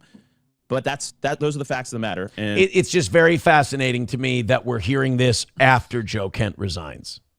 Well, we just started a second ago. Like, we didn't want to do anything. We didn't want to put out this information because innocent people could get harmed, and we didn't want to be irresponsible. So keep in mind, we have no actual evidence that Joe did this, but here are the facts. Joe said something, and then conveniently enough, they got leaked later, so it had to be Joe. So those are the facts. Like, no, the facts. That's the conjecture. He's got out. That's the conjecture. Well, and you know, it's fascinating to me.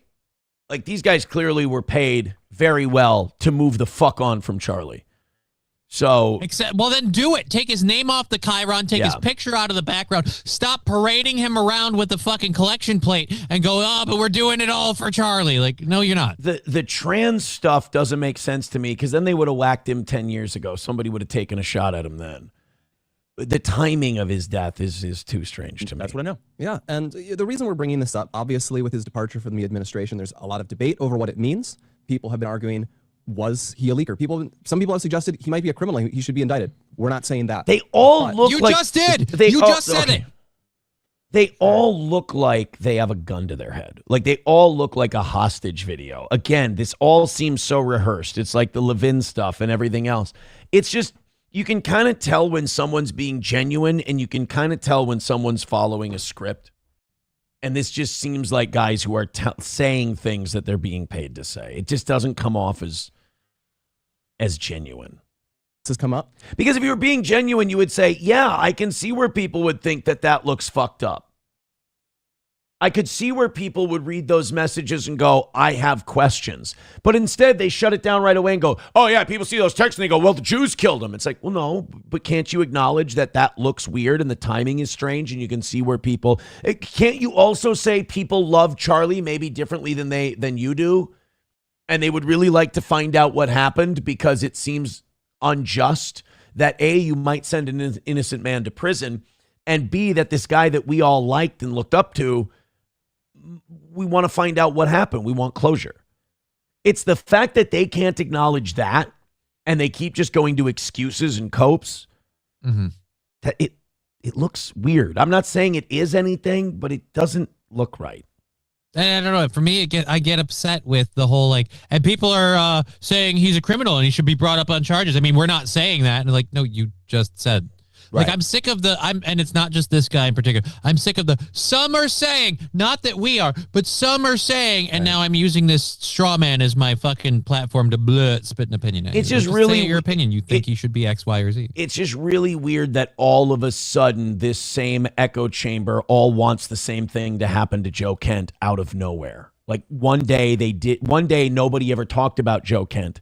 And now the next day, all of these people are circling the wagon saying, I bet you he did X, Y, and Z. It's strange. And well, and my name's getting tossed around with this as if I did something untoward. No, I don't regret any of it. I regret that they were leaked. I was told that I could trust them. I told that it was private and it would be guarded just to look into any possible leads. And by the way, we did that with a bunch of different things because we want the truth to come out. Have you looked into the possible leads? Have you looked into this at all? Because you sent it to the FBI saying, we want to find out what happened. And then the FBI told Joe Kent, we're not looking into it. So what happened to you guys wanting to know what happened? So we're not blocking anything. We don't even care if the answer is something that is really, really terrible, okay? We want the truth. We want justice. And we believe that Tyler Robinson killed Charlie Kirk. We believe that they got their guy. That's not the truth, We have additional questions. But guess what?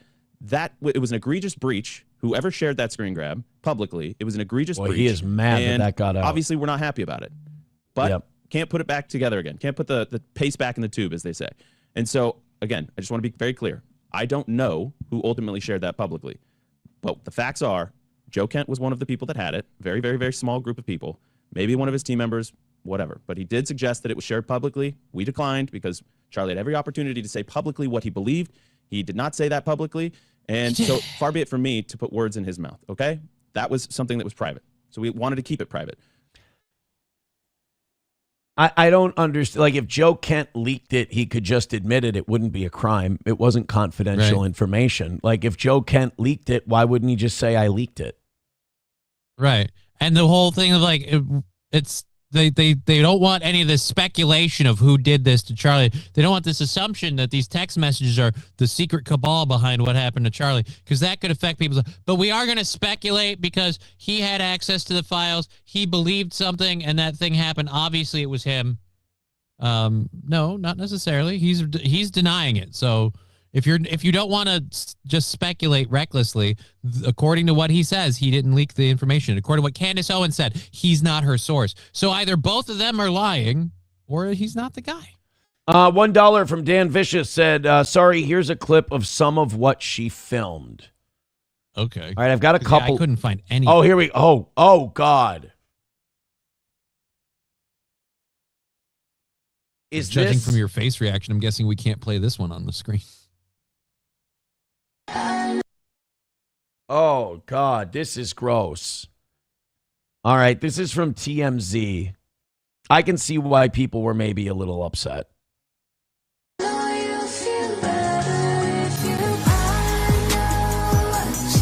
tell you this. That was a dude at first, and she was making some sort of message. Dear Lord. I'll tell you this. If I was the teacher, I'd be pissed. I'd be fucking pissed that your bare ass is on my desk and your shoes are on my chair.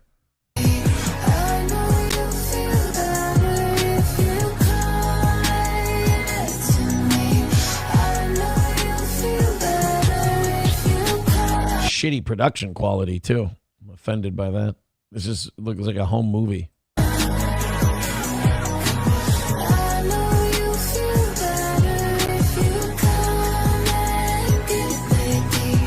Oh, okay. I'm done. I'm tapping out. I can see why people were mad or creeped out that the school allowed that. I get it. Yeah, that's not okay.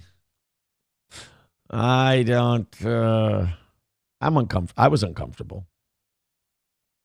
All right. Well, that makes sense. Ugh. I'll say this just now. I really hate that song is so just in your face, overtly sexual, because then like she uses the title like Come Part 1, Come Part 2. Yeah. The song Come Lay Next to Me was this one. Like dude, come up with a new title. Hostile Soldier says Halsey looks like shit. King Kong Dong with $1 says daddy issues. Aaron can fix her. No, I don't want to Judging from what I saw there's not even a pharmaceutical that can fix that one. Let's leave the fixin' to a professional. I'm good. This is someone who saw Britney Spears' crass out phase and goes, I want to be that chick. I can do this. Chip Galloway says, it's a lullaby. No. It's a gross movie. Not a lullaby. Okay. So I got to say, you guys have done an incredible job today. Thank you. We've knocked it out. You made all the right people upset today, which is fantastic. And now you're only $35 away from bringing us back to perfect and me going until 11 today. So gift those memberships. Get us to 500. We appreciate it. Speaking of which, well over 500, almost 600 people still checking out the show. Johnny, you are fired out of a cannon today. I imagine your show is going to be fantastic. It's gonna be crazy. You're fired up. We got you all good and worked up today. So in about 3 hours, you're going to be doing a show. YouTube, Twitch, and Rumble. Just Kidding LLC. That's Just Kidding LLC on Twitch, YouTube and Rumble. And let me just put this up here real quick. 35 from last night. Boy, this runs like shit. To go to 11. There we go. It's in there. All right, man. Thank you very much. You have a great rest of your day. I'll finish up things here, and you have a great show at 1 o'clock. There we go. There goes Johnny. Perfect. Oh, it was Zoom that was gumming up the works today. That makes sense. Fucking Zoom was doing it. All right. Hey, again, thank you guys very much. Unbelievable today. You're the absolute best. We have a Charlemagne clip. Some people were a little upset about this one, but honestly, I don't really see the big deal with this. I don't think this was a secret.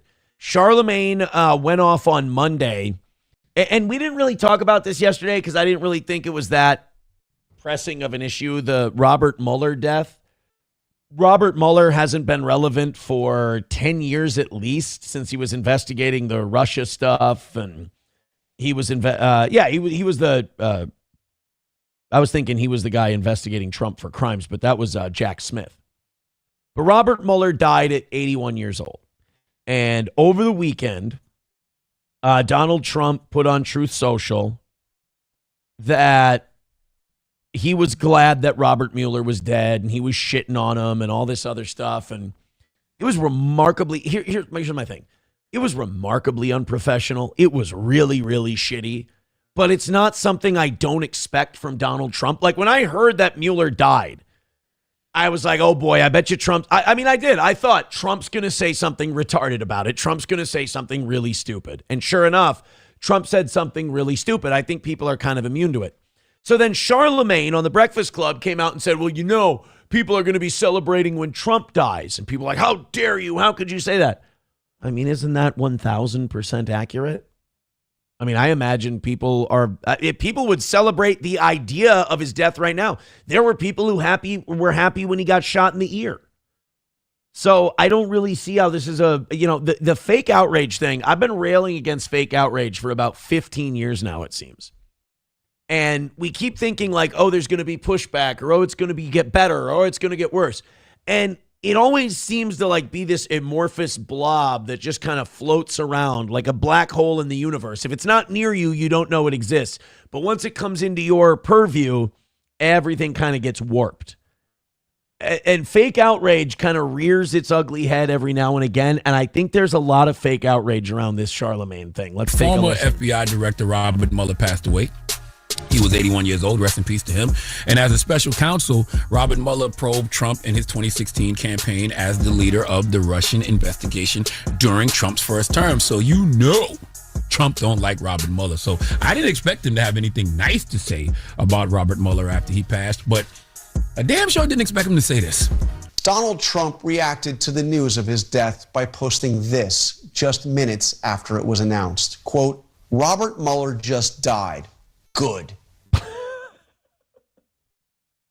Honestly, most base tweet ever if you just stop it there. Here's Trump's problem, and I have this issue too. When you let a good burn out and then you overtalk the burn.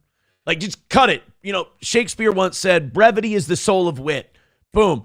Robert Mueller just died. Good. Boom. Done. Walk away. Mic drop. Bat flip. Home run. I'm glad he's dead. That's a remarkable statement for anybody to make, especially a president of the United States. Listen. Are we going to pretend? Like, this is the thing. This is why I don't want people to be giving Charlemagne shit about what he's about to say. Did we expect that Donald Trump wasn't happy that Robert Mueller's dead? Like I say, it's kind of like I say about Levin and Andrew Colvett and all these guys. I want as much honesty as possible. I want people's motives laid bare, even if they're horrible, even if they're awful, because then we can conversate with them from a place of openness and honesty. So when you do this fake outrage shit about Trump with Mueller or Charlemagne with Trump, we can't have an open conversation because we have to make sure that we're properly offended. We have to make sure that we're properly outraged over the thing they said instead of going, oh, okay, you're glad he's dead. Okay, well, let's talk about that. But when you have to go like, oh, he's the most terrible guy or he's awful, well, sometimes people are happy that certain people die. You know, it's not good. It's sinful. It's very human. But it exists, and we've all done it before. We've all heard that somebody died and we went, the world's a better place. I said when they thought Benjamin Netanyahu was dead, I said, after his death, he should get the Nobel Peace Prize because he did more for peace by dying than he did staying alive. Keeping that same energy. Okay, if he didn't like you when you were alive, no need to pretend when you're dead. Okay, I get it, but here's the thing. I don't have to tell you everything everyone else has already told you about this not being presidential. I hate when people say Trump is not presidential. Why would he be? He's the former executive producer of Celebrity Apprentice. Okay, reality show star turned president. All right, whatever. All right, I'm not even going to get into the hypocrisy of saying something like this, but then being upset about the people who mocked the death of Charlie Kirk. But listen to what he said, though. Listen to what he said about that. Have you asked to start revoking the visas of the foreigners who have celebrated Charlie Kirk's death? No, we haven't, but we are looking at names. We don't like that. That's not right. We wouldn't celebrate if something happened on this, and we don't. Oops, that didn't age well. We wouldn't celebrate if something bad happened on their side, and we don't. I'm glad Robert Mueller's dead. Total faggot. These are sick people. These are really deranged people. What I'm going to say, and the reason he's getting donkey today is because if, you, Donald Trump, care about legacy as much as you claim to. Does he? Does Donald Trump care about legacy? I feel like he just goes from like forest fire to forest fire at this point. Boy, you are really ruining yours. I mean, you've already ruined yours because you're, going to go down as the worst president of all time because you don't give a damn about democracy, okay? Wiping your ass with the Constitution and on pace to lead this country into the worst financial crisis of all time. But you are also, putting yourself into a position that when you pass, people are going to treat it like Mardi Gras in New Orleans. All right, well, wait a minute. I don't think that he did that by celebrating Robert Mueller's death. I think that was already going to happen. Because Trump and his detractors are more alike than they'd ever like to admit. They're both very petty. They're both quick to anger. They both lash out, dramatically. And they both like to have their egos coddled. I mean, who doesn't? But they always act like they're so much different than one another. And they are one thing I will always like about Trump is that I think in many ways he is a mirror. He is a mirror to our worst selves. And I like that because nobody wants to admit it. Like the Robert Mueller thing. You can always tell the honest people based on their reaction. If an honest person wouldn't react to Trump saying he's glad Mueller's dead by going, oh, that's terrible. Oh, how could you do such a thing? Oh, I'm morally much more superior to you. I can always tell an honest person whether they like Trump or they don't like Trump. They're like, yeah, I get it. Like, I've been glad certain people that crossed me are dead and, it's not nice. It's not good. But I've had that visceral reaction before. All right, let's talk. Okay, the celebrations folks are going to have, the things people are going to say about you when you pass, Mr. President. I don't care about how many buildings you put your name on, bridges, tunnels. They can create holidays. None of that will matter because you have hurt way too many people. And more importantly, you get back the energy you put out. I don't have a problem with any of this. I don't know why people are, oh, Charlemagne, how could he say something like that? I mean, he's absolutely right. Absolutely right. I mean, Trump, doesn't surprise me at all that Trump's glad that Mueller's dead. Won't surprise me at all when people are doing backflips in the street when Trump dies.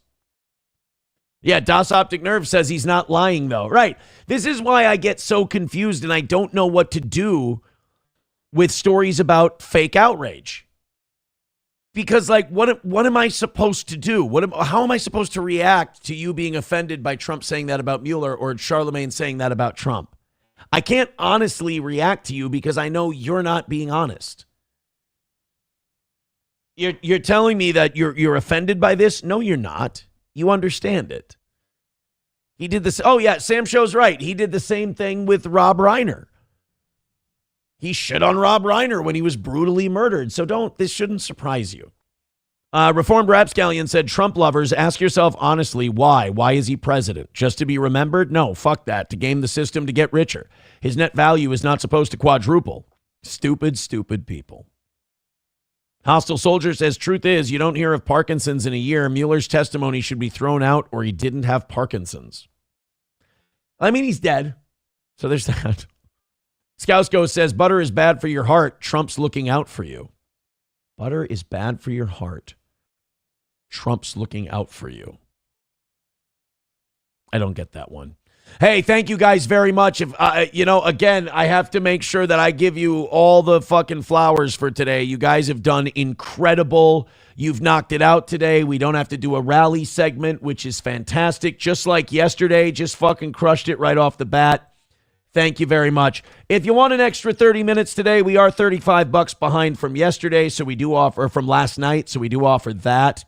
We're also 14 gifted memberships or 14 memberships on Rumble away from 500. So a couple of different options if you want the show to continue. Otherwise, we got a couple more stories to do here, and then we're going to call it for the day. When you get your W, fucking take the W and walk, right? And today has definitely been a W.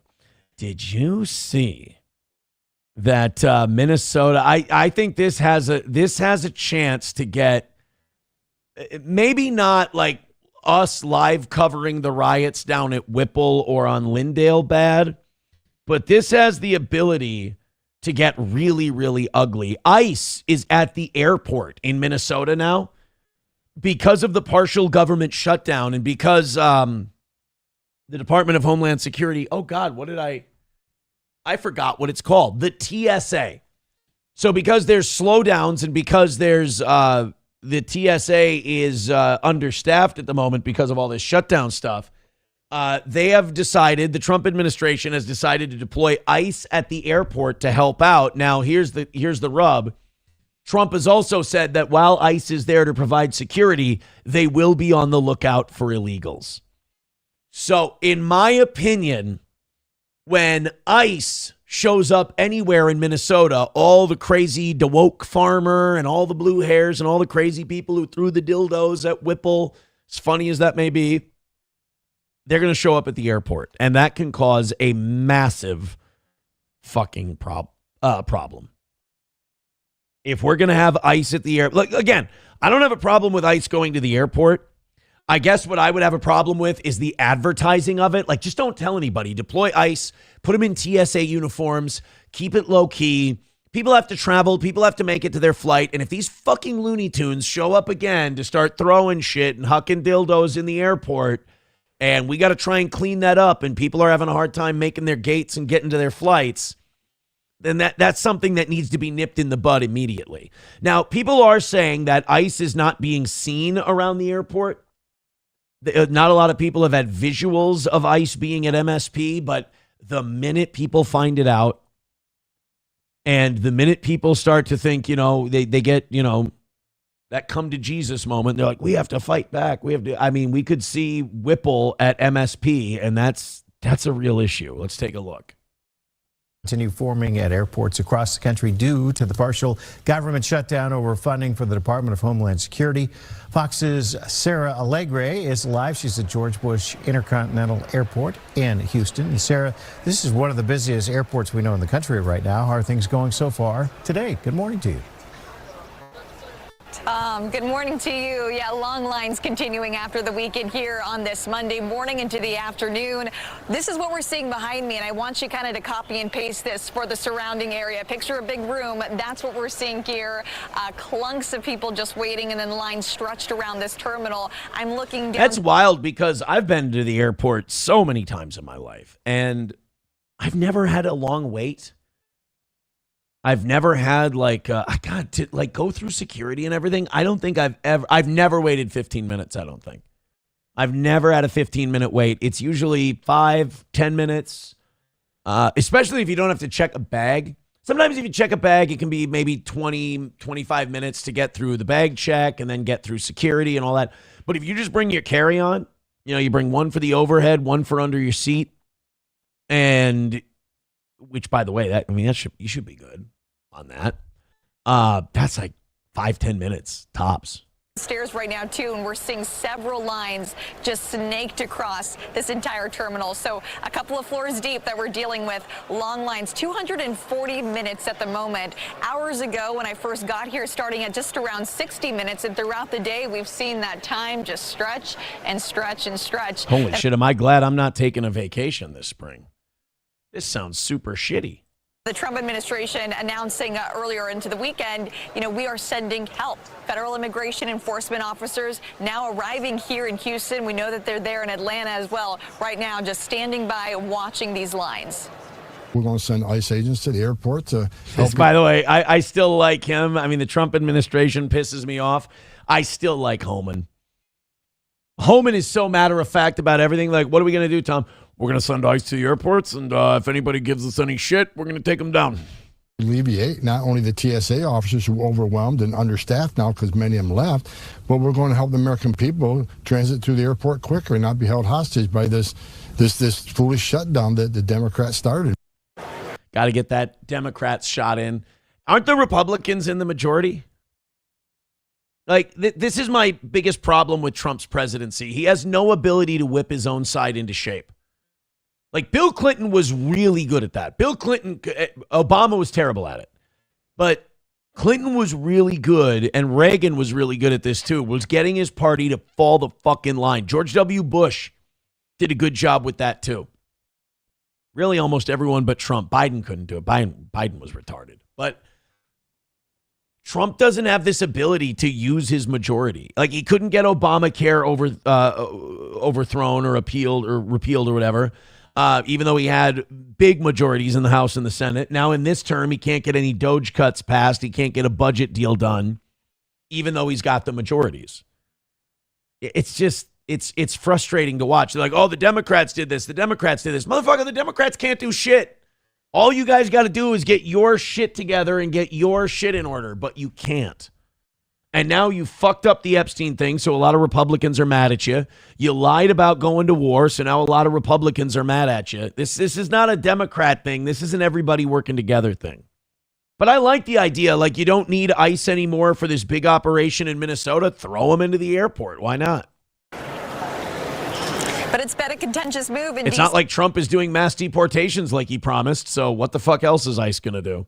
Senate Democrats arguing ICE isn't the answer here, and sending agents to airports will only delay and lengthen the lines. They're totally untrained to do the kind of security checks that are required. Roaming. Oh, get the fuck out of here. Dick, you've been to the airport. LaQuisha with the long nails goes, yeah, you're good. Yeah, you're good. Yeah, you're good. That's why I don't believe, one of the main reasons I don't believe the official story of 9/11 is because I look at the way security is now, and I'm like, if they wanted to do another 9/11, they could have done it every day since 9/11 if they wanted to. They could have taken down a plane and fucked everybody up 100%. Our security is theater. It's an absolute joke. It's some lady with giant fingernails going, you're good. You're good. Even when they put you through the machine and you get scheduled for the random pat down, all you got to do is go, stay away from my dick, bitch.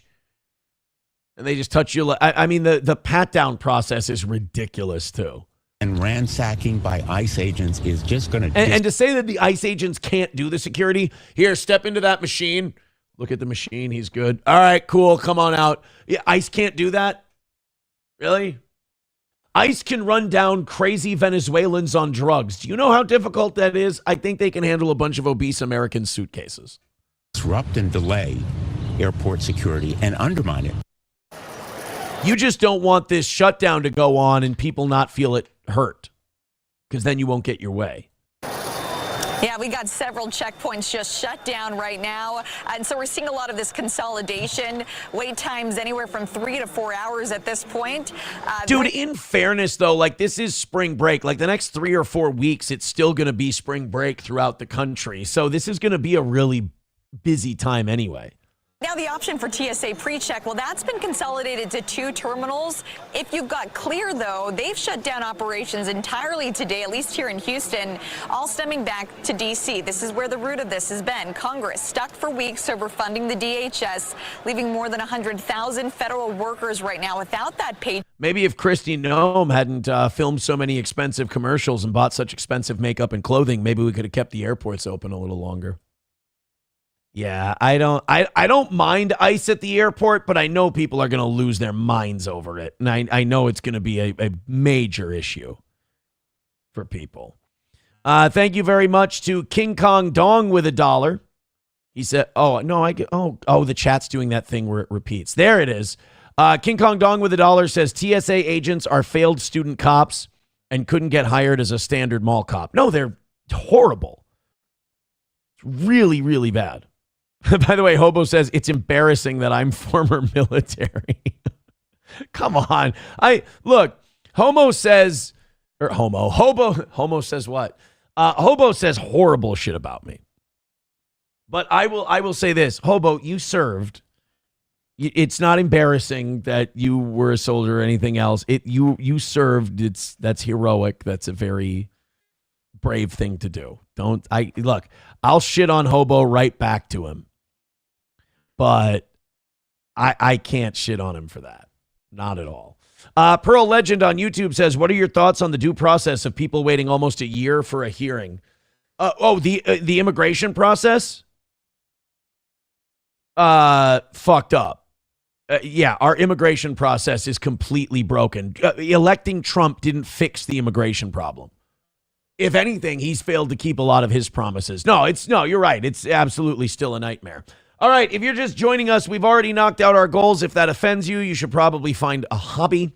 But thank you very much for being here. We are, you know what? Let's do this, and I'm going to give it to you, and I'm going to say $30 away from making good for last night, and we'll do extra. Ever feel like the phone is eavesdropping? That's because big tech treats every user's life like a corporate paycheck. It's time to stop being the product. Millions are making the move to MeWe, the place where private connections and online communities actually thrive. On MeWe, privacy is a human right, not a hidden setting. They don't track users, they don't sell personal data, and they truly believe in free speech. No shadow bans, just real conversations. Join the 21 million people taking their digital lives back. Click the link below to get started.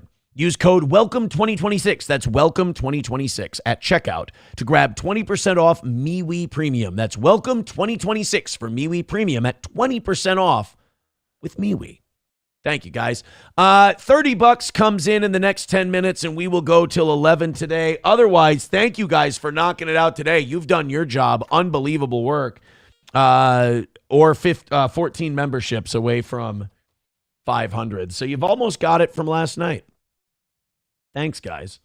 I seek Kyle says about time someone called out Boo's brain. Thanks, Toe. It's not difficult. The guy got his brain broken by the internet, and to watch it happen in real time in slow motion and warn people about it and make it one of your things you talk about because you give a shit. You don't want to see your country and the people in it have their brains rotted by a false reality. I mean, if you live your life terminally online, you're living in a virtual reality. You're living in VR, and it's not healthy. And you start to see your morals fray, and you start to see decency fray, and you start to get parasocial.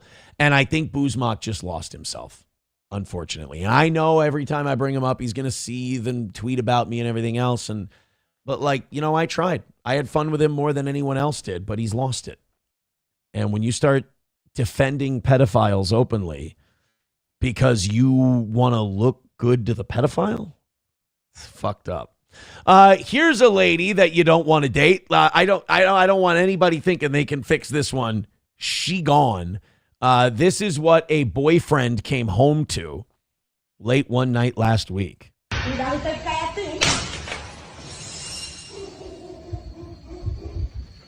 I can definitely tell by her ass and the way she's dressed. Instagram influencer or OnlyFans chick or some kind of thought, and this guy's just finally fucking had it. Or he's a piece of shit and just cheated on her.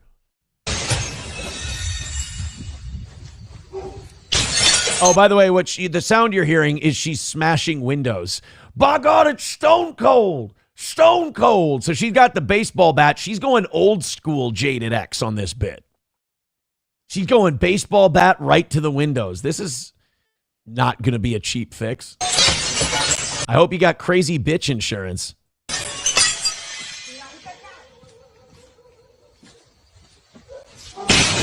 Oh, I don't know what that was, but that didn't sound good. Yeah, this is an OnlyFans hoe or an Instagram ass lady.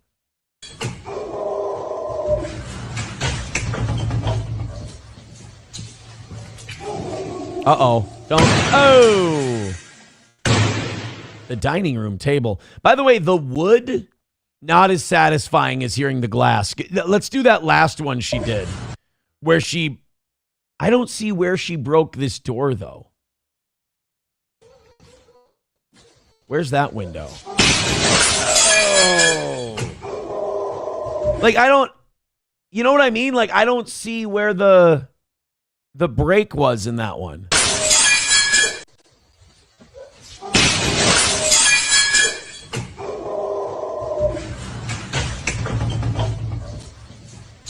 By the way, who's following her?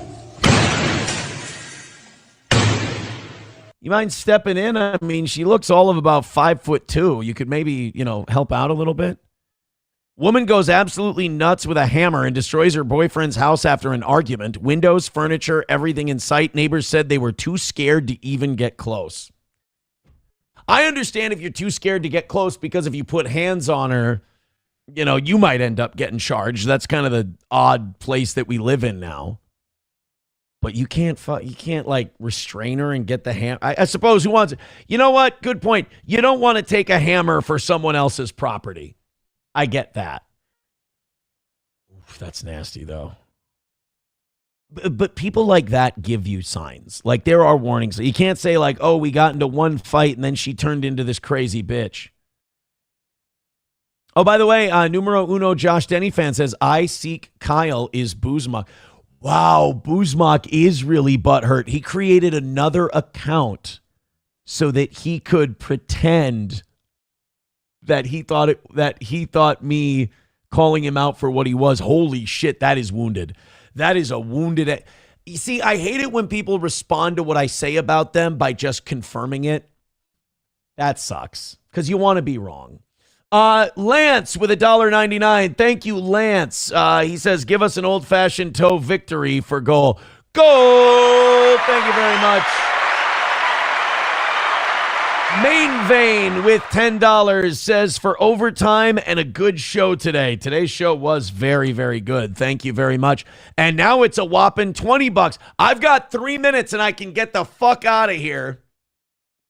Or if $20 comes in 3 minutes, I got to stick around until 11. This is where you just start bringing the plane in for a nice and easy landing. A nice and easy landing. Punished Ahab says, fucked that goal up. Tim Bollinger is pissed. Oh, dude, he's seething like every day. He's seething like every day. It's, boy, is he mad. It's unreasonable. It's like, I didn't do anything to you. I don't understand it. I see Kyle says, God damn it, numero uno. Kyle, we're going to call Boozmock Kyle from now on. All you have to do is admit that, people are right about these people. You don't want to be associated with that anyway. I feel like I'm intervening into like a young child who's joining the Crips. And I'm like, you don't want to be associated with this group anyway. They're disgusting. But, yeah, hey, you know what I learned over the last couple of years? You can't save them all. You can't save them all. Oh, shit, that is creepy. So you know how somebody brought up Trump and God, algorithms are fucking weird as hell. Somebody talked about how Trump said mean shit about Rob Reiner when he died. And now I go on Twitter to check, just wanted to check and see any quick stories we could do for a minute or two. And the first thing I see is someone tweeting about Rob Reiner and a picture of Rob Reiner. I'm out. I'm good. I don't think that 20 is coming in the next 2 minutes, so I think I'm safe. I think we can start winding her down. Thank you guys very, very much. Oh, my God. By the way, somebody had something to say about that woman who was breaking the windows just a second ago. It was Sam's show, and I can't find it. Oh, Sam Show says she wasn't a good lay anyway. I bet she just laid there. Yeah, probably. A very entitled lover, if you will. All right, guys. Thank you very much. I appreciate it. Awesome show today. And you basically knocked out what we were short last night. You know what? Fuck them. Let the evening show pick up the rest of it today. Sam Show says the YouTube algo is hilarious. If you watch a few bald people, you get nothing but content about bald people. Well, then do me a favor. I need everyone on YouTube to go watch reactionary right-wing shows about guys with receding hairlines. That would be good. Thank you very much. All right, now knock it off. Thank you, Main Vein, for the gifted membership. We're $15 away from having to go to 11. I think we're safe. I think we're good. Thank you so much. It's 10:30. I can go. Take it easy, guys. Appreciate you being here. An awesome win today. Awesome, great show. I love it. Hit like, hit subscribe, hit follow, and continue to be the reason why the toe keeps breathing. And I should have just got the fuck out of here. I should have just you know what? I got cute. That's my problem. I was bragging because we didn't have to do a rally, a lot like yesterday.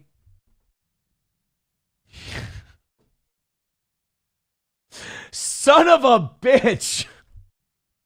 Thank you, Main Vein, for the $20. I appreciate it. Wanna fuck? Let's fuck! I could have just fucked off. I could have got out of here. It could have just been a win for the toe. Take it and go home. But here we are. Papa Shop says, should have wrapped up the show, you porky pig ass nooka. Fudge.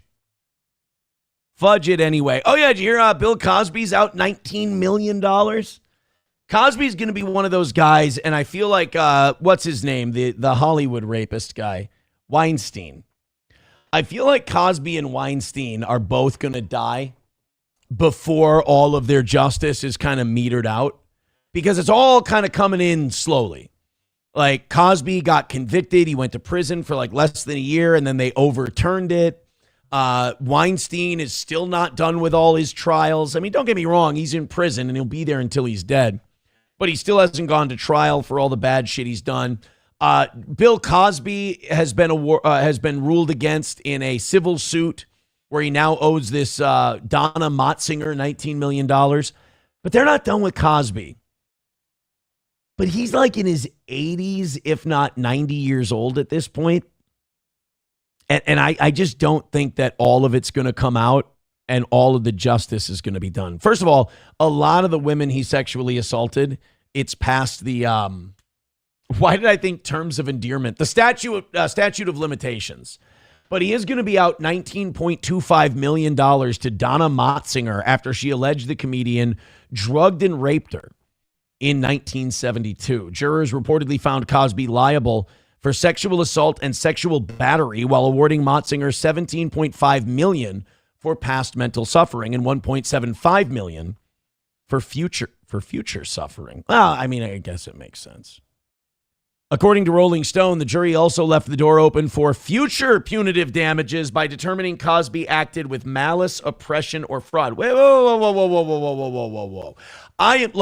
I am not a Bill Cosby apologist. I think he's guilty of all, or at least most, of the things he's been accused of. But what do you mean future punitive damages? You can't give him $19 million. You can't give someone $19 million, rule against the guy, but then tell the guy, oh, and by the way, they can come get more. They can extract more money out of you, like you're an ATM, because of malice, oppression, or fraud. Let's just get this all hammered out now. Give them the money and let's be done with it.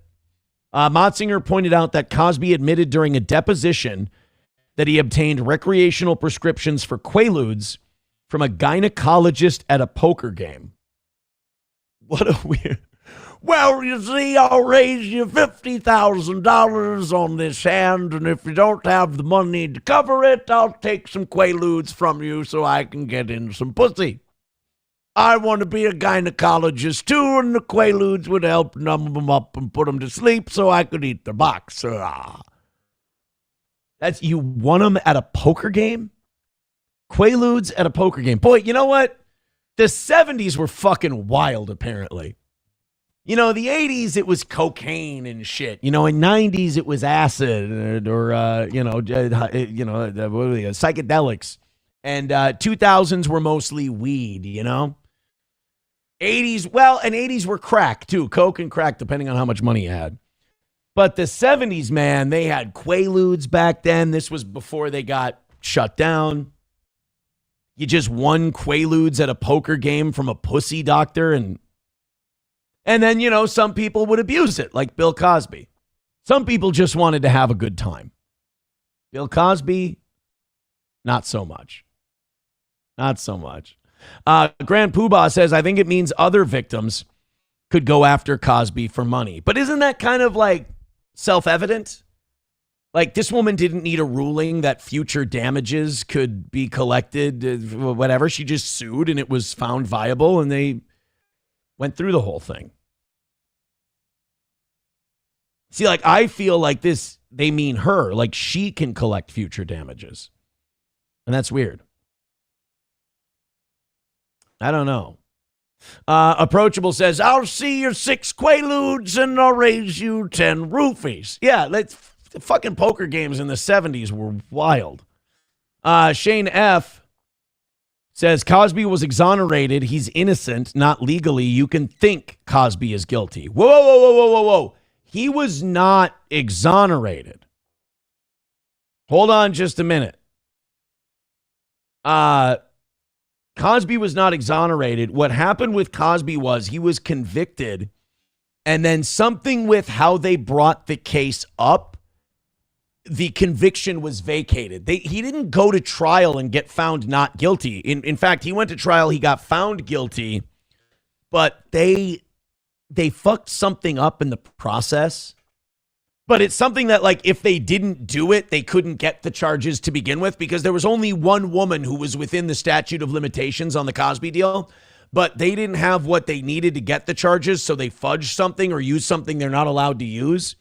And they knew it. They knew they fucked it up. But their plan was, let's just get the conviction. We know it's going to get overturned, but maybe we can get him in prison, and while that appeal goes on, he'll die in jail. And that didn't happen. They got the appeal through. They knew they were going to lose, and Cosby got let out. But he was not found not guilty.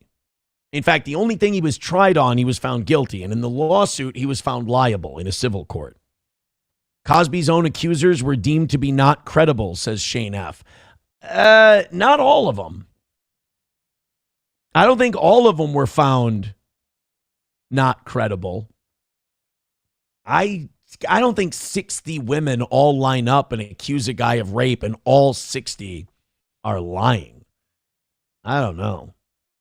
Papa Shab says they deemed him too old and too blind of a Negro to be in jail. No, they didn't do that, but Weinstein did try that one. Not too blind and too old of a Negro, but like they said, oh, he's a crippled Jew. He can't go to prison. And they're like, we love putting crippled Jews in prison with any excuse we have. And they just kept him in there. Reformed Rapscallion says, devil's advocate here. Oh, it's an absentee landlord. Reformed Rapscallion says, devil's advocate here. At least he drugged them. Drugs are fun. No, the drugs are not. You know what else is fun? Raising a family. Just leave the drugs alone. How about that? By the way, speaking of devil's advocate, neither SP or myself have seen Scent of a Woman, and I'm wondering if it's worth checking out. I'll be honest, the reason I haven't watched Scent of a Woman my entire life, this is such a stupid reason, but the reason I haven't watched Scent of a Woman is because of the title. It sounds faggy, so I don't want to watch it. Is it worth it? Should I fire it up? Should SP and I watch? We're desperate to watch something. We watched a Lifetime again recently.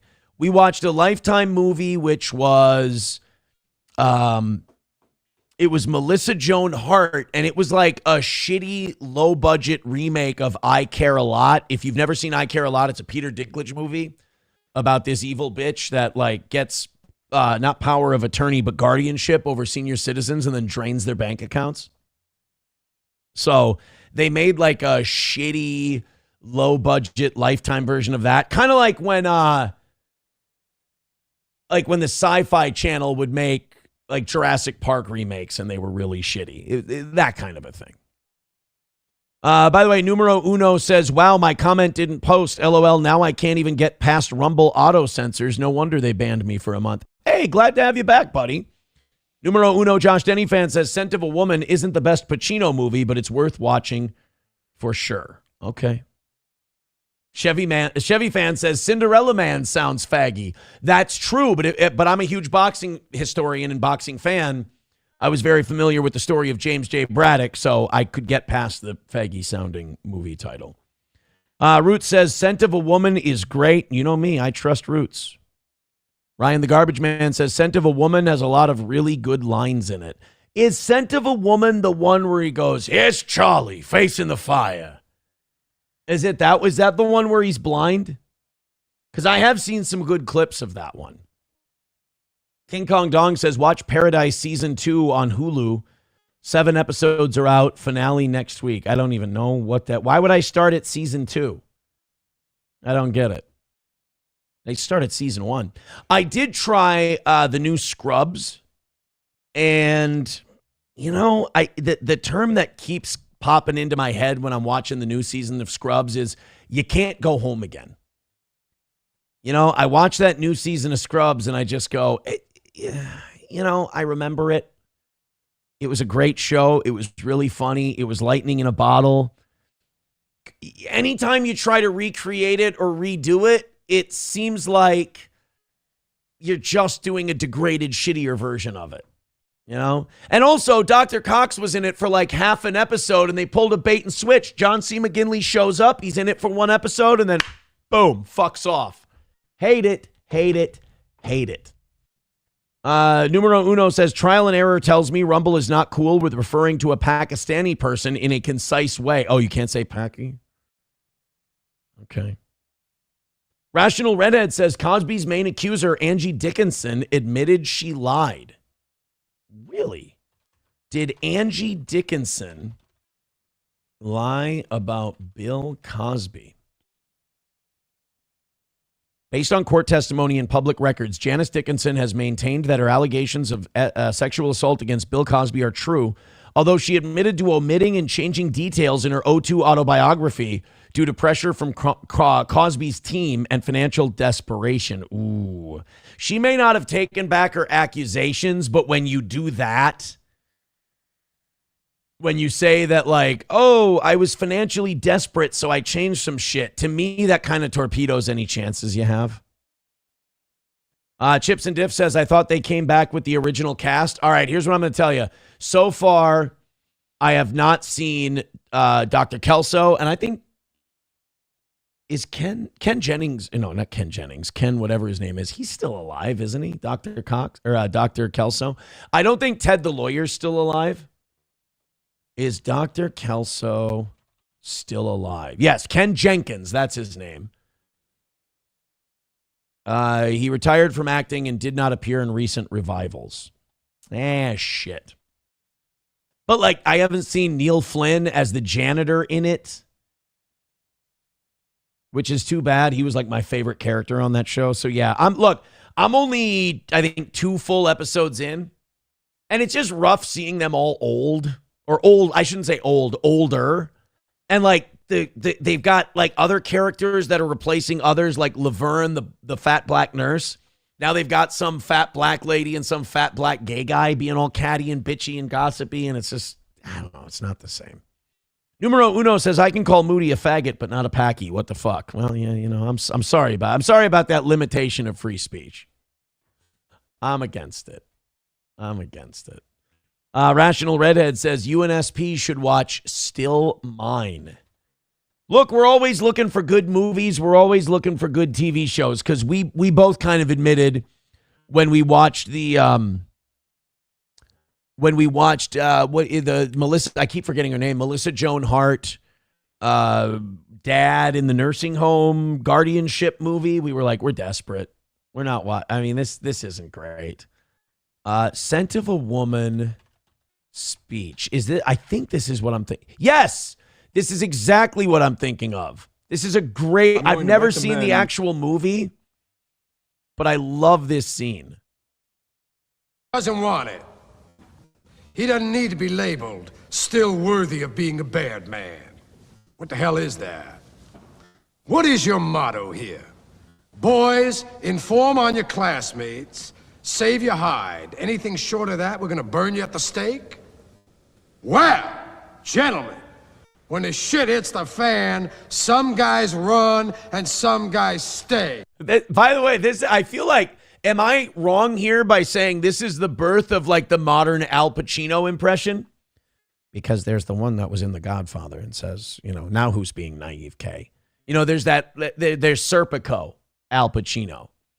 And then I feel like Dog Day Afternoon, he started slipping into New Pacino. But I feel like the Pacino impression because nobody does this Al Pacino anymore. Nobody does that one. Everybody does this Al Pacino screaming like a maniac. He says, Holy Father, forgive me. I do not believe anymore. You know what the Pope says? The Pope says, fake it. Like that's the Al Pacino everyone does. And I feel like it was Scent of a Woman where that Al Pacino was born. Hoo-ah! The hoo-ah Al Pacino is Scent of a Woman. Here's Charlie facing the fire, and there's George hiding in Big Daddy. Philip Seymour Hoffman, by the way, wild to see him. He always had that dipshit look on his face. Pocket. And what are you doing? You're going to reward George and destroy Charlie. Are you finished, Mr. Slade? No, I'm just getting warmed up. I don't know who went to this place. William Howard Taft, William Jennings Bryan, William Tell, whoever. Their spirit is dead, if they ever had one. It's gone. You're building a rat ship here. A vessel for seagoing snitches. And if you think you're preparing these minnows for manhood, you better think again. Because I say you are killing the very spirit this institution proclaims it instills. What a sham. I see, and I feel like I'm going to love that. I've watched that scene a million times, but I've never seen the movie. I feel like I would love that movie, or I would love that scene more if I saw the full movie. Grand Poobah with $1. Thank you very much, buddy. Says you can always watch the 1964 movie Zulu starring Michael Caine for free. Michael Caine's in Zulu? I never watched the movie Zulu, and the reason I didn't was because there was a mini-series called Shaka Zulu about Shaka Zulu, and that was so hardcore, super fucking awesome that I didn't want to watch anything else Zulu related. But Zulu is on there free of charge, huh? Balls Deep with $2 says, I'm a fan of Al. Now, see, that one, that's Devil's Advocate. I know that one. And that is, Numero Uno says, and Justice for All is the birth of modern Pacino. Yeah, Dog Day Afternoon, it's in there. There's that new Pacino is in there. I've never seen And Justice for All. But I feel like Scent of a Woman really, that really gave you the, and then fuck it, dude. Devil's Advocate, that cemented it. That's where he decided to eat the couches, eat the pillars, eat the siding. He chewed up everything in that movie. Sorry, I just saw, as I was reading people's comments on everything, I just saw Canyon likes darkies, and that made me laugh. That was so fucking great. It's so unnecessary, too. Root says, I know dudes that live on the bayou and farm catfish. Of course you do. That sound exactly like this Pacino character. Now they're talking about Canyon liking dark meat in the ass. I can't understand it. Numero Uno says, this whole morning show is out of order. I love that people were trying to like snipe and get at today's show, and all it did was end up being probably the best one we're going to have all week. God, it's just win for the toe, win for the toe. These guys can't stop shooting themselves in the foot. Numero Uno says, Scent of a Woman is where yelling Pacino fully took over, and by devil's advocate, it was ripe for parody. Yeah, and Optic Nerve says, oh yeah, there's Heat. She's got a great ass. By Heat, I feel like it was done. What was Devil's Advocate or Heat first? When was Devil's Advocate released? 96, right? Oh, October 97. When did Heat come out? 95. Okay. Yeah, by Heat, Al Pacino was yelly, shouty Al Pacino. For sure. And when did Al Pacino and Justice for All come out? 1979? Ooh. By the way, it was directed by a guy, I'm not shitting you, it was directed by a guy named Norman Jewison. Jewison. Norman Jewison directed that movie. That's a little on the schnoz, if you ask me. So when did Scent of a Woman come out?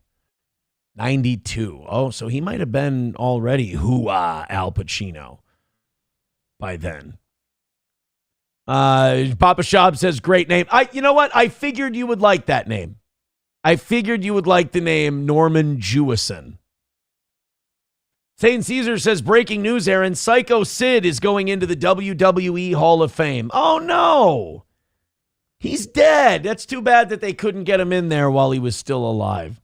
Abletitia says, holy shit, it's a good thing I wasn't drinking when you said that name. No, Norman Jewison. And I want to see if he had a good career. With that name, if you didn't have a good career, you fucked up. He died in 2024. That's too bad. Tay-Sachs disease. No, I'm kidding. He didn't have Tay-Sachs disease. He was 97 years old when he died. Canadian filmmaker that addressed social and political issues. Wow, no way. Oh, he did In the Heat of the Night. They call me Mr. Tibbs. Oh my God. Dude, I'm not shitting you, Papa Shab. Norman Jewison did Fiddler on the Roof. All right, I give up. I tap out. This is it. This is a parody now. Norman Jewison directed Fiddler on the Roof. You talk about matchmaker, make me a match. Cincinnati Kid, The Russians are coming, In the Heat of the Night, the Thomas Crown Affair, the original, not the, who is it, Mel Gibson in the remake or Tom Hanks? I can't remember.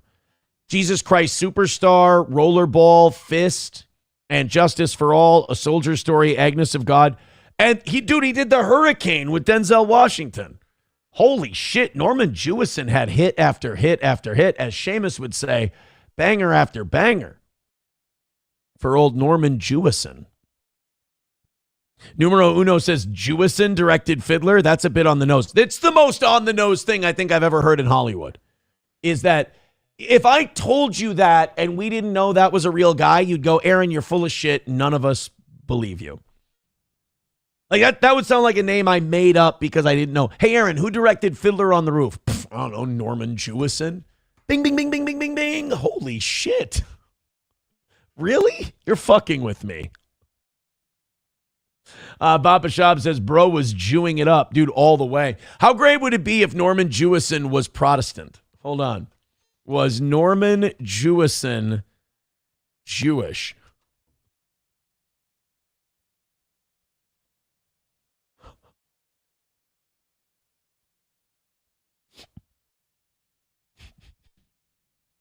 Guys, I was kidding. I just want to let you know before I read to you what I found when I Googled it. I was joking. I was kidding. I did not think I was actually going to get this answer. Norman Jewison was not Jewish despite directing the iconic musical Fiddler on the Roof and being mistaken for Jewish due to his surname. He is a Protestant from Toronto, Canada.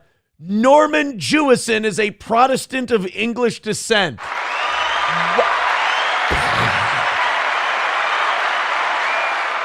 Guys, this might accidentally be one of the best overtime segments we've ever done just because of this. And where did it come from? Me asking if SP and I should watch Scent of a Woman. Root says, holy shit, I'm dying. A lot of LOLs in the chat. I can't breathe. That's fucking funny. Papa Shop says, the only time a guy isn't Jewish is when his name is literally Jewison. Can't make it up. Taz Optic Nerve says, God damn, I'm dying over here. We got to clip this out, right? I don't care if it only gets 5 views. This has to be clipped and documented. One's in the chat if we have to clip our Norman Jewison segment. Please. I don't care if it's a short. I don't care if it's a 5-minute video. Oh my God. One's in the chat if we need to cut out Norman Jewison and make it a segment today. I see Kyle says, Jewison, what was he, Jewish or something? Home run, Jefferson. No. Go to break. No. He wasn't. He was Protestant. Avaletitia says, make a short and a long clip. All right. We'll get both. We'll get both. I don't want, I have 4 more stories left in today's prep. Wait, how many do I have? I have 3 left in today's prep. We have 5 minutes left. I feel like that's a walk-off home run. I feel like we can't do anything after the Norman Jewison thing. Let's hang out in the chat for a couple of minutes and we'll say our goodbyes. Hit like before you leave. We can't, if I do anything else, it's like making a sequel to a great film. No reason. Numero Uno says, is Buzimok really banned? I will let Buzimok back in if he stops the pedo sweeping and just admits that allegations of pedophilia between his favorite podcaster and a guy he's having as a guest, if he admits that those criticisms are fair and that those guys definitely have done and said pedophilic things. I don't even care if he wants to say, oh, you've made jokes, you've said that. That's fine. I'm not the one fighting it or denying or, I'm comfortable with what I am. It's clear that they're uncomfortable with that accusation because they know it's kind of true. The only reason I don't have a problem with it is because I know that I'm not. It's ridiculous. It's silly. So it doesn't bother me. But it bothers them, and that should tell Buzimok something, I think. So that's all he has to do. And I'll actually have a lot of respect for him if he doesn't succumb to my demands. Aaron, fuck that. Watch this. It's completely unrelated. Roots says, let him talk his shit. We'll eat him alive. Yeah, Roots doesn't go for that stuff. You know what? Roots and Numero Uno say yes. So on Rumble, we're gonna bring him back. And just know that when Buzimok posts, he's big on pedo defending. He doesn't see it as a problem. And not only does he not seeing it as a problem, if you do pedo shit and say pedo shit, he'll defend you 100%. He'll get your back, which is really strange. All right, there's our boy. Let's welcome him back, and hopefully he's reformed and he's seen the error of his ways. That would be good. Das Optic Nerve says, he found out, people are finding out other people that aren't Jewish. He says Moshe Bagelstein, turns out, is not a Jew. Unbelievable. Numero Uno says, just don't call anyone a Paki. Rumble won't stand for that shit. They don't like it. They don't like it. I trigger the shit out of this eulogy guy. He just really fucking is. He's easy to piss off. Tiff says, Jesus, you blatant racist ass nerd. Good luck with radio. Thank you. I appreciate that. Was that supposed to be an insult?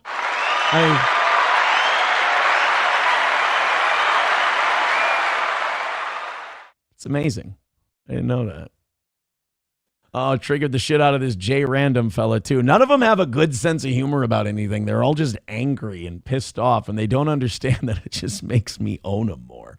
All right, guys, thank you very much. It was a great day today. I'm sorry for the people we triggered and upset. Know that that is never our meaning.